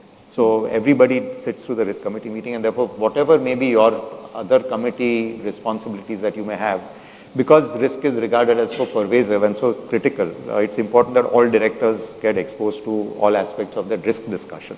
And then they may do whatever else that they need to do. So as a result, the audit committee, when we have discussions at the audit committee, you are sensitive to and you are privy to all of the discussions that have taken place at the risk committee, and you can then find linkages to the work that's going on in the audit committee to the extent that it may be relevant for the audit committee as well. And I think that that's it's a good, when I think about it, I thought that was a good practice and a good feature, because then it at least ensures that there is a visibility that all the audit committee members have of what's being discussed in the risk committee, and they are able to sort of incorporate that into the work that they're doing and avoid overlaps, because there is some things which will be done at the risk committee which may potentially be overlapping with the audit committee, although in general risk committee should be more forward-looking, audit committee sort of looking at what's happened, so it's a little more backward-looking than the risk committee, but still there is a bridge and there is important areas which are relevant for both sides of the thing. So I think that's one of the things which at least ensures that there is some demarcation between what the audit committee is doing and the risk committee, although not excluding the audit committee. The other thing is more touching on the point about this, protection and sort of making sure that you are not taking on more than what you should. I sometimes feel is just looking at, I think that what I've seen and experienced from the way that board packs get prepared by different companies is that sometimes there is too little information. But otherwise, generally in reasonable companies, well-run and well-managed companies, I think there could potentially be a situation where there is lots of information that is shared. So an audit committee pack might be 1,400 pages or 1,200 pages and things like that, and every contract is put into it, and every agreement is put into it, and every policy is put into it, and things like that. And then, then I feel like, I don't want to know all of this stuff, and I don't want 1,400 pages of information, because then it is assumed that, one, because it comes, and then if you are, depending on what your mindset is, you feel like if it's come to you, then you must read it, so you feel compelled to or obliged to sort of go through all that material, and it's just not possible. And then if you're not able to go through all the information, then you start wondering about why do you have that information in the first place, and do you really need all that information, and if you don't, then it should not be there.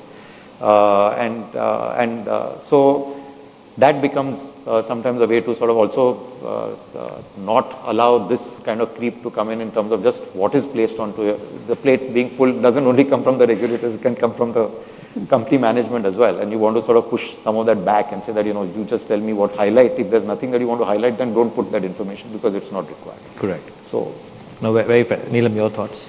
So, coming to the papers, and I'm laughing, you can see Radhika there, she has a lot of discussions with us on the volume of papers she sends us to read. But I think in one of the boards, a good practice has been to say they have two sections. One for information only, that's an information deck, and it's a pre-read, you read it, you definitely read it. So you still have to limit how many pages come there. And there is a deck which is for decisions which you need to take during the committee meeting. But what works the best for me is to have a pre-audit committee briefing session. And I have a session with the CFO, definitely, and go through, and the internal audit, and go through what are they wanting to present, what are the highlights, what are the few things. And if something on the agenda sounds really not to be done, I tell them let's not spend time on this. So that pre-audit committee helps me just define the agenda for the first thing. Obviously no numbers are discussed in that, it's just what are we going to be discussing, some of the stat matters are presented, and then you come to a conclusion, these are the things we'll do in the committee. Believe me, even the curtailed agenda in audit committee sometimes takes more than half a day, it can take a full day also, when you have to go through all of it. And if there's a merger and acquisition happening, or you're selling some business, your audit committees will continue forever. So defining in the pre-committee call, what we want to discuss is extremely important for me to do it. And there is some for FYI, I mean, you are sending some details and tons of paper just for information. We might as well call it's for information only. And in one of the boards overseas, they have a summary page for every topic. So they'll have one page, it cannot exceed a page which says this is the important highlights. It will start by saying for approval, for information. So this is coming up for approval, you go through, and then if you don't understand, then you go through the balance sheets.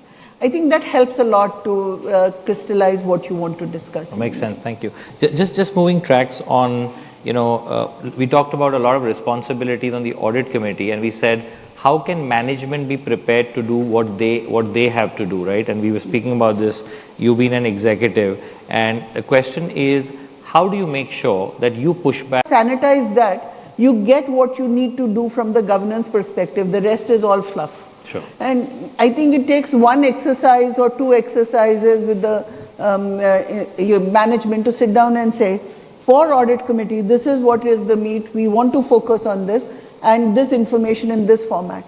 I hate going through packs looking for information and linkages, etc., to just have that conversation. Sure, makes sense. Bobby? Yeah, I think similar. The thing that, and it's some part of it is a cadence issue, that if you have the conversation with whoever is the management team that's responsible to the committee, to set out what it is that you want, to first understand what they have there as expectations, but otherwise also what your expectations are and how you want information to be put together and what you want, and to control the agenda. So to at least, at least you should define what the agenda is and not let anyone else set the agenda for you. So that's one thing. And then defining the agenda and then defining what needs to come and how it needs to come. And then also making it clear through different interactions that, where it is that, what is the responsibility of management, and then push back if there is stuff which really, if material comes which doesn't have any recommendation or any point of view, then, to ask for management to sort of go back and think about it and say that what is it that how are you looking at it and what is it that you are proposing to be done? That's your call. It's not audit committee's job to take decisions for management, that's management's job to do it. And we can comment on it, we can agree or may suggest that maybe you want to think about it differently or something like that, but the call eventually is a management call, and they own that, and so that, how is that coming out clearly in the papers that are being put together? What is the issue? Why? What is the context? What are the issues? What are the choices? What are you deciding? Why are you deciding what you are deciding? And what do you want the audit committee to do with that? So all of that needs to come through clearly in every issue that's being placed, and it's not always consistent in the case, and then you spend a lot of time trying to sift through all the material that's there to be able to figure out what is there. So the efficiency and effectiveness of the committee increases much more if this comes through consistently in all the material that comes to the committee. That makes sense. I want to say one thing. The ownership to run the business is with the management. All this does not take that ownership shift to the audit committee. One should not take, he said it right. One is decision making. They can look at suggestions, but they can't ask the committee to take decisions on their behalf. We can question their decision, we can make them think differently. But at the end of the day, the management is running the business, and we are being responsible for the governance of it. Correct. Let it not translate into some work getting dumped onto the board or to the board committees to do. We are not there to execute for them. Absolutely.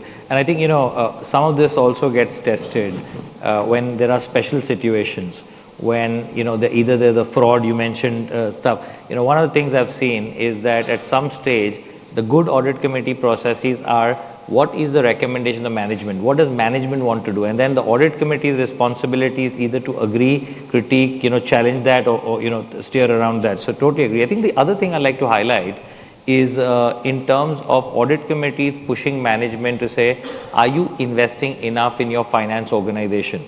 Do you have the right finance team? Do you have the right finance structure? Do you have the right CFO in place? Do you have the right internal controls? And is there enough going in terms of technology, processes and stuff around that? Because I think once you have that, it is easier then for the audit committee to get the comfort that what is required by management is in place, and they can do what they are kind of responsible for, right? So that's another element that's worth thinking about.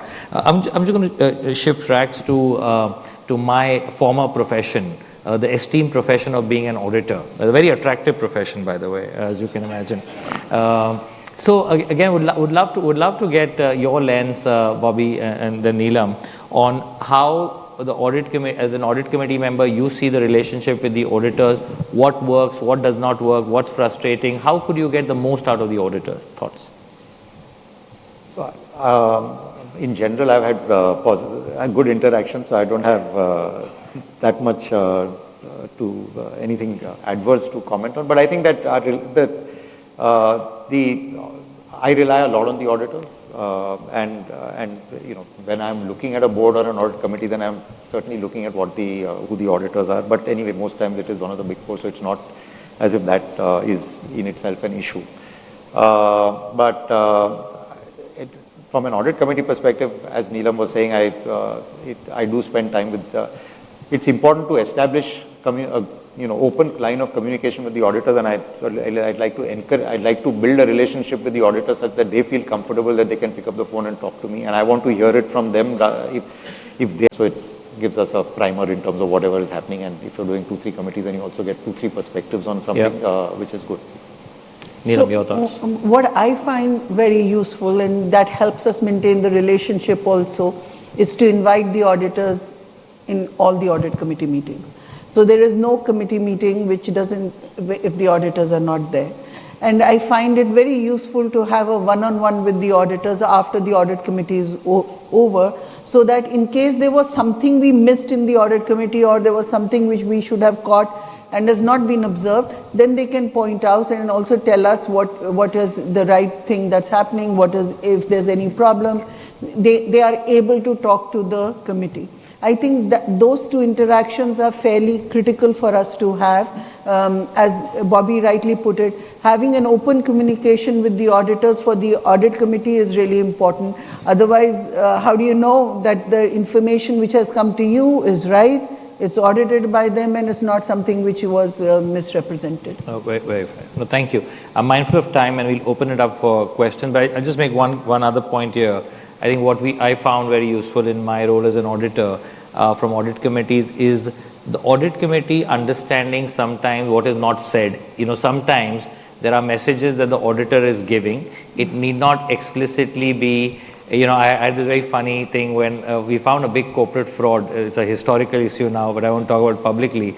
And I remember when all the glaring initial details were brought out, the audit committee chair asked me, so should we be worried? And I said, dude, like you should be very worried actually. But sometimes, you know, I think it's just the maturity of, and I think we've come a long way since then, or so I hope. But I think the real point is when you interact with the auditors, my kind of only guidance would be, see, auditors come from a different background. They're auditors for a reason. So they're not used to very explicitly and clearly saying certain things, but they say enough for people to pick up cues and follow up. That's just another point that I just thought I'll share with the group. But with that, we would be happy to take questions from the participants, and we can open the floor. So whoever wants to go first.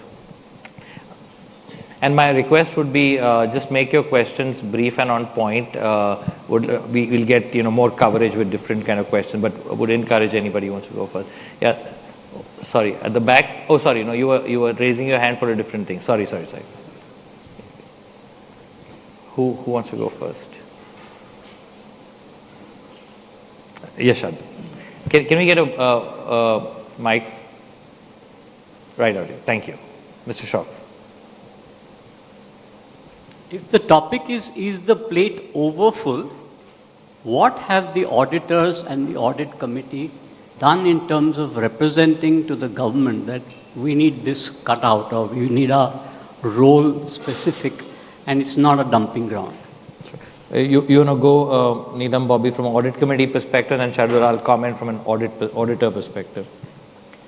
So at least I can say a little bit, not wherever there has been an opportunity, either directly in some interactions with governments or committees formed by the governments, or otherwise through companies when they are representing back and giving feedback. We've tried to at least convey that in some fashion. And I think it's not, we are discussing the audit committee right now, and that's the topic of the conversation, but somewhere I think it's a philosophy issue in terms of our regulation and approach to regulation and how we want to look at it. So it sort of affects the audit committees in some ways, but it's there across in many different ways. That this whole thing about, if there is a failure, then you must write a rule, as opposed to recognizing that if there is a business and if there is a economy and society, then there will be failures because you can't get everything 100% right. And one failure doesn't mean that you need to write rules. And so that instinct to write rules, write 5 forms, get 6 certifications, CEO must certify, CFO must certify, everyone must certify. That is just our natural instinct. And we need to fundamentally be looking to how we can sort of get over that and accept that there will be failures, but there will be other businesses which are still continuing, and it's not as if and if there is some crook or there is some malfeasance somewhere, doesn't mean that all businesses are, it's endemic in every business, and therefore those same rules must apply to them. I take related party transactions as an example. It's from 2018 till 2025, there have been 7 amendments to the regulations, and accompanied by discussion papers and then feedback and then industry standard forums and draft outputs and then final outputs and things like that. It's crazy.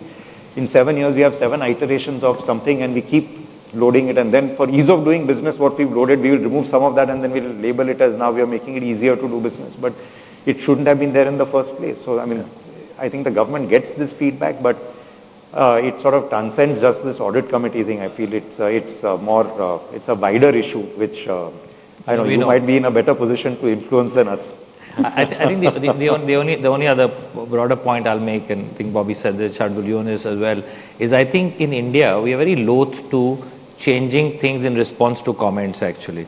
We made several kind of comments on audit regulations, for example, when they came in, and it was always that once the draft is out, it becomes as if it's an acknowledgement of defeat in some form, right? And I've always spent time with the regulators trying to explain. Now, they may make that same amendment 5 years later after a lot of pain has gone through the system. But so I think that's, I totally agree. It's more of a systemic kind of a play. But no, thank you for asking that. Other thoughts, questions? Either the plate full was taken literally or Bobby and Neelam were super, super clear. And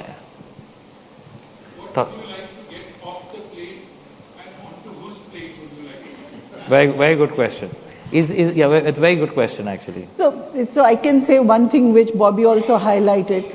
Can we take risk to a risk committee? And Shardul's question comes to that. If you look at the regulator and SEBI, they define three committees of the board. They define NRC, audit, and CSR. They don't define any other. But whistleblower now, most of the time it goes to audit. Stakeholder, yes. Yeah. So there are many things which are not part of what SEBI has looked at as problems, and hence it comes on to the audit committee because you really don't know where to put it, right? If it's a legal matter, if it's a whistleblower matter, if it's a POSH issue, they don't know where to put it. Some companies put POSH under NRC and whistleblower also under NRC, but mostly they'll put it under audit. That you'll go through an audit process, you'll put somebody internally or externally to evaluate and so on. As a result, there are many things which are there and there's no committee defined and it falls on this plate. And that's why this plate is forever full and you have all kinds of things that get discussed there. But taking off the plate is only if you have I can think of only the risk committee which takes it off the plate, some of the scope. I think from a go ahead, no, Bobby, please. I was just going to say that. No, Mukesh was going to say something. I was just going to add to what you were saying to Naushiz's question and really say that I think that while the regulators do what they do, I think it's important to sort of go to first principles again, somewhat take a step back and say what is it that you want from the audit committee, and if we sort of move away from this zero failure kind of thing, and we have to go back to saying that what are the roles that everyone is playing. Management manages and executes, auditors audit, and audit committee exercises judgment and oversight. I mean that's what we do, and then rather than defining 500 things that must feature in the audit committee agenda, because no two businesses are the same, no two businesses operate in the same circumstances, the maturities are different, the capacities internally are different. If you've got sensible people on the board and sensible people on the audit committee and you've got sensible auditors and good management, then let them figure out what they need to do and let them figure out what are the significant areas that they want to focus on, where is judgment getting exercised, where is significant risk lying, and therefore what do you need to do to look at this. And let them define what their agenda should be rather than saying that, look at related party transactions. I mean, if I sit on a company which has 130 subsidiaries and everybody interacts with everybody. And so just the related party deck is a few hundred pages with zero value addition. Yeah. Because there is nothing in that deck which is affecting anybody's life or there is anything which can go wrong in that thing, but we have to do it. And there is an army of people by the management and by the members of that audit committee. Yeah. Before we bring Mukesh in, just one other thing, from an auditor perspective, to your point, Ashir, on what should go off the plate, I think it's a simple thing understanding what belongs as management's responsibility and what is auditor's responsibility. I still, honestly, going back to the comment I made earlier, expecting the auditor to complete audits by a particular point in time with all the responsibilities without management being held accountable to give information of a particular quality by a particular time. This honestly is a huge difference between what we see globally and in India, and just making sure that people are held accountable for what they are supposed to do before the subsequent act comes in. I think that's an important part. Mukesh. I'm going to ask a very provocative question. My experience is that there is overemphasis on the audit committee at the cost of making the risk committee a casualty. And effectively, the risk committee has been made subordinate to the audit committee, though in my view, legally and from a governance standpoint, they are two independent committees. I don't know whether the regulators, by having an independent board member chair the risk committee, can solve it. I don't know what Bobby and Neelam's experiences are, and do you agree with me? It's a very good question. So Mukesh, actually the regulator doesn't recognize risk committee. For them, risk is part of audit. And I agree with you, that committee has enough work and if not more to be done. In fact, risk is encompassing nearly the whole company, and hence you have to give it full focus. And it is a separate scope of work completely. And as Bobby put it, in some companies, the whole board sits on the risk committee because it has an impact on each and every aspect of the business. I can tell you, the top 10 risks, if you had to go through in depth, right, the whole year is over and you would have been extremely busy looking at risk mitigation plans, execution of them, getting the process defined, audited, etc., etc. So I don't think we should look at it as a scope which the audit committee should do. It has to be something separate, but the regulator has not looked at it that way. And I agree, if you can help us get it defined as a committee, cheers to you. Also, I think that what sometimes happens, again, in terms of process taking over from focusing on substance, is that, I don't know what the experience of others has been, but I sometimes feel like, when you are sitting and doing, for instance, you sit and do the form filling for board evaluations, or occasionally when you're, if this company's put in its application for some corporate governance award and things like that, and then they interview you to ask you all kinds of things, and then some of the questions that they ask, and then you say that, or which are in the form also, and you sort of sit and look at it, and then you say that, good question, this never came up in the course of the whole year has gone by, and actually you've never really focused on some of these things, and you it makes you wonder that, why something that, appears to be fairly obvious often doesn't feature in the course of discussion, because you've been consumed with discussing so many other things that you lose sight of what is the essence. And if you sort of sit back and say common sense would have told you that these are the things which some of them are, common sense doesn't become that common, is what really that you experience, and you are spending time doing stuff which is not answering basic questions. Thank you. We have time for a couple of other questions. So, yes, Mr. Damodaran.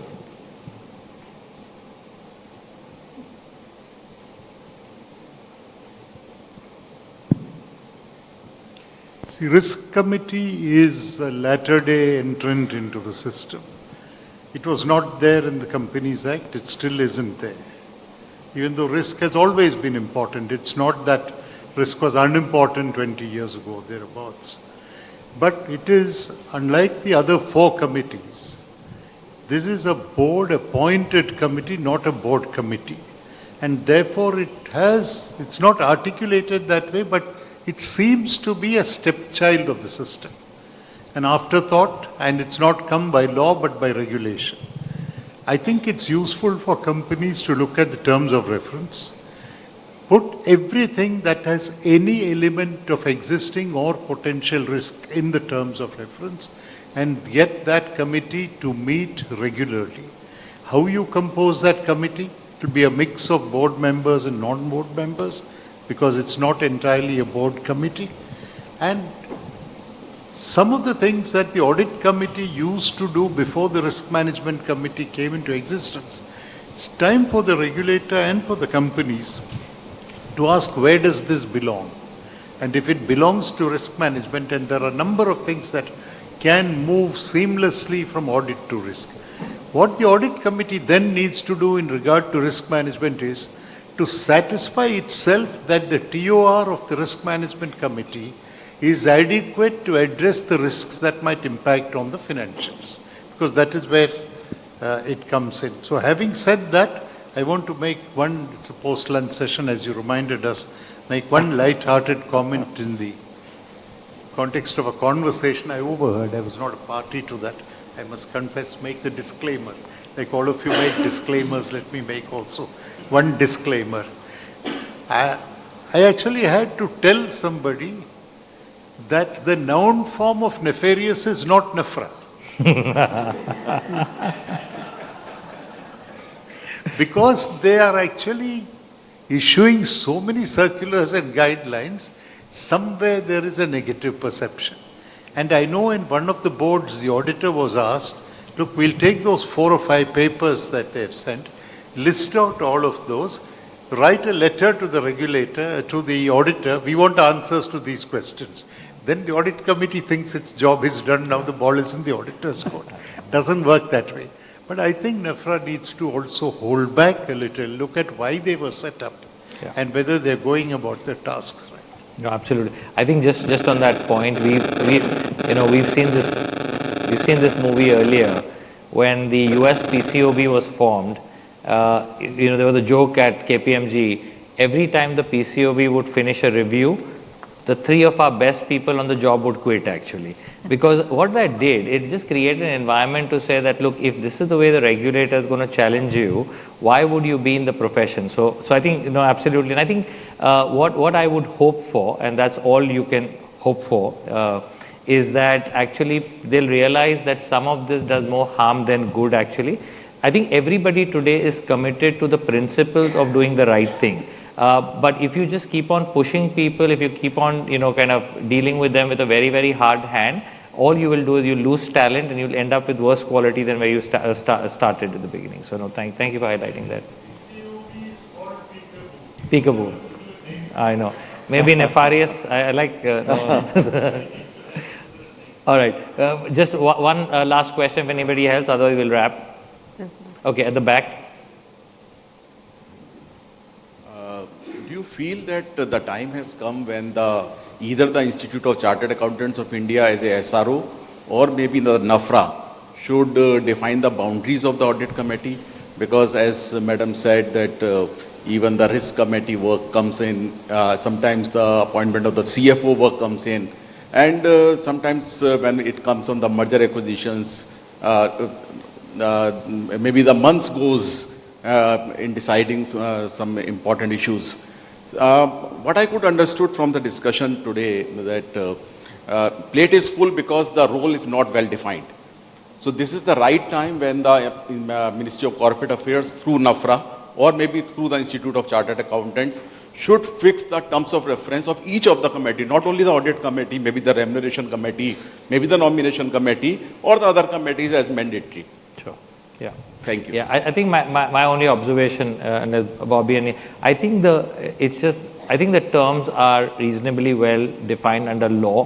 What often first of all, we may argue that some of them should not be there, as was pointed out in the panel. Second thing is actually within the context of that, how does each company allocate responsibilities, what is acceptable, what is not, and that's where I really like the point you made about controlling the agenda in terms of the thing, and then holding management equally accountable for what they have to do along the journey. So, no, with that, we'll wrap, and I want to thank Bobby, I want to thank Neelam, and again, Mr. Damodaran, thanks once again for the post-lunch opportunity. Love it, thank you, and yeah, we'll close with that. Thank you. Thank you. Thank you. Request you to stay back on stage, please. So thank you, Mr. Parikh, Mr. Khatri, and Ms. Dhawan for shedding the light on this important subject. May I now request Dr. T.M. Bhasin, former Vigilance Commissioner and former bank chairman, along with Mr. Damodaran, to please present a memento to each panelist. On behalf of each panelist, Excellent Enablers is proud to have sponsored education for one girl child for 1 full year through the NGO Nanni Kali, a Mahindra initiative.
So, ladies and gentlemen, our next session is on the topic, institutions and individuals.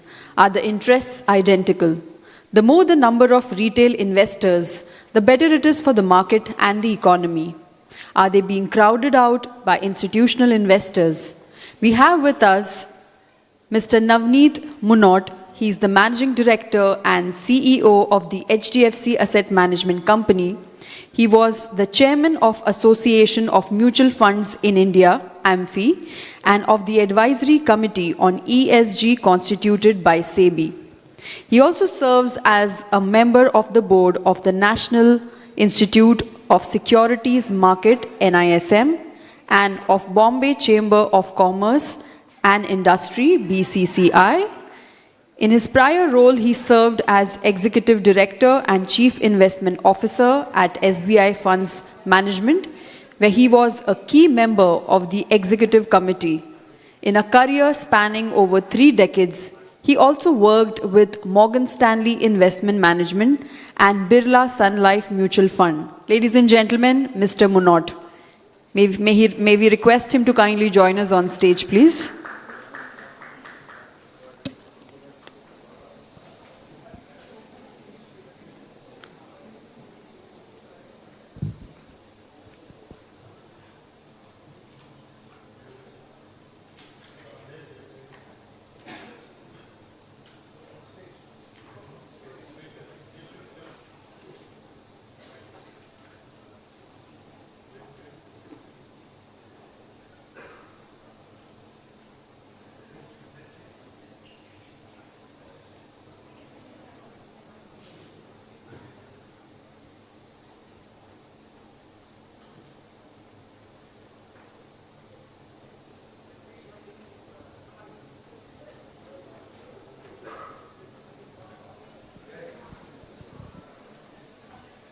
Ladies and gentlemen, Mr. Munot, and our next panelist is Mr. Sandeep Sikka. He is the Executive Director and CEO of Nippon Life India Asset Management. He is a Chairman of Association of Mutual Funds in India, AMFI. He joined Nippon Life in 2003, holding various leadership positions, and before being elevated to become the CEO in 2009, one of the youngest CEOs of India.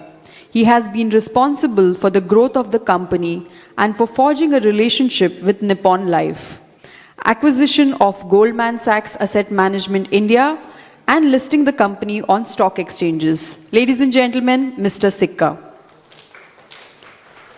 Our next panelist on the session is Mr. Vetri Subramaniam. He is the Managing Director and CEO designate at UTI Asset Management Company Limited.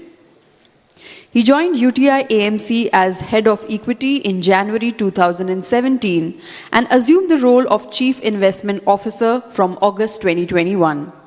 He has over 3 decades of work experience, and prior to joining UTI, he was the Chief Investment Officer at Invesco Asset Management, where he was a part of the startup team which helped establish the firm's proprietary investment process and the team. He has worked with Kotak Mahindra, SSKI, and Motilal Oswal. He was also one of the founders of Sharekhan.com, now Mire Asset Sharekhan. Ladies and gentlemen, Mr. Subramaniam. Our moderator for the session is going to be Mr. Sikka. So over to you, sir. Thanks a lot. Good evening, everyone, and thanks for having all of us.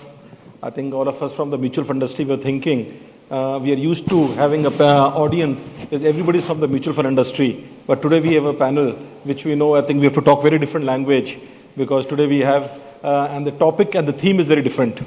But it is very apt for the mutual fund industry. So let me start by, while the introductions have been done, I think what we'll do is 3 of us, starting with Navneet, myself and Vetri, we'll give some opening comments. I think we'll go for some question answers, So Navneet, over to you. Oh. Thank you, and thank you, Mr. Damodaran, for having me such years and doing a great service, of course, to all of us as investors, but to the corporate India, to the economy and to the society. So such a pleasure to be part of the 10th edition. over the last several years, while we have been investing for a long time, but as an investor, we have seen the evolution of corporate governance over the last several years, thanks to New Companies Act, thanks to what SEBI has done in terms of LODR, thanks to many other things that have happened, things that you have been doing, people like you have been doing, the whole ecosystem of proxy advisors, and many other changes that have happened in terms of what investors are doing. I think we have come a long way relative to where we used to be. I take deep pride looking at this topic. I was very pleased that in 2014 or so, in my previous organization, along with one proxy advisory firm and CFA Society and CFA Institute, we published an shareholders guide. I think in the first edition we called it AGM guide, and then we called it, like, more appropriately, shareholders guide, which was basically enabling investors, or as part of like investor education, that what are your rights and the responsibility when you are shareholder of a company, a minority shareholder, what rights you have and what responsibilities you have. And now it's almost like 10, 11 years, and I got reminded of that. We have seen, I mean, we have come a long way. So the topic is like individual and the institutional shareholders. There are institutional shareholders and there are institutional shareholders. There are individual shareholders and there are individual shareholders. So you can't have a simply you cannot put them in like two buckets. There are individual shareholders who have been owning a company, a business like an owner. They may be a minority shareholder, maybe owning a few hundred, few thousand, or maybe a 0.1% or 0.001% or couple of percentages of a company. And there are shareholders who are owning it for months, and in fact these days for days or maybe a couple of hours, or in fact there is a whole new breed of investors who are holding it for a couple of minutes. And now you've got the algo traders who are looking at a couple of seconds, and then you have algo traders who are looking at a couple of nanoseconds, because the trade is going every second. And on the institutional side also, you have variety of different investors. There are investors like us who think like an steward as in, like, we act as a steward of our unit holder, of our investors, and act as like owner of the business. While there might be different kinds of institutional investors, and there is rising influence of so many of the hedge funds who are only looking at like selling maybe next day or maybe a next month or maybe within few months. There are different kinds of, as I said, institutional investors also. As far as institutional investors like mutual funds are concerned, again, credit to our regulators and of course credit to our industry. We always take pride and we have been on the board for some time of MFI. We have been volunteer for a long time of MFI, that we take pride in co-creation of regulation, take pride in collaborating, take pride in cooperating for betterment of investors, for betterment of markets and improving corporate governance. And I think almost 2010-11 where SEBI asked us to start voting. And then after a year or two, they realized that large number of institutional investors were still not voting. And then this SEBI said that you have to disclose all your votes. And then people saw that there were large number of resolutions where you were abstaining. And then SEBI put another thing, I think in a year or two, that you have to put a rationale for each and every voting decision. And that made a lot of changes, because after every quarter it opens up to public at large. You see in media carrying reports in terms of the resolutions that have been voted for, voted against, where mutual funds like us abstained. And then a big leap was in 2020. It was, I think, came out in 2019, but as an industry we all got together and put a process in place of implementing the stewardship code. So we all now abide by the stewardship code, which are like 6 pillars. You have the stewardship policy, your policy and process on monitoring of your investee companies, engagement with your investee companies. It's voting and voting policy and the whole voting process, managing the conflict of interest, and disclosure of all of this in public domain. And all of this you can go to like our website and can see what we are doing on the stewardship code. So one is the code, policy, process, and the actual implementation of all of this. So we have come a long way as institutional investors. We have come a long way, and it's very interesting. I remember 2 or 3, and I had the deep honor and privilege of chairing SEBI's first ESG committee, and now it's become the ongoing ad hoc committee. And when we were comparing ourselves on many parts, I won't talk about the E&S, which is not the topic today, but on G with many other parts of the world, and we really took pride in terms of where India is relative to several of the developed countries, as well as many other emerging countries. I think India would be one of those few where we started voting on 100% of our resolutions, whether I own the stock in an active fund or in a passive fund where it's more like just if the stock gets added in an index where we don't have an active view, but we still act as a steward, because ultimately during that period, the unit holders are owning the company through us. On the individual, and the result of all of this, the awareness, larger discussion in public at large, and thought leadership forums like these, the result of this is last year and this year, 50,000 resolutions have got voted, and 4.4% of them, like 2,200 at last count, if I remember, have been voted against by various investors. That would include both like institutional as well as individual investors. Since post-COVID, little over 350 odd resolutions have got defeated. In fact, I think almost 60 of them in last 1 year. So it's not that India always say that we are a minority shareholder. There is always a controlling shareholder. It could be a family, it could be government of India, it could be a multinational, and now increasingly you are seeing a private equity or venture capital. But our voice is getting heard, and I think it gives us more empowerment. And there are, very interestingly, there are a couple of resolutions where they've got defeated, where actually it was not institutional shareholders because their ownership was less. It was more by individual shareholders who voted against. And the next stage, but I always say this, it's not a pride for us when we disclose this data. We all have to disclose, the number of resolutions we voted for or against and whatever. But the real pride would be where none of us have to vote against, because we have taken governance to that level by constructive engagement. The more important thing is, recently you might have noticed, and we won't take the names of the companies, where I think company wanted to do something, and there were lots of comments in social media, etc., and company decided against it, just like last week. And you are seeing more and more instances of that, and that's what the real democratization, that's what the real, I would say, empowerment of minority shareholders, where it's not only the compulsion that you have to vote, but it's the conviction that our voice would be heard, and our voice should not be taken lightly. Maybe there are a few more things to discuss, but I just thought I'll put across a couple of these points. And I see that the shareholder is picking up more and more over a period of time. And Mr. Damodaran, thanks again for putting this together, and gives us more force to us. Thank you. Thanks, Navneet. Thank you very much. No, I think Vetri, before I come to you, I think it's also, since all of us represent the mutual fund industry, I think it becomes very important to understand, the mutual fund industry today has been growing.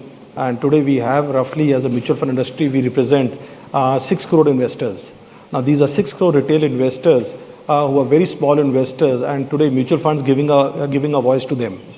So let me give you a little perspective. The pace at which the mutual fund industry is growing, we are 6 crore investors. The demat account holders are about 21 crores people. Now the topic given to us is very interesting. Are the interest of institutions and individuals, are they aligned, identical or not? While we can get into a debate for hours and hours and days, the reality is the interests are aligned, interests are identical. Somebody may be feeling the need of that today, and somebody may not be feeling the need of that today. To give a perspective, today as a mutual fund industry, there are more than 300 companies where a single mutual fund holds more than 5%. There are more than 200 companies where a single mutual fund holds more than 7.5%. There are more than 150 companies where 3 mutual funds are holding more than 15%. Now, in a country where promoters are holding the majority, this is the power that mutual funds have at this point of time. And this is what is going to change. And as Navneet rightly mentioned, there are times, we get, today, firstly, I would like to compliment the regulator for pushing and nudging us. Everything across the world is evolving. Even the mutual fund industry is evolving. Today, the regulator has nudged us, pushed us that we have to vote, and also till some time back we could abstain. Now we can't even abstain. We have to. As recent as some time back, as a mutual fund industry, we had this when we invest in foreign stocks. We had the luxury of not voting because we don't understand certain things. But now the regulator has made that also compulsory. So it's very interesting how things are evolving. And I think, I personally believe this is a platform, I think, where I think when more we discuss such things, more basically it is helping the entire industry, helping every kind of investor, and helping the corporate India to go up the curve. So I think broadly, completely agree with Navneet. I think what he said, I think it actually reminds me of a very different, moving outside the financial sector. Many of us, have heard the name of a shoe company, Nike. Just like mutual fund investors, individual investors, many times they only go for returns. But I want to give an example in Nike, what happened, nothing to do with corporate governance, or financial. For the first time, it got exposed that there was a lot of child labor working in Taiwan, which was manufacturing these shoes. And there was so much backlash that I think basically the Nike started losing its market share. The reason why I'm giving this example is corporate governance practices are exactly, many times people just look at the product or the returns. But what is happening behind the scenes is equally important, because from a long-term point of view, that is basically what's going to define what is the future success. And that is exactly what the mutual fund industry through proxy firms and with the help of the regulator are trying to take corporate governance to the next level. So with that, I think Vetri, I think would be happy to have your views on this, Sure. Thanks for that, Navneet and Sandeep.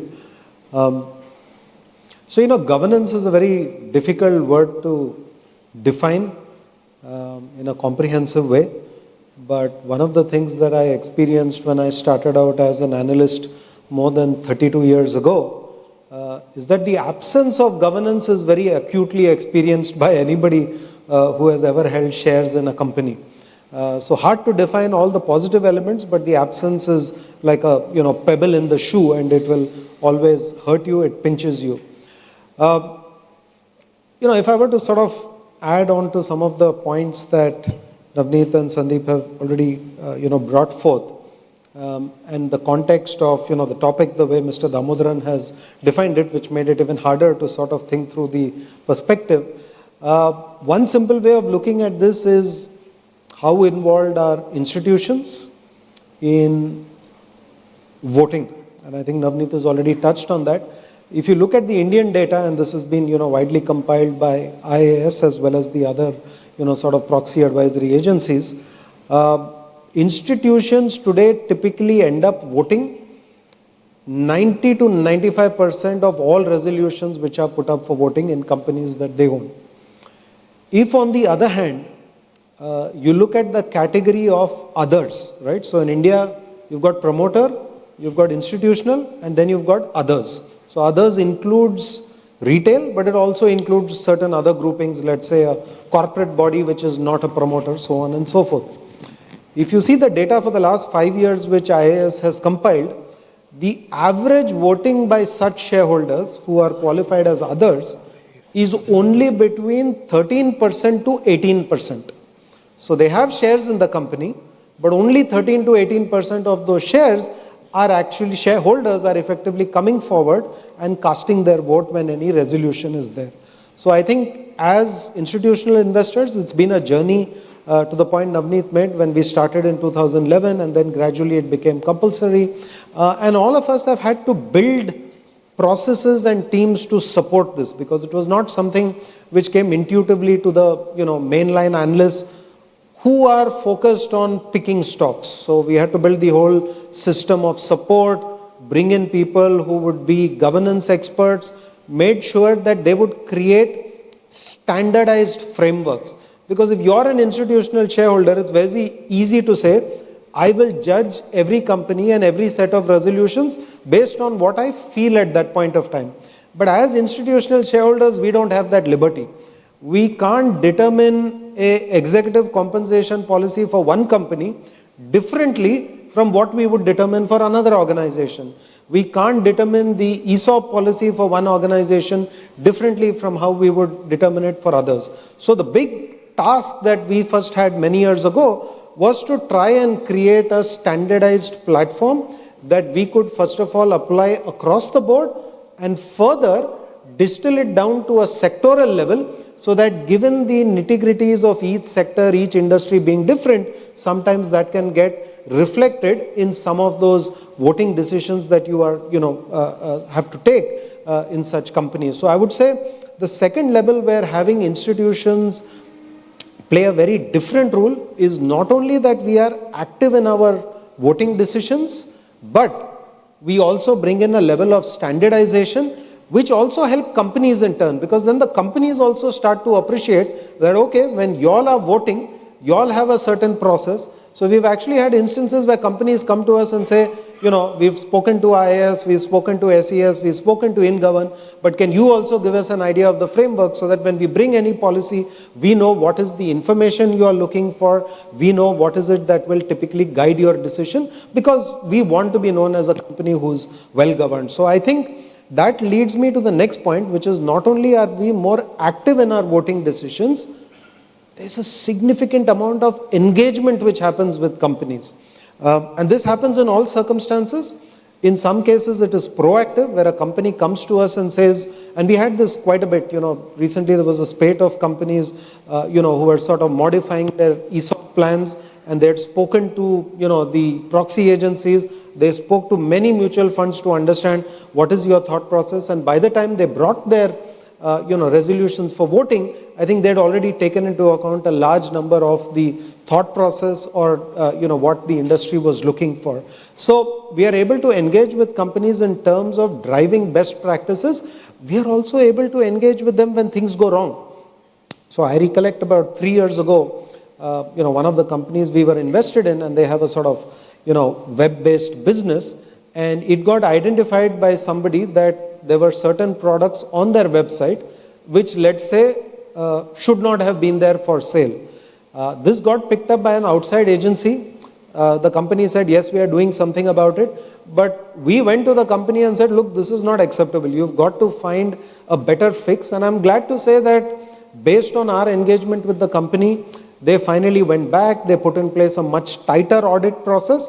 I'm sure it's not 100% efficient, but a much tighter audit process, which then made sure that any of those controversial products were never listed on their website for sale or were never listed for something in which buyers and sellers could participate. So, that's just another example of where I think as institutional shareholders, we can engage with companies to drive certain behaviors, drive certain practices, which honestly, individual investors in many cases may not have agency to even engage with the company. So I think that's again a very critical difference in terms of how we as an institution are able to, engage with companies for positive change. And again, just to give you another example where again, I think, very proud of the fact that our analyst who, works on E&S, along with the people who work on the governance factor and the sectoral analyst, actually worked with a whole group of companies in a particular sector, which is highly carbon emitting. And what we did over there is we went to the company and said, hey, we rather went to all 5 of the companies in the sector and said, hey, here's the most efficient company in India in terms of efficiency, the power it uses, the greenhouse gases it emits. Here's the global standard. And we went to each of the companies and said, what are you going to do to try and transition there?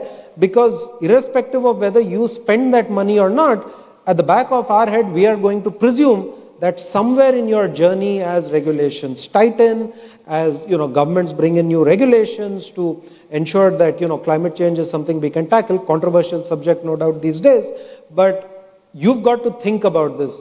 And at least 2 of the companies came back to us after that engagement and said, we found this very useful because you've given us a very clear sense of where we stand relative to the others, and this is something that we will work on. And happy to report that both those companies have actually started to make progress. So I think that's the critical part that we as institutional investors can play, which is to engage with companies and try and drive the appropriate, or let's say slightly more progressive behaviors, and driving the company to think a lot more long term. So maybe I'll just halt at that point on the engagement and hand it back to Sandeep. No, I think it's Vetri and Navneet. I think I still remember, I think one of the automobile companies which had to come to the mutual fund industry because certain resolutions had to be, and to explain. That tells you how this thing is working well.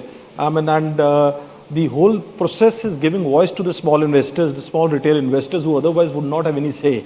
And there are many examples where I think the companies have been working closely with individual investee companies or with directly AMFI doesn't get involved in it, but as a platform, all the mutual funds together. Rather, I think before coming for this, I was just trying to, nowadays ChatGPT helps you a lot.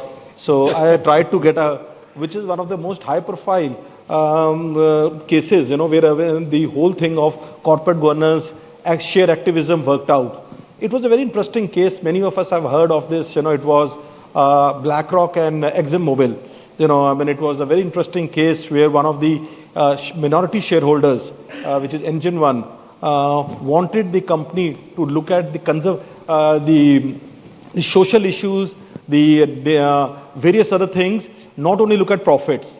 And BlackRock, which was the second largest shareholder, actually took side of Engine One. And effectively, the ExxonMobil had to change a lot of policies and also had to change 3 directors. So this is the way, how far it can go. But let me again come back to Vetri, since you touched one other thing, that we are always short of, because as portfolio managers, each one of us mutual funds have invested in 500, 700 companies. Whenever resolutions come, they come, same, those for weeks. And we have to rely on the proxy firms, But the proxy firms also have the same problem. Ultimately, they are also short of people. They will have, everything is coming together. Do you think now, the quality of proxy firms in India, does it need to basically go to the next level? And because many times what is happening, all of us have to go to our boards, when we vote against or for or against anything. And most of the boards have a policy, follow the proxy firms. I just wanted your view, because you've been, as a CIO also earlier, investing in a lot of companies. How do you balance this?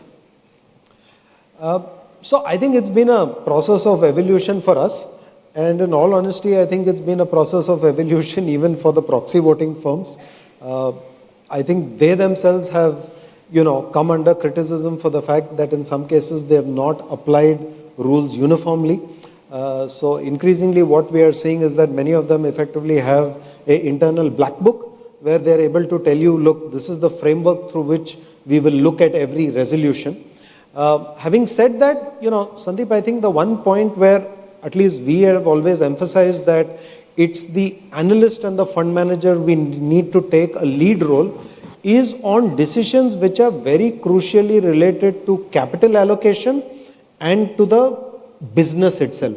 Because on the governance factors, we value what the proxies tell us, but on anything to do with business, we tend to believe that eventually it's the investment team which needs to have the stronger view. And we sometimes see proxies come with strong views about, they haven't explained how they will go about building this new business. But that's where, I tend to sit back and say, company to wo chala rahe na. So, we have to make sure that we trust them and that they will do the right thing over time. And we cannot, take for ourselves the control of saying, I will not allow you to do this new thing unless you explain it to me in its entirety. So I think that's the fine line at which you have to balance. And that's the same point that very often we have to explain to the boards as well, that when it comes to certain business decisions of capital allocation and such, we actually tend to be guided more by the management's thought process about what they want to do, rather than trying to superimpose my capital allocation framework on top of them, because I think that would be absolutely unfair. Vetri, I'll just to make it a little lighter and more difficult for you. You talked about business decision is taken by you. How do you respond to a resolution which comes that we want to build a temple inside a factory of 200 crores and it will be good for business? How do you respond to that? It's a real life, it has happened. I think that would not pass the muster of something that we would be very happy with. Navneet, you want to? No, unless it's a temple of manufacturing excellence. But on a more serious note, I think it was several years back, one of the company highly respected on governance, on business management, everything, had a resolution where for a particular project, because of a particular project that they had on the CSR, they were substantially higher than 2%. And we requested that, you should keep it at 2%, and then maybe over a period of time, maybe spend that additional money, but otherwise the promoters can do it, and they listen to us. And while the resolution would have gone through given the shareholding, but they really respected that view. But I must say, there's a point I mentioned earlier that the view used to be that we are a minority shareholder till, let's say, maybe till last decade or so. Last 10, 15 years, we have seen this huge evolution and the whole engagement part from the institutional investors like us going up a lot more, and we have a long way to go. But before that, everybody used to vote with the feet because you assume that you are a minority shareholder. Our shareholding was also less. Today, the industry is more than 40 lakh crores in active equity funds. In 2014, this was like just 2 lakh crores. So AUM has increased so much, your shareholding has increased. With that small shareholding, you would assume that you have no voice, right? I mean, if you say something, the management wouldn't pay attention. But that's not the case today. Even if 1% or 2% of the investors vote against, it finds a media space, and management is very particular. In large part of companies are very particular that they don't want to have that disengagement. They don't want that negative vibes around that resolution. So I think there is a lot of pragmatism. There is a lot of constructive engagement on the other side also. I remember that because ENS is not a topic, but I used to be on the Asia Advisory Group of Climate Action 100 plus, 161 largest carbon footprint organizations in the world, and 5 of those companies listed were in India, and we were either a lead or a co-lead investor. The first letter kind of to chairman of the board or to the CEO kind of didn't have any response. But the second and third time, and I'm sure many more investors globally would have written, and we saw over the next couple of years very constructive, very good quality engagement that ultimately it is good for those companies to engage on climate change, because the country has got a path towards net zero, country has got certain sustainability objectives, and it's good for their business. Another big driver is ultimately, as Mangar says, that look for the incentives. The incentive today is so high. I mean, you see the valuation from the companies which are like well-governed, who really engage well with the investors, versus the companies who don't. The valuation gap is like very, very high. So that's like another big driver, I would say, for management, for leadership, for boards to engage more, because they can clearly see the impact. But I'll just add that point on voting with the feet. Even when we were like very small and our ownership, you quoted those numbers now, very large number of companies where we own 5%, 7%, we are capped at 10%, and I strongly believe that over a period of time, as our ownership goes up, why say we shouldn't even look at beyond 10%, because we are owning on behalf of crores of investors. We are bringing better governance. Who better investor than, let's say, domestic mutual fund like us? It's good for the country, but that's for another day. As it increases that, I used to tell people that why we need to take it seriously, that we won't have the luxury of voting with our feet as we become larger and larger. And the second, it is good for us. All of us fight for the alpha generation. So we say that benchmark over the last 5 years delivered 15%, we delivered 18%, that 300 basis point is our skill.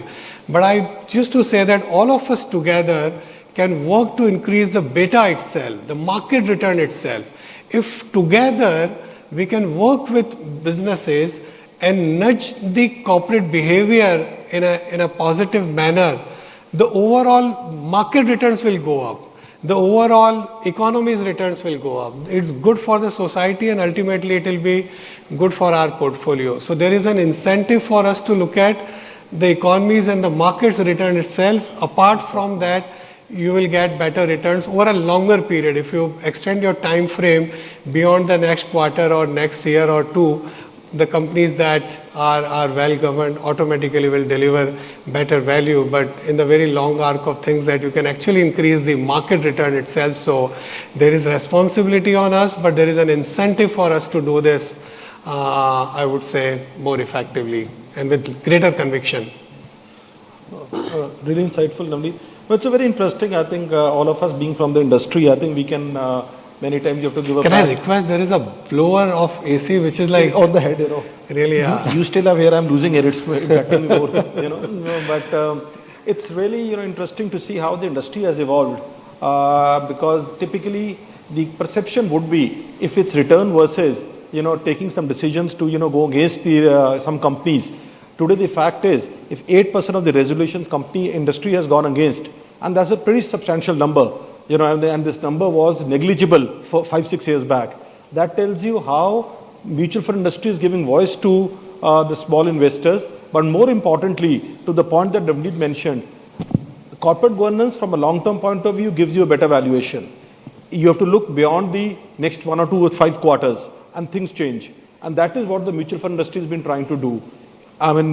But if I was to extend this, because the theme is about investors versus institutions, Vetri, or Navneet, anyone for you, because they don't have an access to this information, they don't have access to this kind of research. But what do you think, how will they ever be able to, can they ever take such decisions? And if not, what's your advice for them?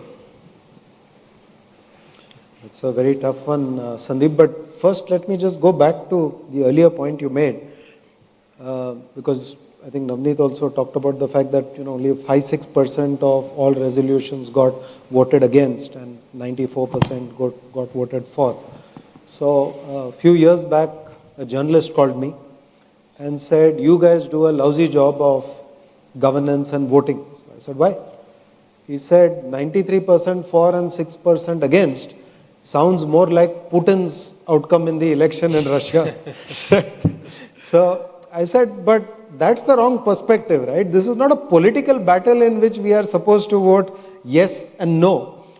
And please keep in mind that if the Indian stock market has delivered an exceptional return over the last 20 years, it's because many of our entrepreneurs have done the right thing over 20 years in the way that they have run their businesses, the way they have, taken their decisions, and, obviously the growth of the economy has helped. So our cases of where we vote against are an exception to good governance. It is not something like a political battle in which you will rarely see one party take 93% of the vote and only 6% voting against them. So first of all, I think that's the wrong context to bring when you look at proxy voting data.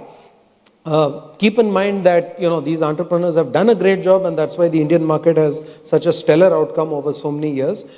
To your point on individual versus institution, I think it comes back to the same thing, that individuals don't necessarily have agency, don't have the ability to engage with the company, and most probably will not even get an audience with the company because this is, distributed small shareholdings. And I think therefore the responsibility is on us as institutional shareholders to build those processes, those teams, those standardized frameworks that can help us engage. And obviously, as somebody who, all of us are running mutual funds, we'd love for more investors to come to us rather than do it directly. Always a choice that they have.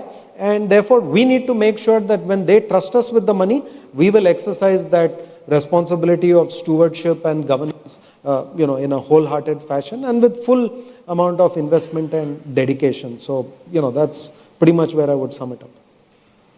So, Navneet, do you see, again, some of the global trends, because in India till now, most of the proxy firms have been looking at more from very financial related party transactions, various things. But globally, the social and the environmental aspects have also started coming into the center stage. And the EximMobile issue. I guess like, let's say financial results or dividend or whatever, several of those are very, very routine. There are directors who are retiring by rotation, getting reappointment, and they are eligible and deserving candidates. Obviously, you vote in favor of them. I think we are seeing more awareness, and maybe in US, etc., there are also shareholder-driven resolutions and in between. But there is so much of flip-flop in US and some of the other countries. We shouldn't even compare ourselves with them. 2 years back, there were so many of the shareholder-driven resolutions on the whole point of climate, on DEI, etc. And today, it's a completely different mood.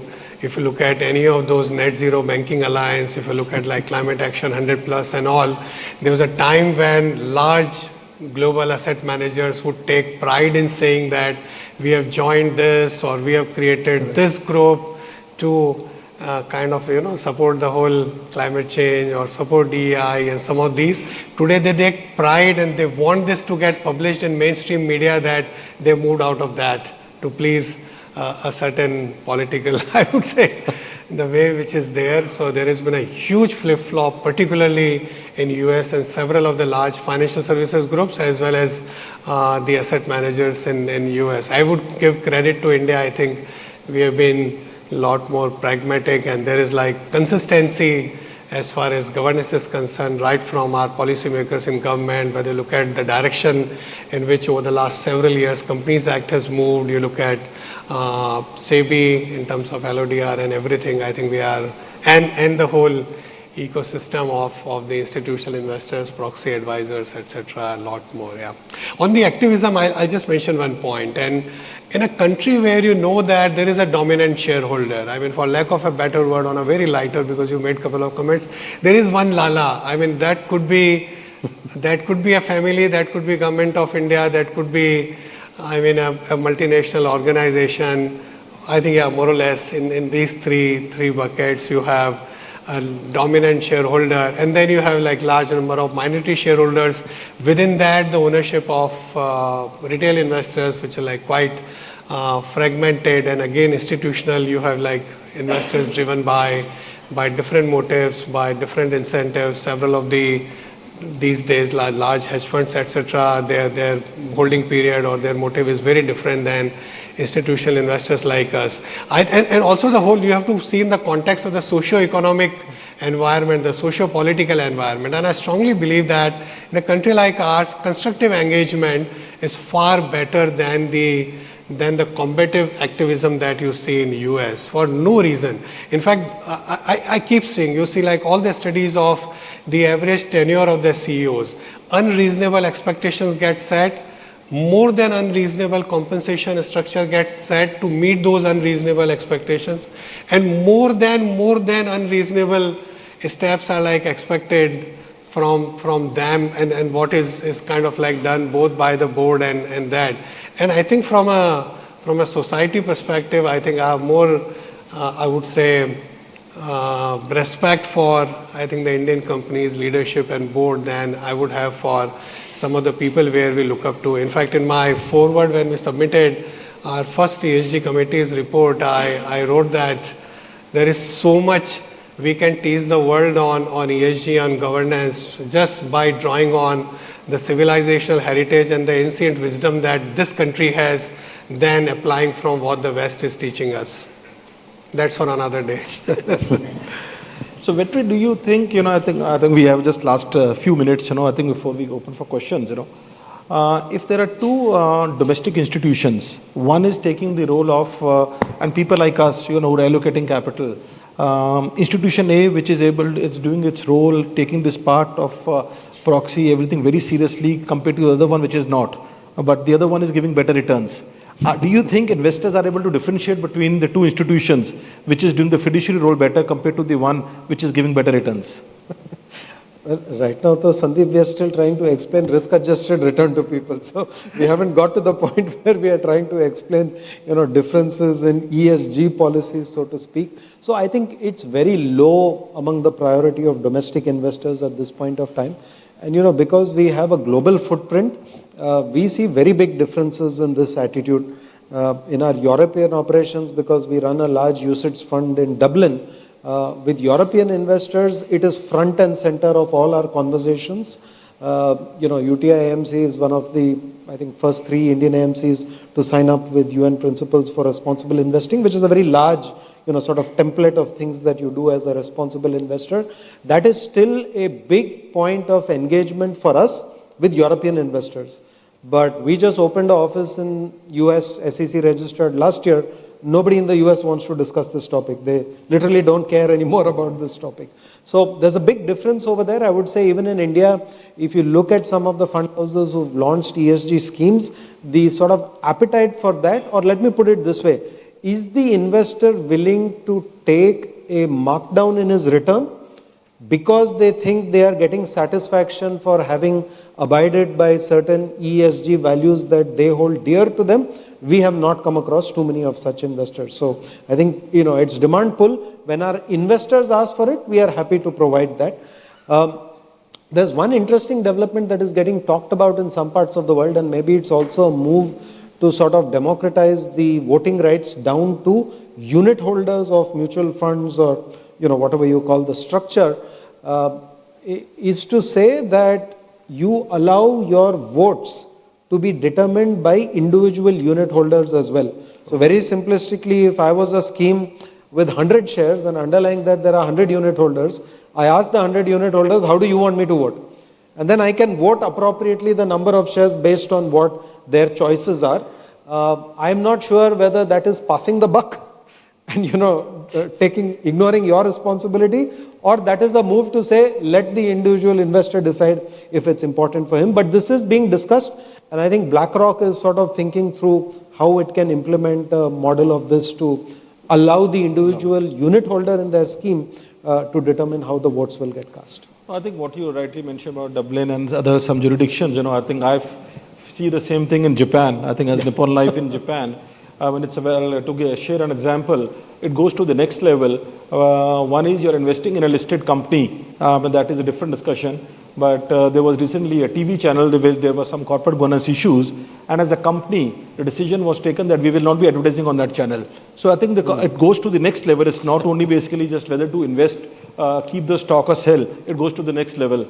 But I think as we end, before we open up... You talked about the Japan and the Europe. Actually, if you look at the flows this year, where they've gone, so it's other than the US, Korea, Taiwan, Japan, China, these 5, 6, Brazil is small amount, but these are the 5.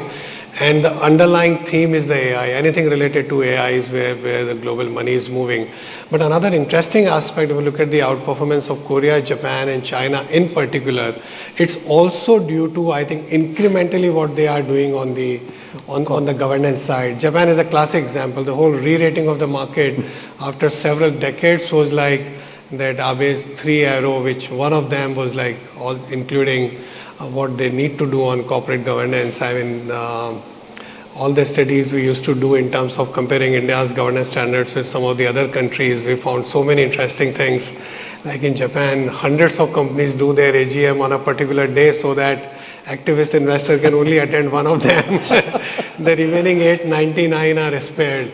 But I think that's what they have tried to, and all the, the cross ownership, cross board membership, etc. They are addressing it in a very methodical manner. Same is like, at least incrementally, last few quarters, government is making the right noises in Korea and China. So globally it's important, but I've always said, particularly outside India, that I think what India has done over the last several years is we need to take a lot of pride in that. While we need to remain humble, long way to go, but still I think India has done a very, very good job.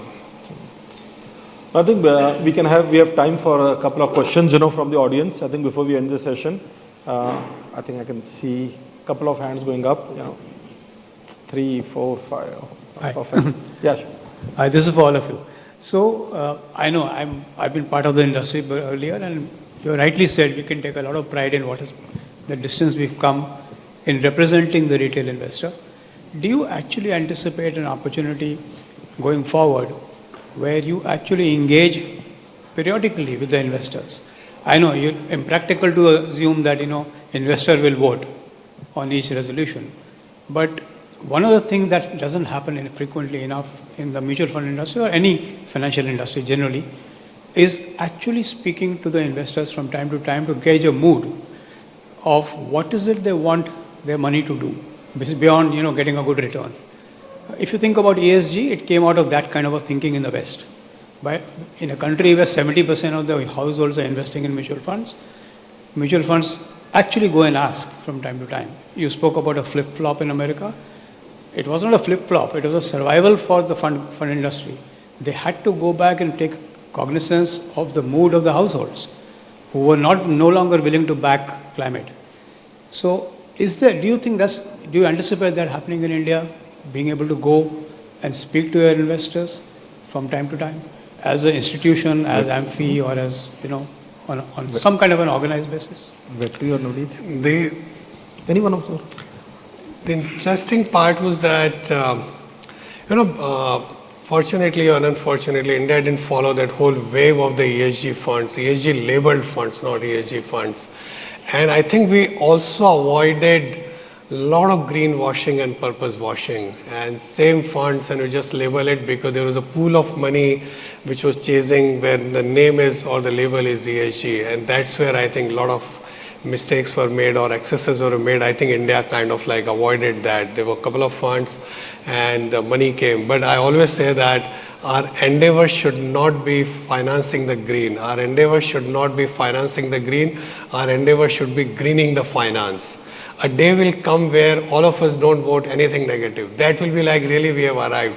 By having this larger number that we have voted, whatever 10% negative or 4% negative is not the right thing. You engage and you reach a stage where we are all on the same side. And similarly on the climate side and all, I think there is a broader alignment in the society, because I think it flows from the top that sustainability is important. At $2,500 per capita, we are poorest of the poor from a per capita perspective, and still saying in a G20 that Vasudhaiva Kutumbakam, whole planet is my family. I won't destroy when I go from 2,500 to 5,000 or 10,000 with 1.4 billion people. We are 18% of humanity, 18% of cattle population. And if we do the same, but we have aspiration to reach that 5 and 10,000, but I don't want to do the same way that every other country on planet Earth has done in last 200 years. That's like a very, very big thing. So there is like overall alignment, and within that we get like, I would say, we are also fully aligned with that. Your point is absolutely right. How do we explain this part better to end investor? Just like we say mutual fund sahi hai, just like they say invest for long term, power of compounding, don't get swayed by the volatility. This is also an important part, that what we are doing on the governance is very good for you, because if we nudge the corporate sector, if we nudge the business community, the business in the right direction, it's good for all of us. More can be done. You are absolutely right. Yeah. I thought that was your question, right? Yeah. Thank you. Just to add to that question as well, I think actually there's a fair amount of engagement all of us do with unit holders. You know, there are monthly webinars, some are pre-scheduled. I know at our firm we do 24 webinars a year, which is pre-scheduled. Then on top of that, we've got fund managers who travel to locations, meet with distributors, meet with investors. So there's a fair amount of engagement which happens with, you know, unit holders, distributors, I would say with all these stakeholders involved with the industry to try and get our message out. But remember, at the end of the day, you're talking very large numbers, right? I mean, we have 1.3 crore folios. So it's very difficult to have a conversation with 1.3 crore people one-on-one. You can only use media and, you know, those kind of tools to reach them. And I think digital has been a great game changer, that we can get to your phone and, you know, communicate to you. But I think all of us in the industry do that very extensively. I think we'll have the last two questions together, because before we came for this, we were told, I think you have to stick to your timeline. The calendar is packed and we are already, it's 4:33. So we'll have the two questions together and then we'll try to conclude it, you know. May I? Yeah, please. Ticklish question. I have seen most of the FIIs and also Indian companies depend on the proxy advisors' advisory on company resolutions than applying their independent mind. Many times we find that, no, we just take it. Their opinion is correct, not correct. They don't apply their individual mind. So what are your questions? What is your opinion on that? No, that's not true. I mean, that is, that's an input to the decision-making process. There's an independent thinking that the analysts and the fund managers and all of them do, yeah. And there are people who are, sorry, sir? Our experience has been different, except for a couple of cases, they generally go by the advisory's opinion. I go back to my friend Ashutosh's words, maybe we need to do more on that part of the advocacy, yeah. But I used to have Ashutosh a slide in my presentation.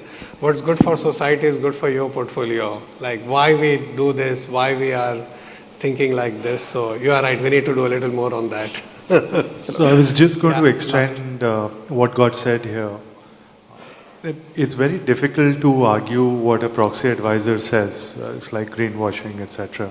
But all of what is getting published or whatever a resolution is as per what is permissible under the law, etc. All of that is true.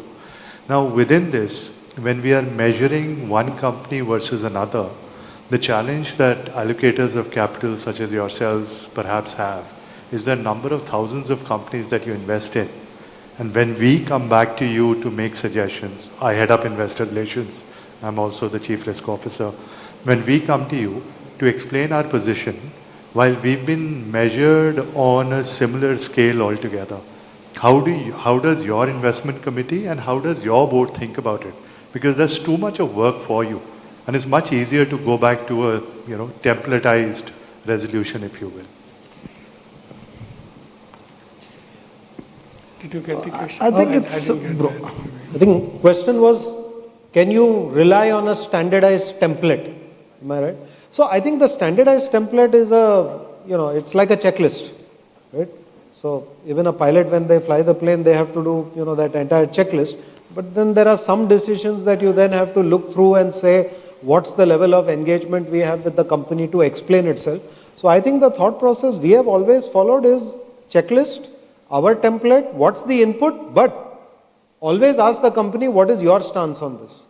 And we always vote only after we've got a response from the company. If the company chooses not to respond, then it's a different issue. But we always try and reach out to the company to say, we want to know your point of view. In many cases, anyway, the proxy advisor also get it back. But I would say we always engage with companies on most of these issues where we think there is a sensitivity or there may be an issue which is specific to the company. Please explain it to us. No, just broadly to add to this point, I think clearly the whole ecosystem is evolving. I think there were no proxy firms, today there are proxy firms. Proxy firms also are improving. The inputs for proxy firms is basically the starting point for us, but that's not the final decision. So I think that's the way to see it, But I think once again, respecting time, if it's over templatized, then you are just kind of ticking the box. I think Einstein famously said, everything that can be counted may not count, everything that counts may not be counted, right? And if you say the whole Sanatan or whatever the Indian philosophy is, truth is contextual, dharma is contextual. So I think would like to just, as we end the session, I think all of us, on behalf of the mutual fund industry, we can share with you. I think we're conscious of our responsibility. The industry is getting bigger. The number of investors, coming from small cities and towns are just increasing. And mutual fund industry is here to give voice to the small investors. Once again, thank you very much, Mr. Damodaran, for having all of us and giving mutual fund industry a voice so that we can explain to everybody what we do for the retail investors. Thank you very much. Thank you. So thank you, Mr. Munot, Mr. Sikka, and Mr. Subramaniam for providing very useful insights. We request you to remain on stage. And moving forward, may I now request Mr. V.A. George, Member Advisory Committee Excellence Enablers, to please present a memento to each panelist.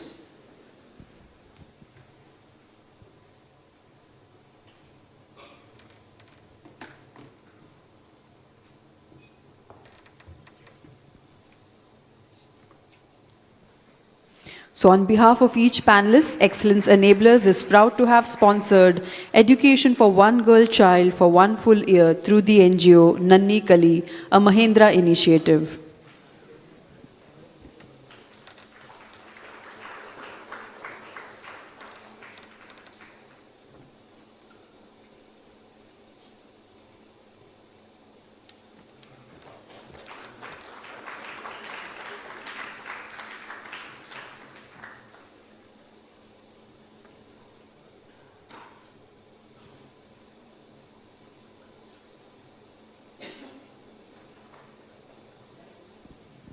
Thank you all the dignitaries for joining us on stage. So ladies and gentlemen, after that thought-provoking session, it's time to move on to the next session, which is going to be our last session for the day. The name of the session is Boards of the Future, Change with Continuity. With changes taking place at a rapid pace, will today's boards continue to be relevant? What should the boards of the future look like? The panelists for the session are Mr. Jay Kotak,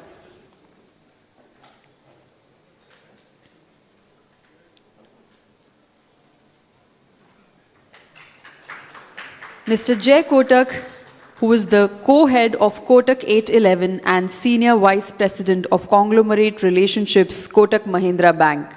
He plays a pivotal role in shaping the bank's digital retail strategy. As SVP for Conglomerate Relationships, he works closely with India's most ambitious business groups as they diversify into emerging sectors. Under him, Kotak 811 has grown into a major engine of growth for the bank.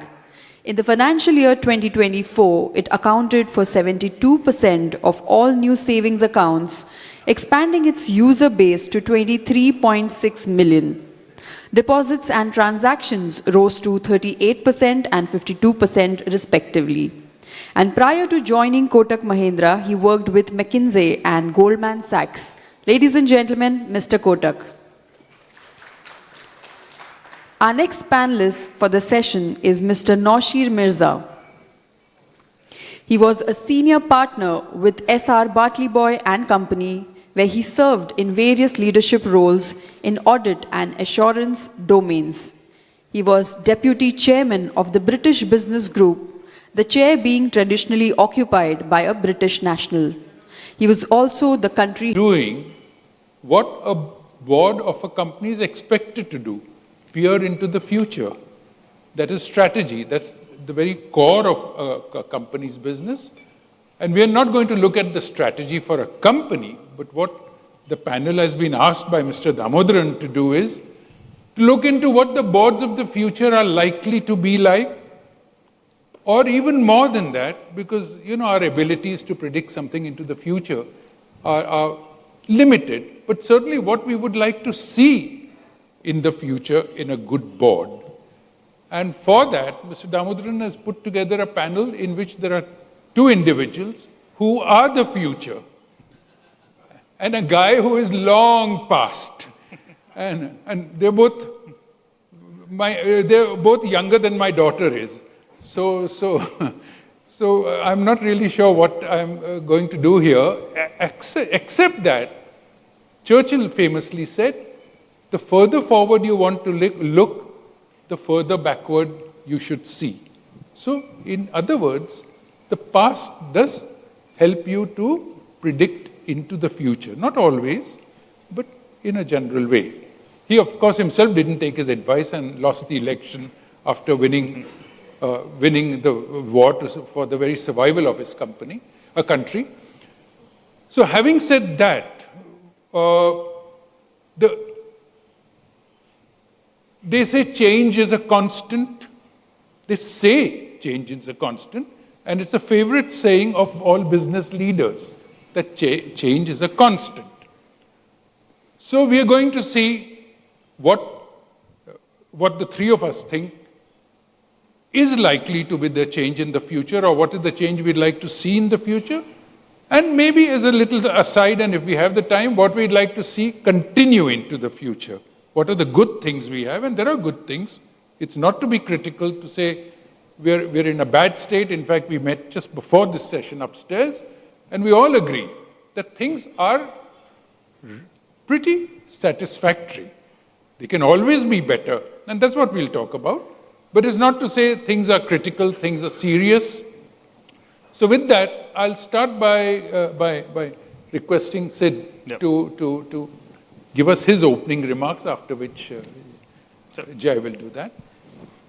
I think, I think anyone who's actually been coming to any of the Gatekeepers of Governance conferences would know very well what a board is supposed to do, and also know very well what a board is not actually supposed to do, for that matter. I think the only issue that the industry has is actually putting theory into practice, which I think is a remnant of a large number of any sort of system that actually exists.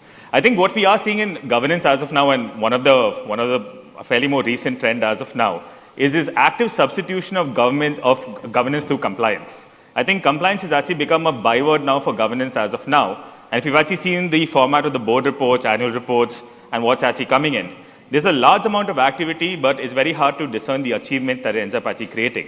In a sense, it's harder to discern the wheat from the chaff that actually gets done. We've reached a situation now wherein I think attendance has now become a substitute for oversight. The board has a role to end up actually directing and governing the company, holding management up to account, being a foil to some of the assumptions of what CEOs need to end up, CEO and the management and the calls they end up actually taking, and to actually represent the voices not just of equity shareholders, but of various stakeholders also on the same. But the only way to discern that as of now is either through media interviews or through books that have actually been written well after the fact. If you were to go through the annual reports and the current state of reporting as of now, it actually is similar to what we used to go through at school.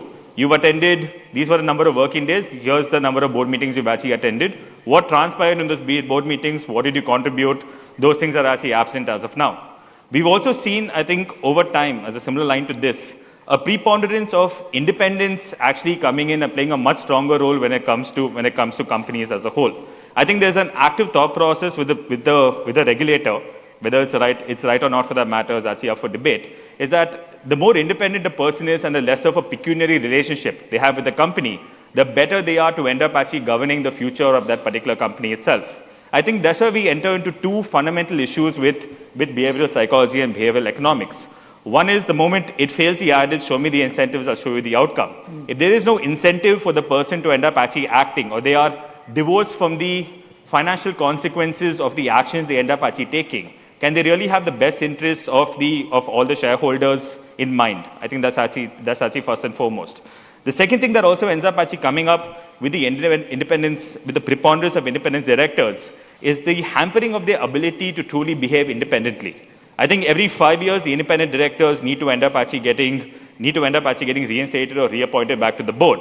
And if a independent director is truly independent, the chances of them actually coming back to the board actually goes away. Because the promoter, who is normally a majority shareholder, will actually say that, look, I don't want this troublemaker actually sitting on my side and eating my head 12 times a year. I'd rather not have that person over there itself. So it creates the best independent directors actually run the risk of not actually coming back to their own companies. It's a classic principal and agent problem. So we are seeing, and I think the consequences of this are actually rife. Some of the scams that have actually happened over the last few years as well, you have actually seen that they have actually had strong audit committees, they've had controls that actually look the same on paper, they've had independent directors sign off on all their reports, etc. Yet fairly large irregularities have actually transpired in these kind of businesses on the same. So the independence, or rather the fig leaf that the regulators have put in place as of now, that independence is first and foremost and one of the only criteria for a director to end up happening, does end up actually getting fairly flawed. And that is something I believe that actually deserves to end up actually changing in the future, similar to the role that governance and compliance comes in. Now, what are the costs that end up actually coming in? I think we as a people are we may not be fully able to internalize or have the appetite to end up actually facing the cost of actually trying to reform these kind of fundamental ideals that now become part of the governance, corporate governance architecture of the entire nation. For market forces to actually survive, they have, in the words of author Schopenhauer, need to actually undergo creative destruction. The destruction element is as important as the creation element that ends up actually coming in. But the consequences of destruction are not only felt by the directors, the board, or the company. It's actually felt by the employees, shareholders, and actually society at large. But every time there are these sort of major dysfunctions, every time one of these large companies end up actually falling, the market learns, the market understands, the market reacts, the market adapts. And then the market ends up actually putting into place systems to ensure that these kind of issues don't end up actually coming about. And even though the regulator plays an outsized role about trying to change the regulations, and hopefully we'll speak about some of the regulatory reactions that have ended up actually shaping corporate governance and the boards and what the boards need to end up actually doing. I think we are actually seeing a situation where the need for market forces to end up actually playing a stronger role does actually come in. And there is a transitionary provision, of course. We're still in a semi-controlled economy, slowly hoping to make its way to actually a fully mature and a developed economy as well. But we are in a crossroads as of now where India has the aspirations of a $10 trillion economy, but the regulations of a $500 billion economy. There is a fundamental dissonance between the aspirations of people, the ability for them to end up actually operating, as well as the regulations that assumes that fundamental market forces, basic behavioral economics has no role to actually end up playing in the way boards are actually governed. So I think these are some of the changes, these are some of the issues we end up actually seeing now. In the question of continuity versus what has to change in the future, these are some of the elements that do actually require a look, they require debate. Some of these may not actually change. I think we may not actually be ready for that change as well, but having the conversation is actually the first part. Thanks, Jai. Thanks. That's very, very useful. Good evening. Thank you for having me. Thank you to Damodaran sir for thinking of having me here today. I am a student of history, and I'd like to apply some historical context to this whole idea of governance, because that's really why we're here. A board is, at the end of the day, a champion of the larger theme of governance. Over the last 2000 years, since the Roman Empire fell till 1945, the world operated largely in a might is right kind of framework, a great man or a power comes first framework. And that's really most of what happened. And then we had the Second World War, and out of that came something very different from the past, which is a concept of institution-based governance. Global institutions like the World Bank, the Red Cross, the IMF, the United Nations came, sponsored by a global order and a superpower. In many ways, in a 2000-year history since the Roman Empire, it's been 60 or 70 years, and that could indeed be the blip. And it is possible that at a global order level, we are reverting to the mean, which is less governance, more might makes right.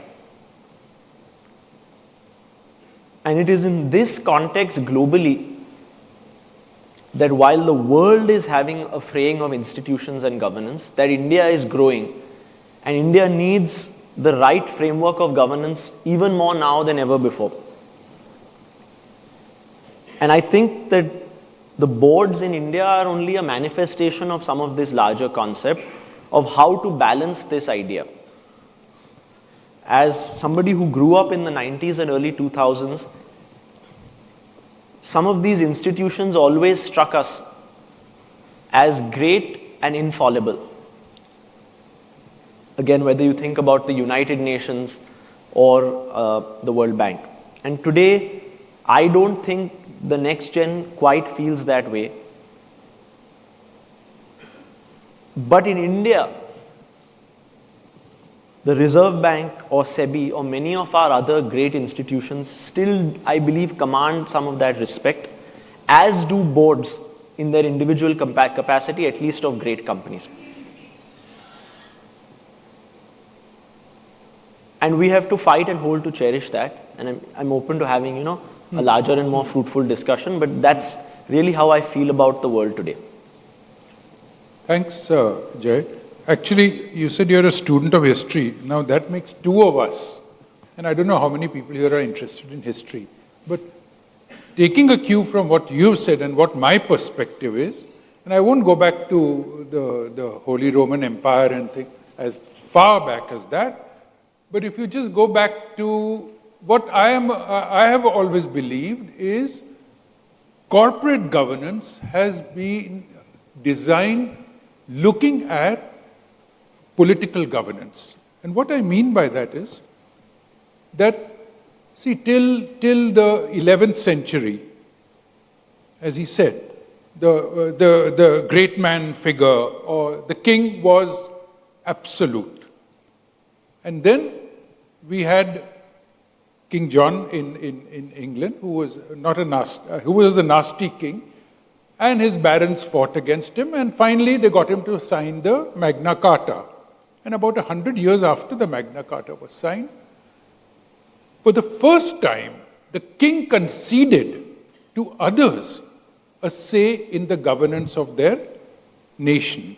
And who did he concede that power to? He conceded it to a parliament, and the parliament had three components. The first component was the barons, because the barons gave him the soldiers to fight his wars. The king couldn't have remained in power without them. He gave it to the bishops and the clergy because they gave him legitimacy. A king is the representative of God on earth. And who could confirm that? The priests. And he gave it to the large cities because they gave him certain taxes. So it was a transaction, as Sid mentioned. They gave him something, he gave something back in return. And then, 31st December 1600, the first company was chartered, the East India Company, it happens to be, by the first Queen Elizabeth. And the same transactional model was put in place. You give capital to the company, you receive the right to have a say in governance. And since then, it is 425 years since that happened, it is still the structure. There is no change. That's why I facetiously said in the beginning, business leaders talk about change is constant. We see no change here. But there was a change in the political governance model. Because when the American Revolution and the French Revolution happened, for the first time, the king acknowledged, or was forced to acknowledge, that the say in governance should go to those who are affected by governance, which means a vote to everybody. It took some time. Women couldn't vote, slaves couldn't vote. But the concept that it is not a transaction to have a voice in governance. When you're in governance, the purpose of governance is to be of service to those your governance is going to affect. And they must have a say in that governance. It didn't come in, and this happened 200 years ago in France and America, and democracy swept the world after that. It hasn't come in our business world at all. And he made a mention of the Second World War. After the Second World War, a lot of more liberal thinking came across the world, swept across the world. Equity, fairness, stuff like that. And right about the year 2000, when Kofi Annan set up that committee, which coined this strange collection of terms, ESG, for the first time we had an acknowledgement that stakeholders need to be addressed by companies, because ESG was stakeholders. Then we later had DEI and all of these things. Now, Sid and Jai, both of you, what we see now is, and Jai made a reference to it, the strongmen are coming back. In America it's happened in our own country. You cannot question the man at the top. You cannot question the chairman of the board or the promoter. He is the big man in the company. Independent institutions are being undermined. In America, we see that openly and brazenly. We see it in many other countries, probably even in ours. So, are we going to see a regression, having advanced only a little? We still haven't sorted out. The politicians gave a vote to everybody, however reluctantly, they gave it. Are companies prepared to give a vote not only to the shareholders, to the vendors, to the employees, to the community, to future generations, all of whom are affected by a company's behavior? Are we going to see that change? I am not as you get older, you become a skeptic, you become a cynic. That is one of the consequences of becoming old, because you see everything and nothing changes. You become a cynic. But these are young people. So I pose the question to both of them also. And since you're a lover of history like I am, what is your view? Not just on my question, but on the broader issue of changes, but even this question, if you will take it. When you say change, you mean change in governance in India? Yeah, are we going to see a regression? You see, we have got now this ESG and stuff has begun to be accepted. We have the BRSR report. Those kind of things have happened. In America, companies are scrambling to erase DEI and ESG from their websites and their public pronouncements. I think in some ways, in terms of the maturity of our system, to not get prone to ideological capture, the Indian system is a little more resilient than the American system in that context. I spent some time in the US. I got my undergraduate and master's degrees in the US between 2007, 11 and then 15, 17. And in the span of 2-3 years, the zeitgeist of what people consider appropriate or inappropriate changes completely. When I was in business school, there was no concept of pronouns in 2015, 16, 17. Yet by 2020, every single student in business school had the pronoun in front and all companies were scrambling, and now today we are back in a position where absolutely nobody would be having pronouns in business school today. India is a little more like an elephant in that sense, and I think that that's a good thing. Good thing, yeah. So, at an overarching level, I think governance itself is an art, not a science. You're always balancing on a fence between catering to the stakeholders in an individual sense, which is a government catering to its voters in their individual needs, versus doing what is right for the system and for the long term. And I would say the same about boards, and I'm cautiously optimistic with certain caveats and many things we absolutely need to fix in India, that relative to the mean of where the world is going in governance, which in my view is an undoubted degradation, year on year on year on as a global average, India has some hope to stand out. If we do it for long enough, a few decades, then people actually come and respect our institutions. Then they'll copy us. Yes. Yeah, we'll I think we're some way away from that, but aspirationally. Yeah, good. Siddharth, I mean, apart from the point I made, and you don't have to necessarily, one of the things you said, and I think that's a very, very fundamentally important point. And every conference you go to now that they've stopped asking the question, are independent directors really independent? Because it's a chestnut in every conference. Everyone, now they've stopped asking it, thank God. So what can be done? You said align incentives. No. So what kind of alignment of incentive would you like to see?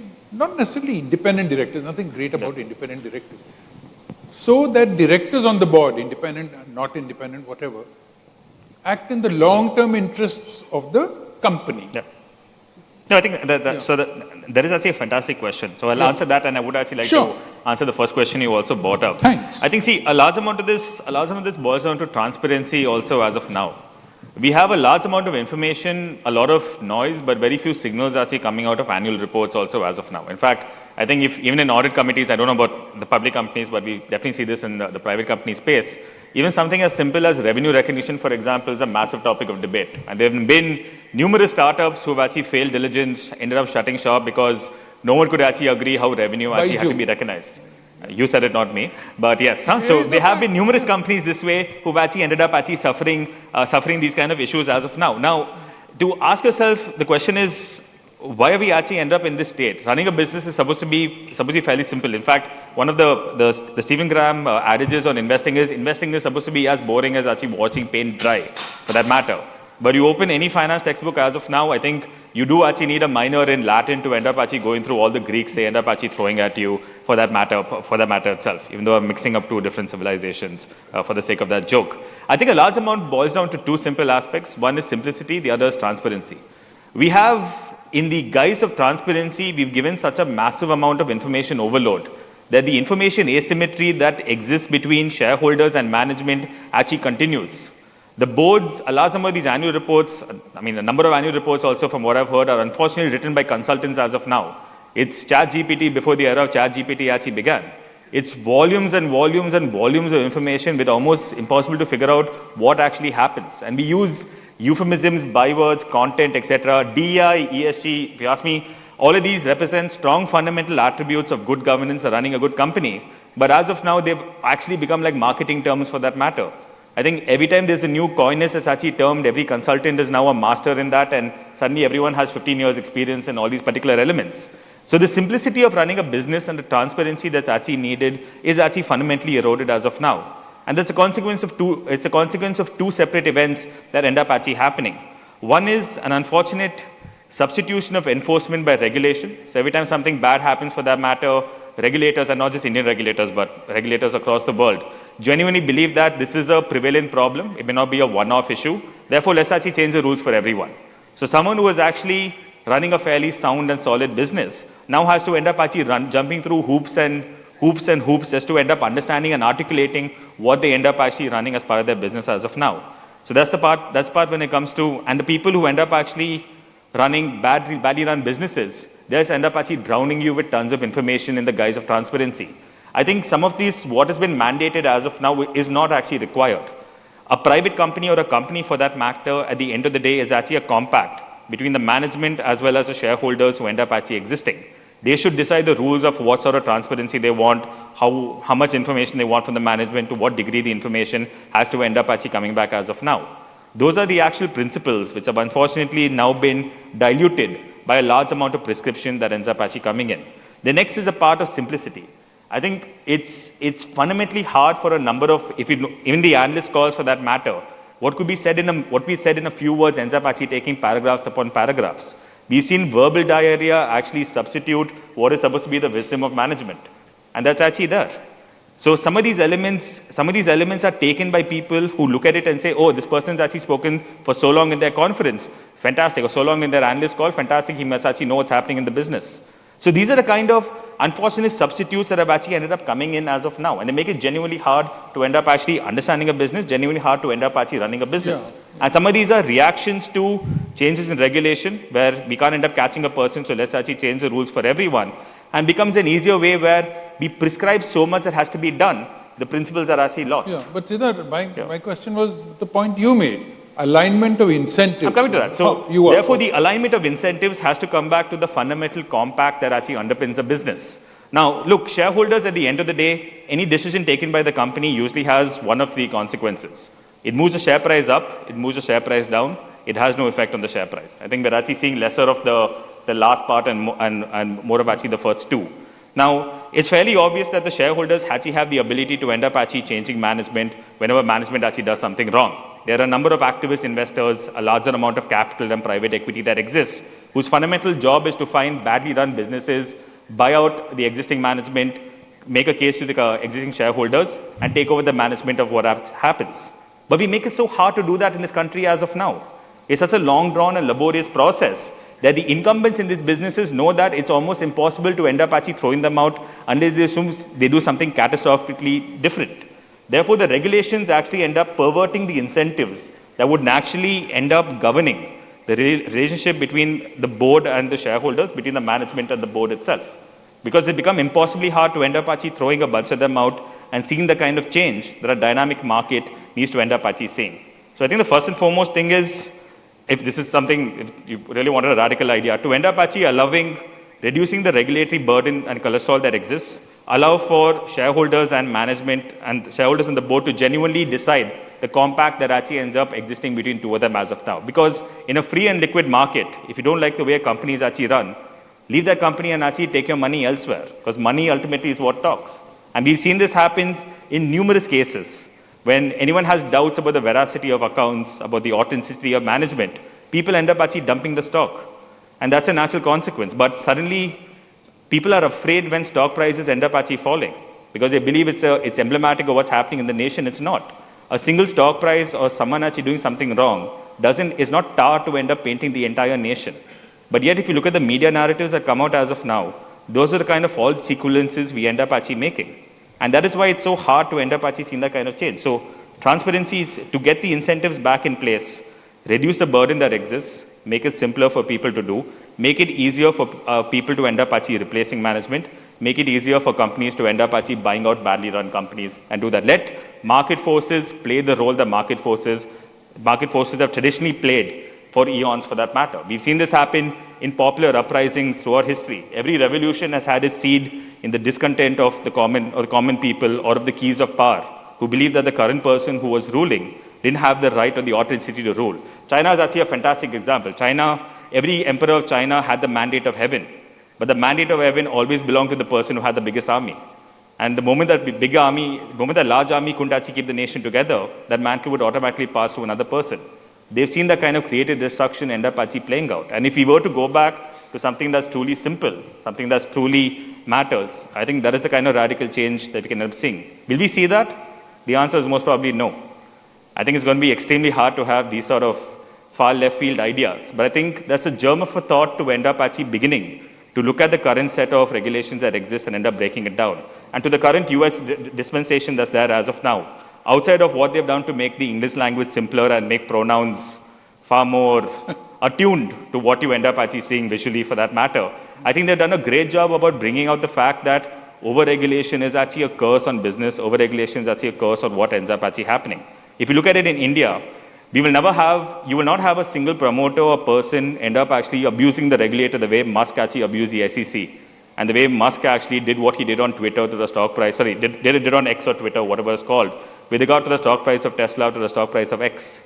You would never actually end up actually seeing that happen because our systems are so strong, the reaction of the people is so visceral that these sort of outliers end up actually getting cut. But that being said, we may not be a country that actually creates an outlier like Musk. And Musk is actually created amongst the largest amount of shareholder value that's actually been created. Yeah, Siddharth, you're right and you're not right. Because in the US, the very fact that this surfaced and became an issue, there are banana republics where there are crony capitalists. These things are not allowed to surface at all. 100%. But and so we don't know what is really happening. Yeah. So there might be Musks in those banana republics, but the things doesn't surface. It's just snuff. Which way now there's also the question of the compact that happens between shareholders and management, because any shareholder in a company would obviously require of management transparency in their operations, what actually ends up happening. In a banana republic, it is the strongman of yore. It is my way or the highway, and normally the highway has never been built because the money has actually been pilfered. Correct. I had a couple of points. One on the US point. While I believe that the US is in decline and it's getting worse rather than better every day, the place from where they started in terms of their governance and their institutional robustness is extremely high. The ability for somebody like an Elon Musk to even come out and challenge the President of the United States and continue to run his business, to challenge his regulators, is a sign of institutional robustness and maturity that I don't think would happen. I could probably count on one hand the number of countries where that kind of interaction would happen and a businessman would not get pulled up or disappeared in a certain way. But the larger point I had, where I had a slightly different opinion than Siddharth, was on this idea that the promoters in India today are completely unshakable out of their companies, and that the system is ossified and very, very nepotistic in that sense. And I would again, there's a quote from somebody I love where he says, India may not make the greatest picture, but it's a really compelling movie. And if you were to apply that framework to this point and you think about India 15 years ago and the kind of excesses that promoters were getting away with, we are better today. I look at this lens from a banking perspective when we think about lending to larger and mid-sized companies, and you're often evaluating some of these finer points in a credit evaluation. I do believe that we're much better today, and things like the IBC, various other system level initiatives we have, and we have seen over the last 5-6 years certain bad actors being moved out of their own companies, and it's not 2 or 3, I would say it's half a dozen large companies where some of this kind of necessary reinvention has happened. Is it enough? No. Are there still gaps where this phenomenon of independent directors being quiet and promoters running their own companies like fiefdoms? It still happens, but I believe that we're getting better. It's just that you can't look at it every 2 years and expect progress in India. You have to look at it every 5 or 7 years. And on that lens, probably we're better. So I think just one thing on that, Jay, actually, with regard to one question that I've often actually asked this to banks, since you're a banker yourself, you'll be able to answer it. We've had very good banks that have actually stood the test of time in this country for years. We've had regulations come and go and change from the 60s, 70s to what we're seeing as of now. But the best run banks did not actually wait for the regulator to wake up and tell them how best to end up actually running a bank. The best run businesses didn't wait for someone else to come and tell them, this is what you have to do. The best run institutions always ended up actually setting standards that other people would end up actually looking up to. My father often actually tells me, and Mr. Moti also has told us many times, the Infosys annual report used to actually be sold on the streets of Mumbai because of the quality of the content that they ended up actually creating, because they ended up actually setting standards for what they've actually created. I think when you end up actually saying that way, the best run companies end up actually becoming something to aspire to for the rest. Regulations is just a way to end up actually playing catch up. So while we have actually seen banks end up actually improving, we've gone past the entire era of phone banking, and I think phone banking, the euphemism that used to exist about 10, 15 years back versus the technological innovation that exists as of now. Those are some of the reasons why we ended up actually seeing the kind of morass that ended up actually coming into the ecosystem. But even during the worst times, we still had fantastic companies. It just goes to show that fantastic companies will remain fantastic companies, whether they're in the largest country or whether they're actually in a banana republic. I think the role that regulation has to end up playing, regulations can't bring down the largest companies to the lowest common denominator. Regulations actually need to elevate everyone else to what the highest aspirations and the higher echelons need to end up actually being. And even though the amount, I think I spent about close to 20 minutes actually abusing the regulators, actually the Indian regulators do actually have amongst the hardest jobs. Anything that goes well happens despite the regulation, anything that goes bad happens because of the regulation. And that is unfortunately a cross that a large number of them need to end up actually bearing. And contrary to belief, and after speaking to a large number of regulators, the regulator is not the all-powerful, omnipotent God that people usually end up actually making it out to be, for that matter. The regulator at most times is actually, unfortunately, a ringmaster in charge of a circus. They don't know when the clowns are going to come out, when the trapeze artist is going to fall, or when the lion decides to end up actually having a snack.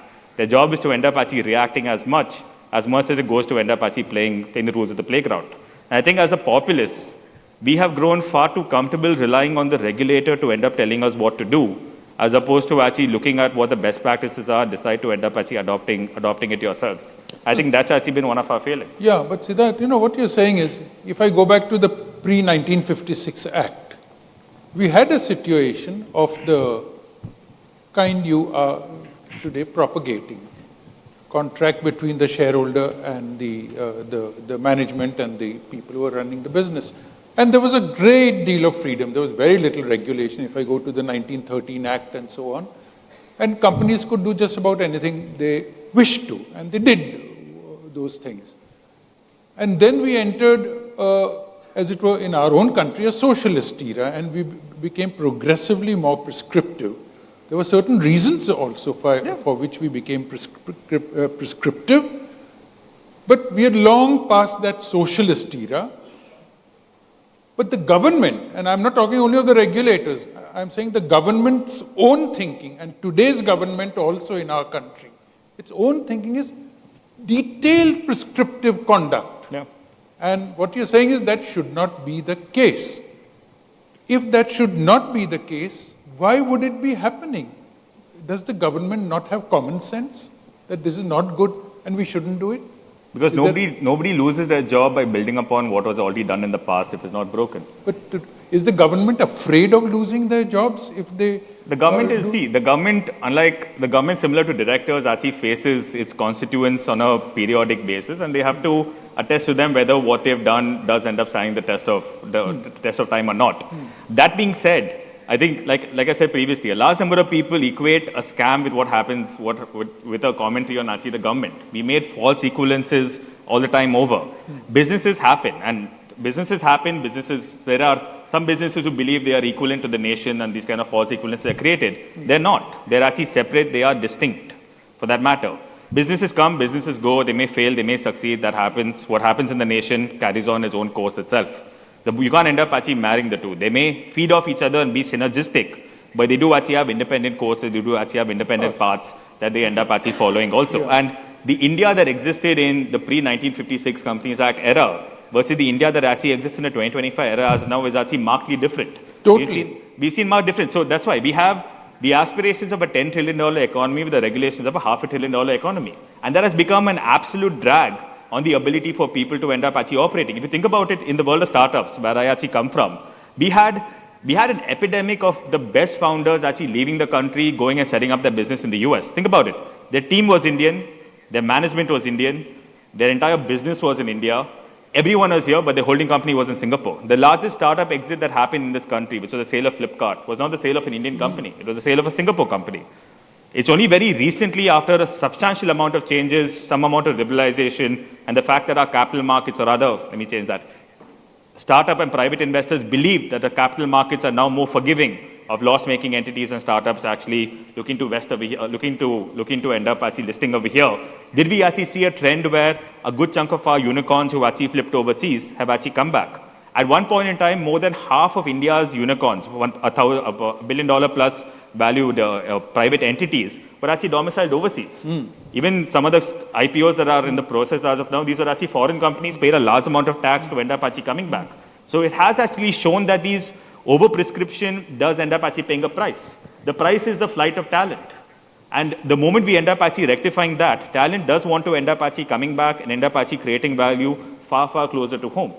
And numerous people have actually said that it's purely regulation and the lack of flexibility. Even now as a private company, if you look at what happened with one of the companies that's going to IPO as of now, promoters in the country can't get ESOPs. The simple reason, the term promoter also is like a bygone era term. The new age word is actually a founder. The previous understanding always was the promoter is a majority shareholder in the company, normally holding 50 plus. There is no reason whatsoever for the promoter to actually get ESOPs in the company. We now have founders who are in charge of management, who end up holding 10, 8, 9% of their company.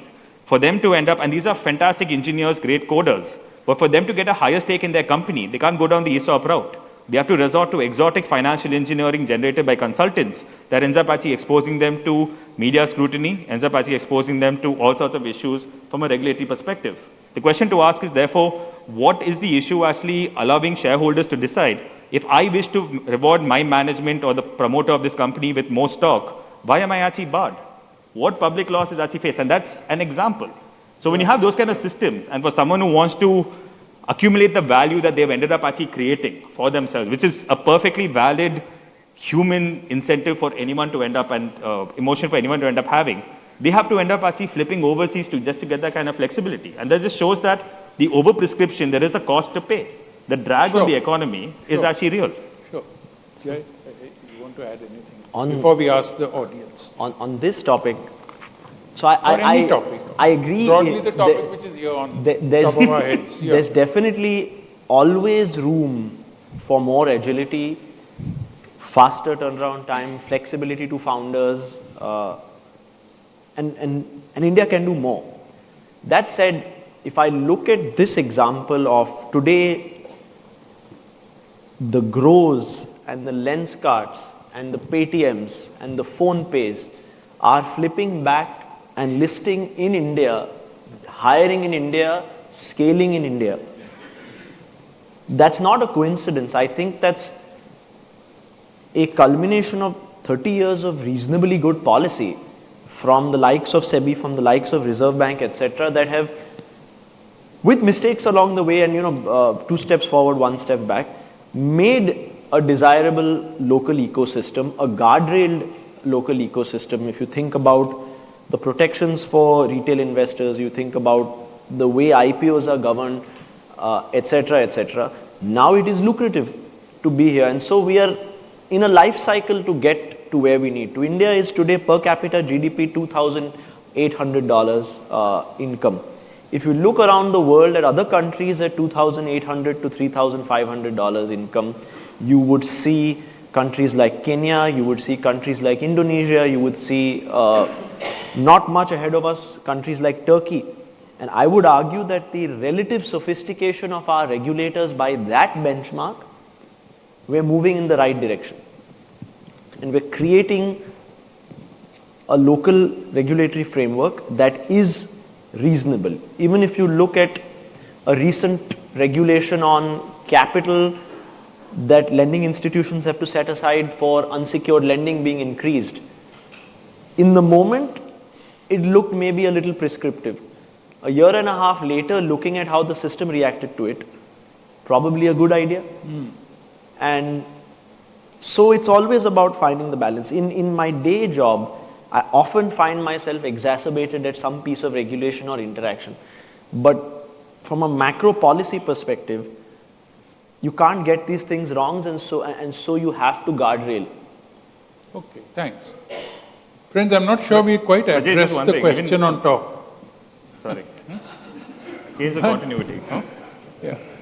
But would any of you like either to ask a question or to contribute to this conversation? Yeah, somebody at the back, it's a lady, yeah. Hi. You touched upon a little bit of shareholder versus stakeholder capitalism, but we also see disruption of the top-down model on which companies and boards are based in some sectors. For instance, you have DAOs or decentralized autonomous organizations now, which although are smaller in scale and are limited to, let's say, decentralized finance or crypto spaces. But do you see such disruptive models coming in beyond these sectors, or do you see disruptions to the top-down board structures evolving in the next few years, let's say in a decade or in 2 decades? Good question. I think, yeah? Yeah, go ahead. I think not every problem in the world is actually a technology problem. I don't think socio-political human problems can end up actually being solved through technology itself. So the principles of a DAO, for example, where it's actually autonomous, it's decentralized, everyone has an equal say depending on the amount of work they end up actually putting for that matter, is actually fantastic. It is, by theory, not capable of capture. But I think a large amount of the value destruction that's actually been transpired in the space as of now has actually emanated from the fact that people have actually captured a large amount of that. And it points to two important factors. Number one, the number of people who have the right to vote versus the number of people who end up exercising the vote, there's a massive divergence that happens between the two itself. Two, the concept of control is not contingent on a 50% majority ends up actually coming in. Even a small percentage, if it's actually captured, can end up actually constituting control. And we've actually seen numerous cases of DAOs, especially, and a lot of things in the crypto world end up happening, where a small group of people actually come together, collectively scheme, they can end up actually rigging the price. And the price, and unfortunately the consequences are actually faced by everyone who's actually there. Those kind of prove the point that regulation is actually needed, but it's a right scale regulation for what factors that end up actually happening. Which is why regulation is also required to be periodically refreshed. Regulation is also meant to reflect the aspirations and the activities as well as the elevated consciousness of the people they end up actually working with as of now, which is even the point I've been trying to make with India as well. We've had highly antiquated regulations which are tightly controlled, and we've actually missed out on numerous waves because of that. Because the best innovators don't want to be prescribed every single aspect of their being or every single aspect of their operations. They actually prefer the freedom that actually ends up coming in. But will we move to some of the principles of a DAO-type architecture when it actually comes to this? Yes, but that's purely contingent on people actually deciding whether it's worth voting or not. Even in the session before ours, where the mutual fund managers were actually on stage, they were compelled to vote by regulation. I think that's actually, quite frankly, as a manager of an AIF who also has to end up voting on all the matters that end up actually coming before us, we didn't need a piece of regulation to tell us to exercise what is our basic fiduciary duty to our investors, as well as our role actually as a shareholder, for that matter. So I think that's the kind of change we have to do. If we have the corporate consciousness of the average person, it's unfortunately not that high.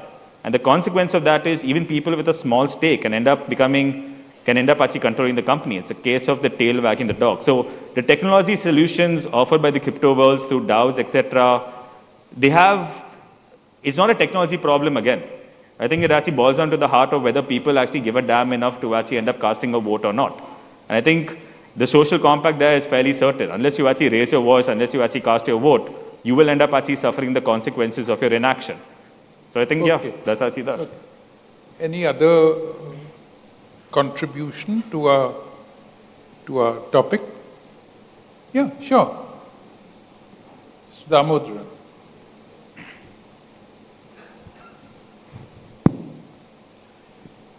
I echo what you said, Naushir, at the beginning, that you and your two fellow panelists do not belong to the same generation. I can't even understand half of what they say. Yeah. But I must say you made an attempt. Anyway. And you said your daughter was older than them. I think my grandson is getting closer to their age, but let that pass. I'm going back to the subject. And there are two elements to this, boards of the future. One is, are the boards going to be constituted in the manner in which they're presently constituted? Are you going to see not just incremental changes, but very fundamental changes in the way the boards are constituted? It's one thought. The second, which concerns me and has been concerning me for a while now, is what do boards do? What is the content of what the boards do? Today, the quarterly meetings have, if I may give an example, become like the Friday evening meetings of the pathology department of the hospitals. So the quarter that's dead, some work is done on that. You're telling people why somebody died, what was the, proximate cause for the death, etc. And you're not spending enough time looking at what is going to happen in the next quarter, the next year, future. Are boards of tomorrow going to spend much less time discussing the dead quarter and looking ahead at what they're supposed to do, because that's their job, leading the effort at looking at the future, etc. For that, do we need different kinds of boards, or should it be more of the same? That's my issue. I'm not saying for a moment, send away all the old people. Of course, I have left all boards, so have you. So even if a decision is taken, send away all the old people. We will not pay the price at a personal level.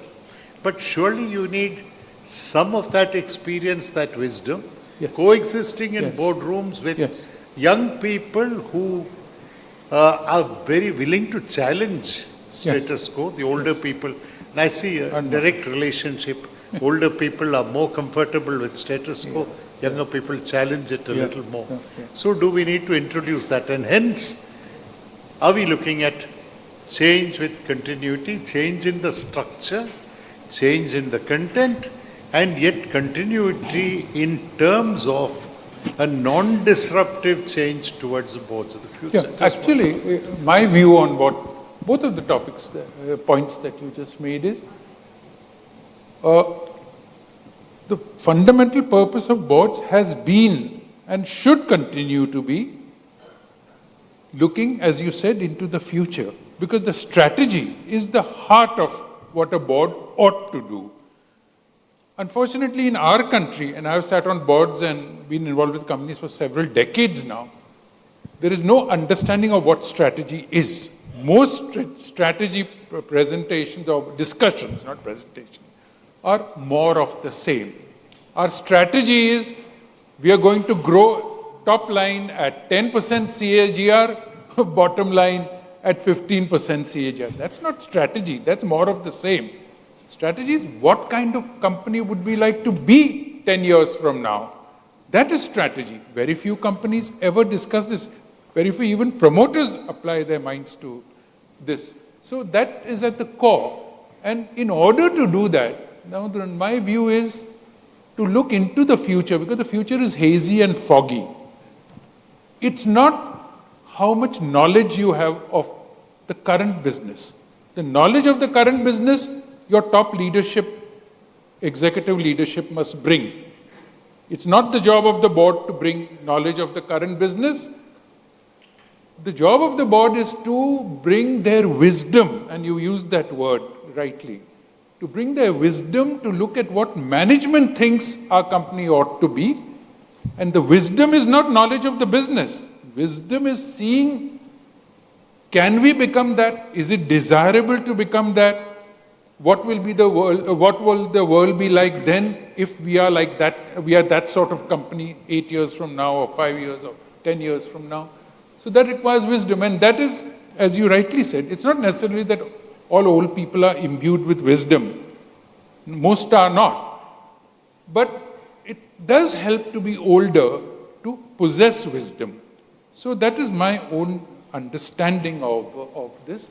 And therefore your point on what will be, what should be a composition of a board, and I think that was your first point. Now, I've often heard this thing. The composition of a board should be, there should be a finance guy, there should be a legal guy, there should be a guy who understands the business.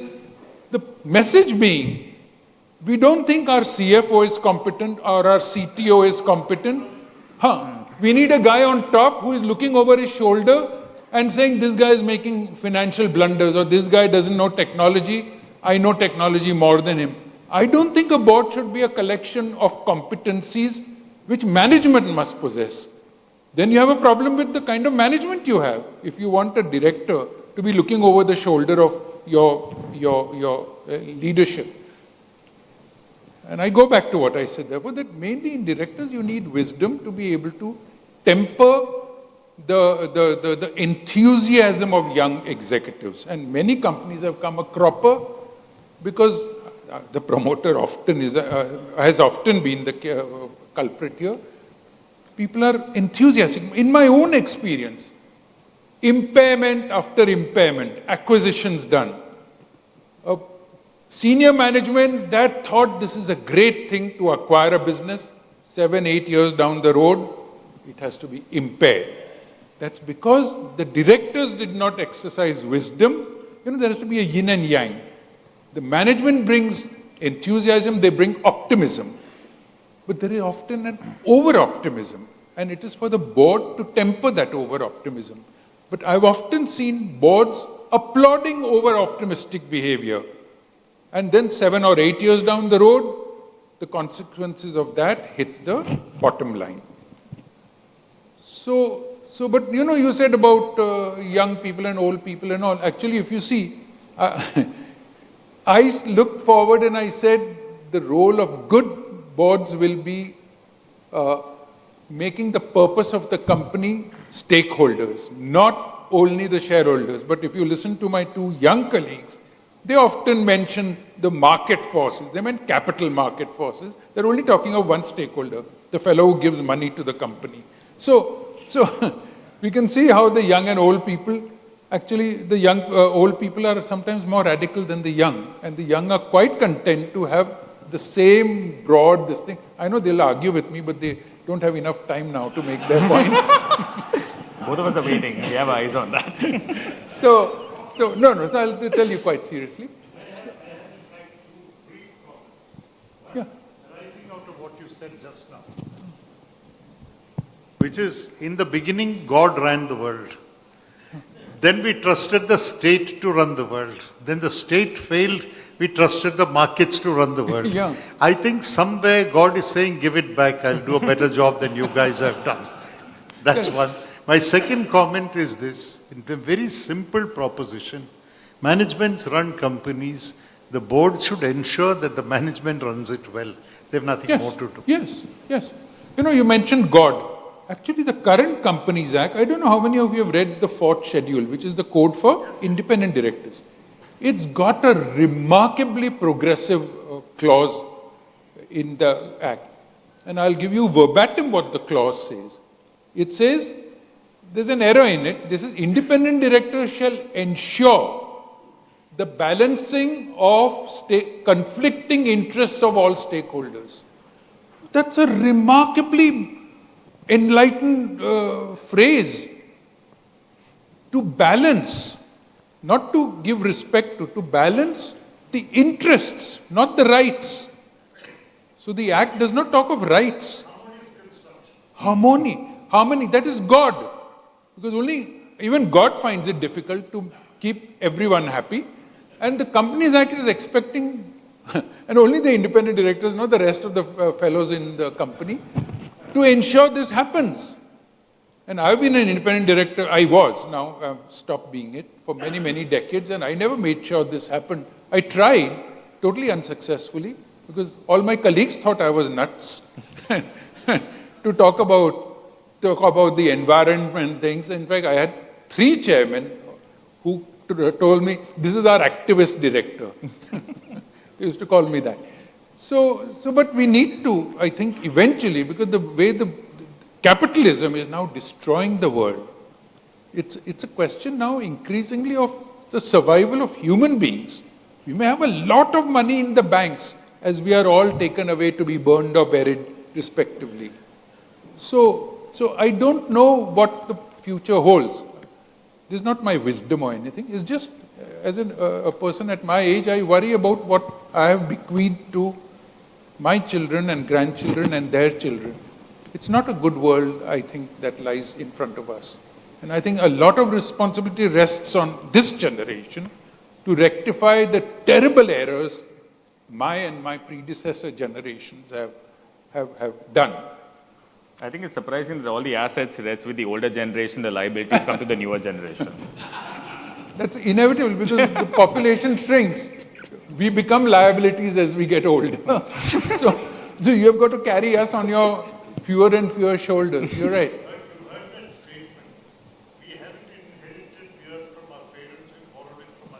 Yes. There you are. You're right. You're right. Yes. So with that, we still have 1 minute if anyone wants to say something. Otherwise, we'll do whatever. Yeah. Oh, Mohan Das. Good. No, I want to ask the members. You see, the most important thing today is the pace of change. Yeah. Are boards capable of understanding the pace of change and looking at the future with some kind of confidence to adjust to the pace of change? Yeah. Now, this is a very, very, very important thing the boards have to discuss. I want to ask all of them whether what kind of boards should we create so they understand the pace of change, enormous pace of change. Correct. Yeah, you want to? I think the composition of a board is extremely important to find that balance. And I completely agree with you that many boards today maybe don't understand the pace of change. The composition is skewed in one way or another, and that creates an issue. But again, as a student of history, sometimes I'm often the wet cloth in the room. Sometimes too much change can also disrupt and break a system. So maybe as young people, we should take a step back and accept the wisdom of the board members that push us back and say, be a little more careful. Yeah. And which often happens. Yeah. I think the role for the role for humans in the boards of the future is going to be fairly limited. I think one thing that's becoming fairly obvious is the limitation of our faculties is also being reached at a highly accelerated rate as of now, for that matter. And I think as to what you said, sir, the only person who end up actually managing a board and the regulator's definition of a board is actually God. I think AI and technology are the closest we can end up actually coming to the divine itself. So I think that after a while, the role that these end up actually playing for some of these functions will end up increasing. And it's not just as a substitution for humans, but to end up actually helping them forecast some of these elements that are fairly unknown as of now. So the only way to manage the unknowns is to end up encompassing a large amount of the current institutional knowledge and use that to end up and battle testing that against variables that may or may not arise in the future. I think humans do a terrible.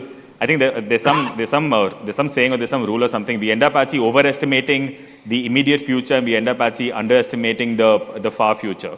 I think that sort of combination of nearsightedness and foresightedness is something that is actually peculiar to us and something that can actually be mitigated through technology that comes in. Not as a overall substitution to humans, but I think as an accelerant to what we end up actually seeing. So I think that may be the future constitution of a board. Now, I don't know how AI is going to meet the fit and proper definition that normally encompasses what every board ends up actually coming at, but I'm fairly certain the regulators will have a field time debating that and actually crafting that whenever that comes in. Mohan, this is flashing away. Time's up, time's up. So time's up. No, I just wanted to make a contribution.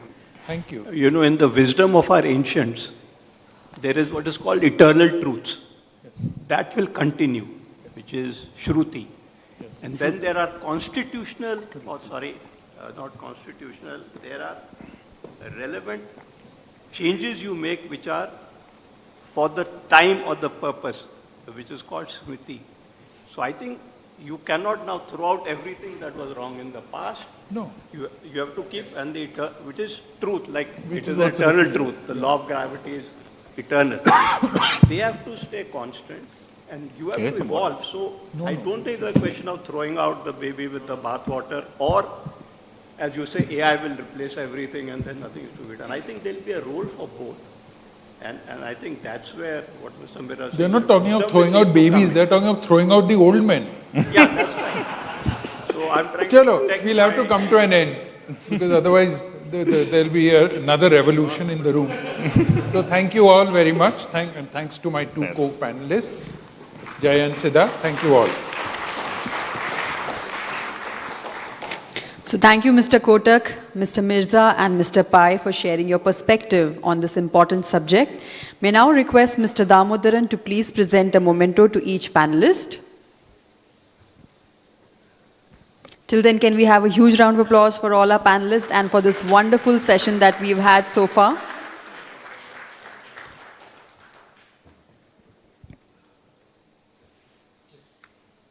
So on behalf of each panelist, Excellence Enablers is proud to have sponsored education for one girl child for 1 full year through the NGO Nanni Kali, a Mahindra initiative.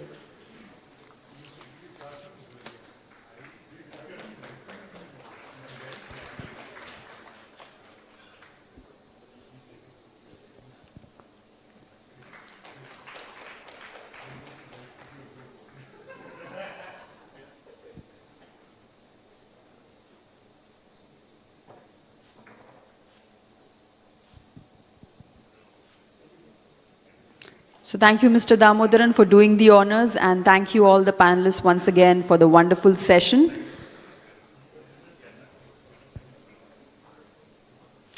So ladies and gentlemen, with this we come to the end of our today's event, and I would like to thank all of you for contributing to a really productive day at Gatekeepers of Governance Summit. We meet tomorrow at 9:40 a.m. in the hall and request all of you to kindly be on time so that we can proceed with all the sessions on time. Thank you.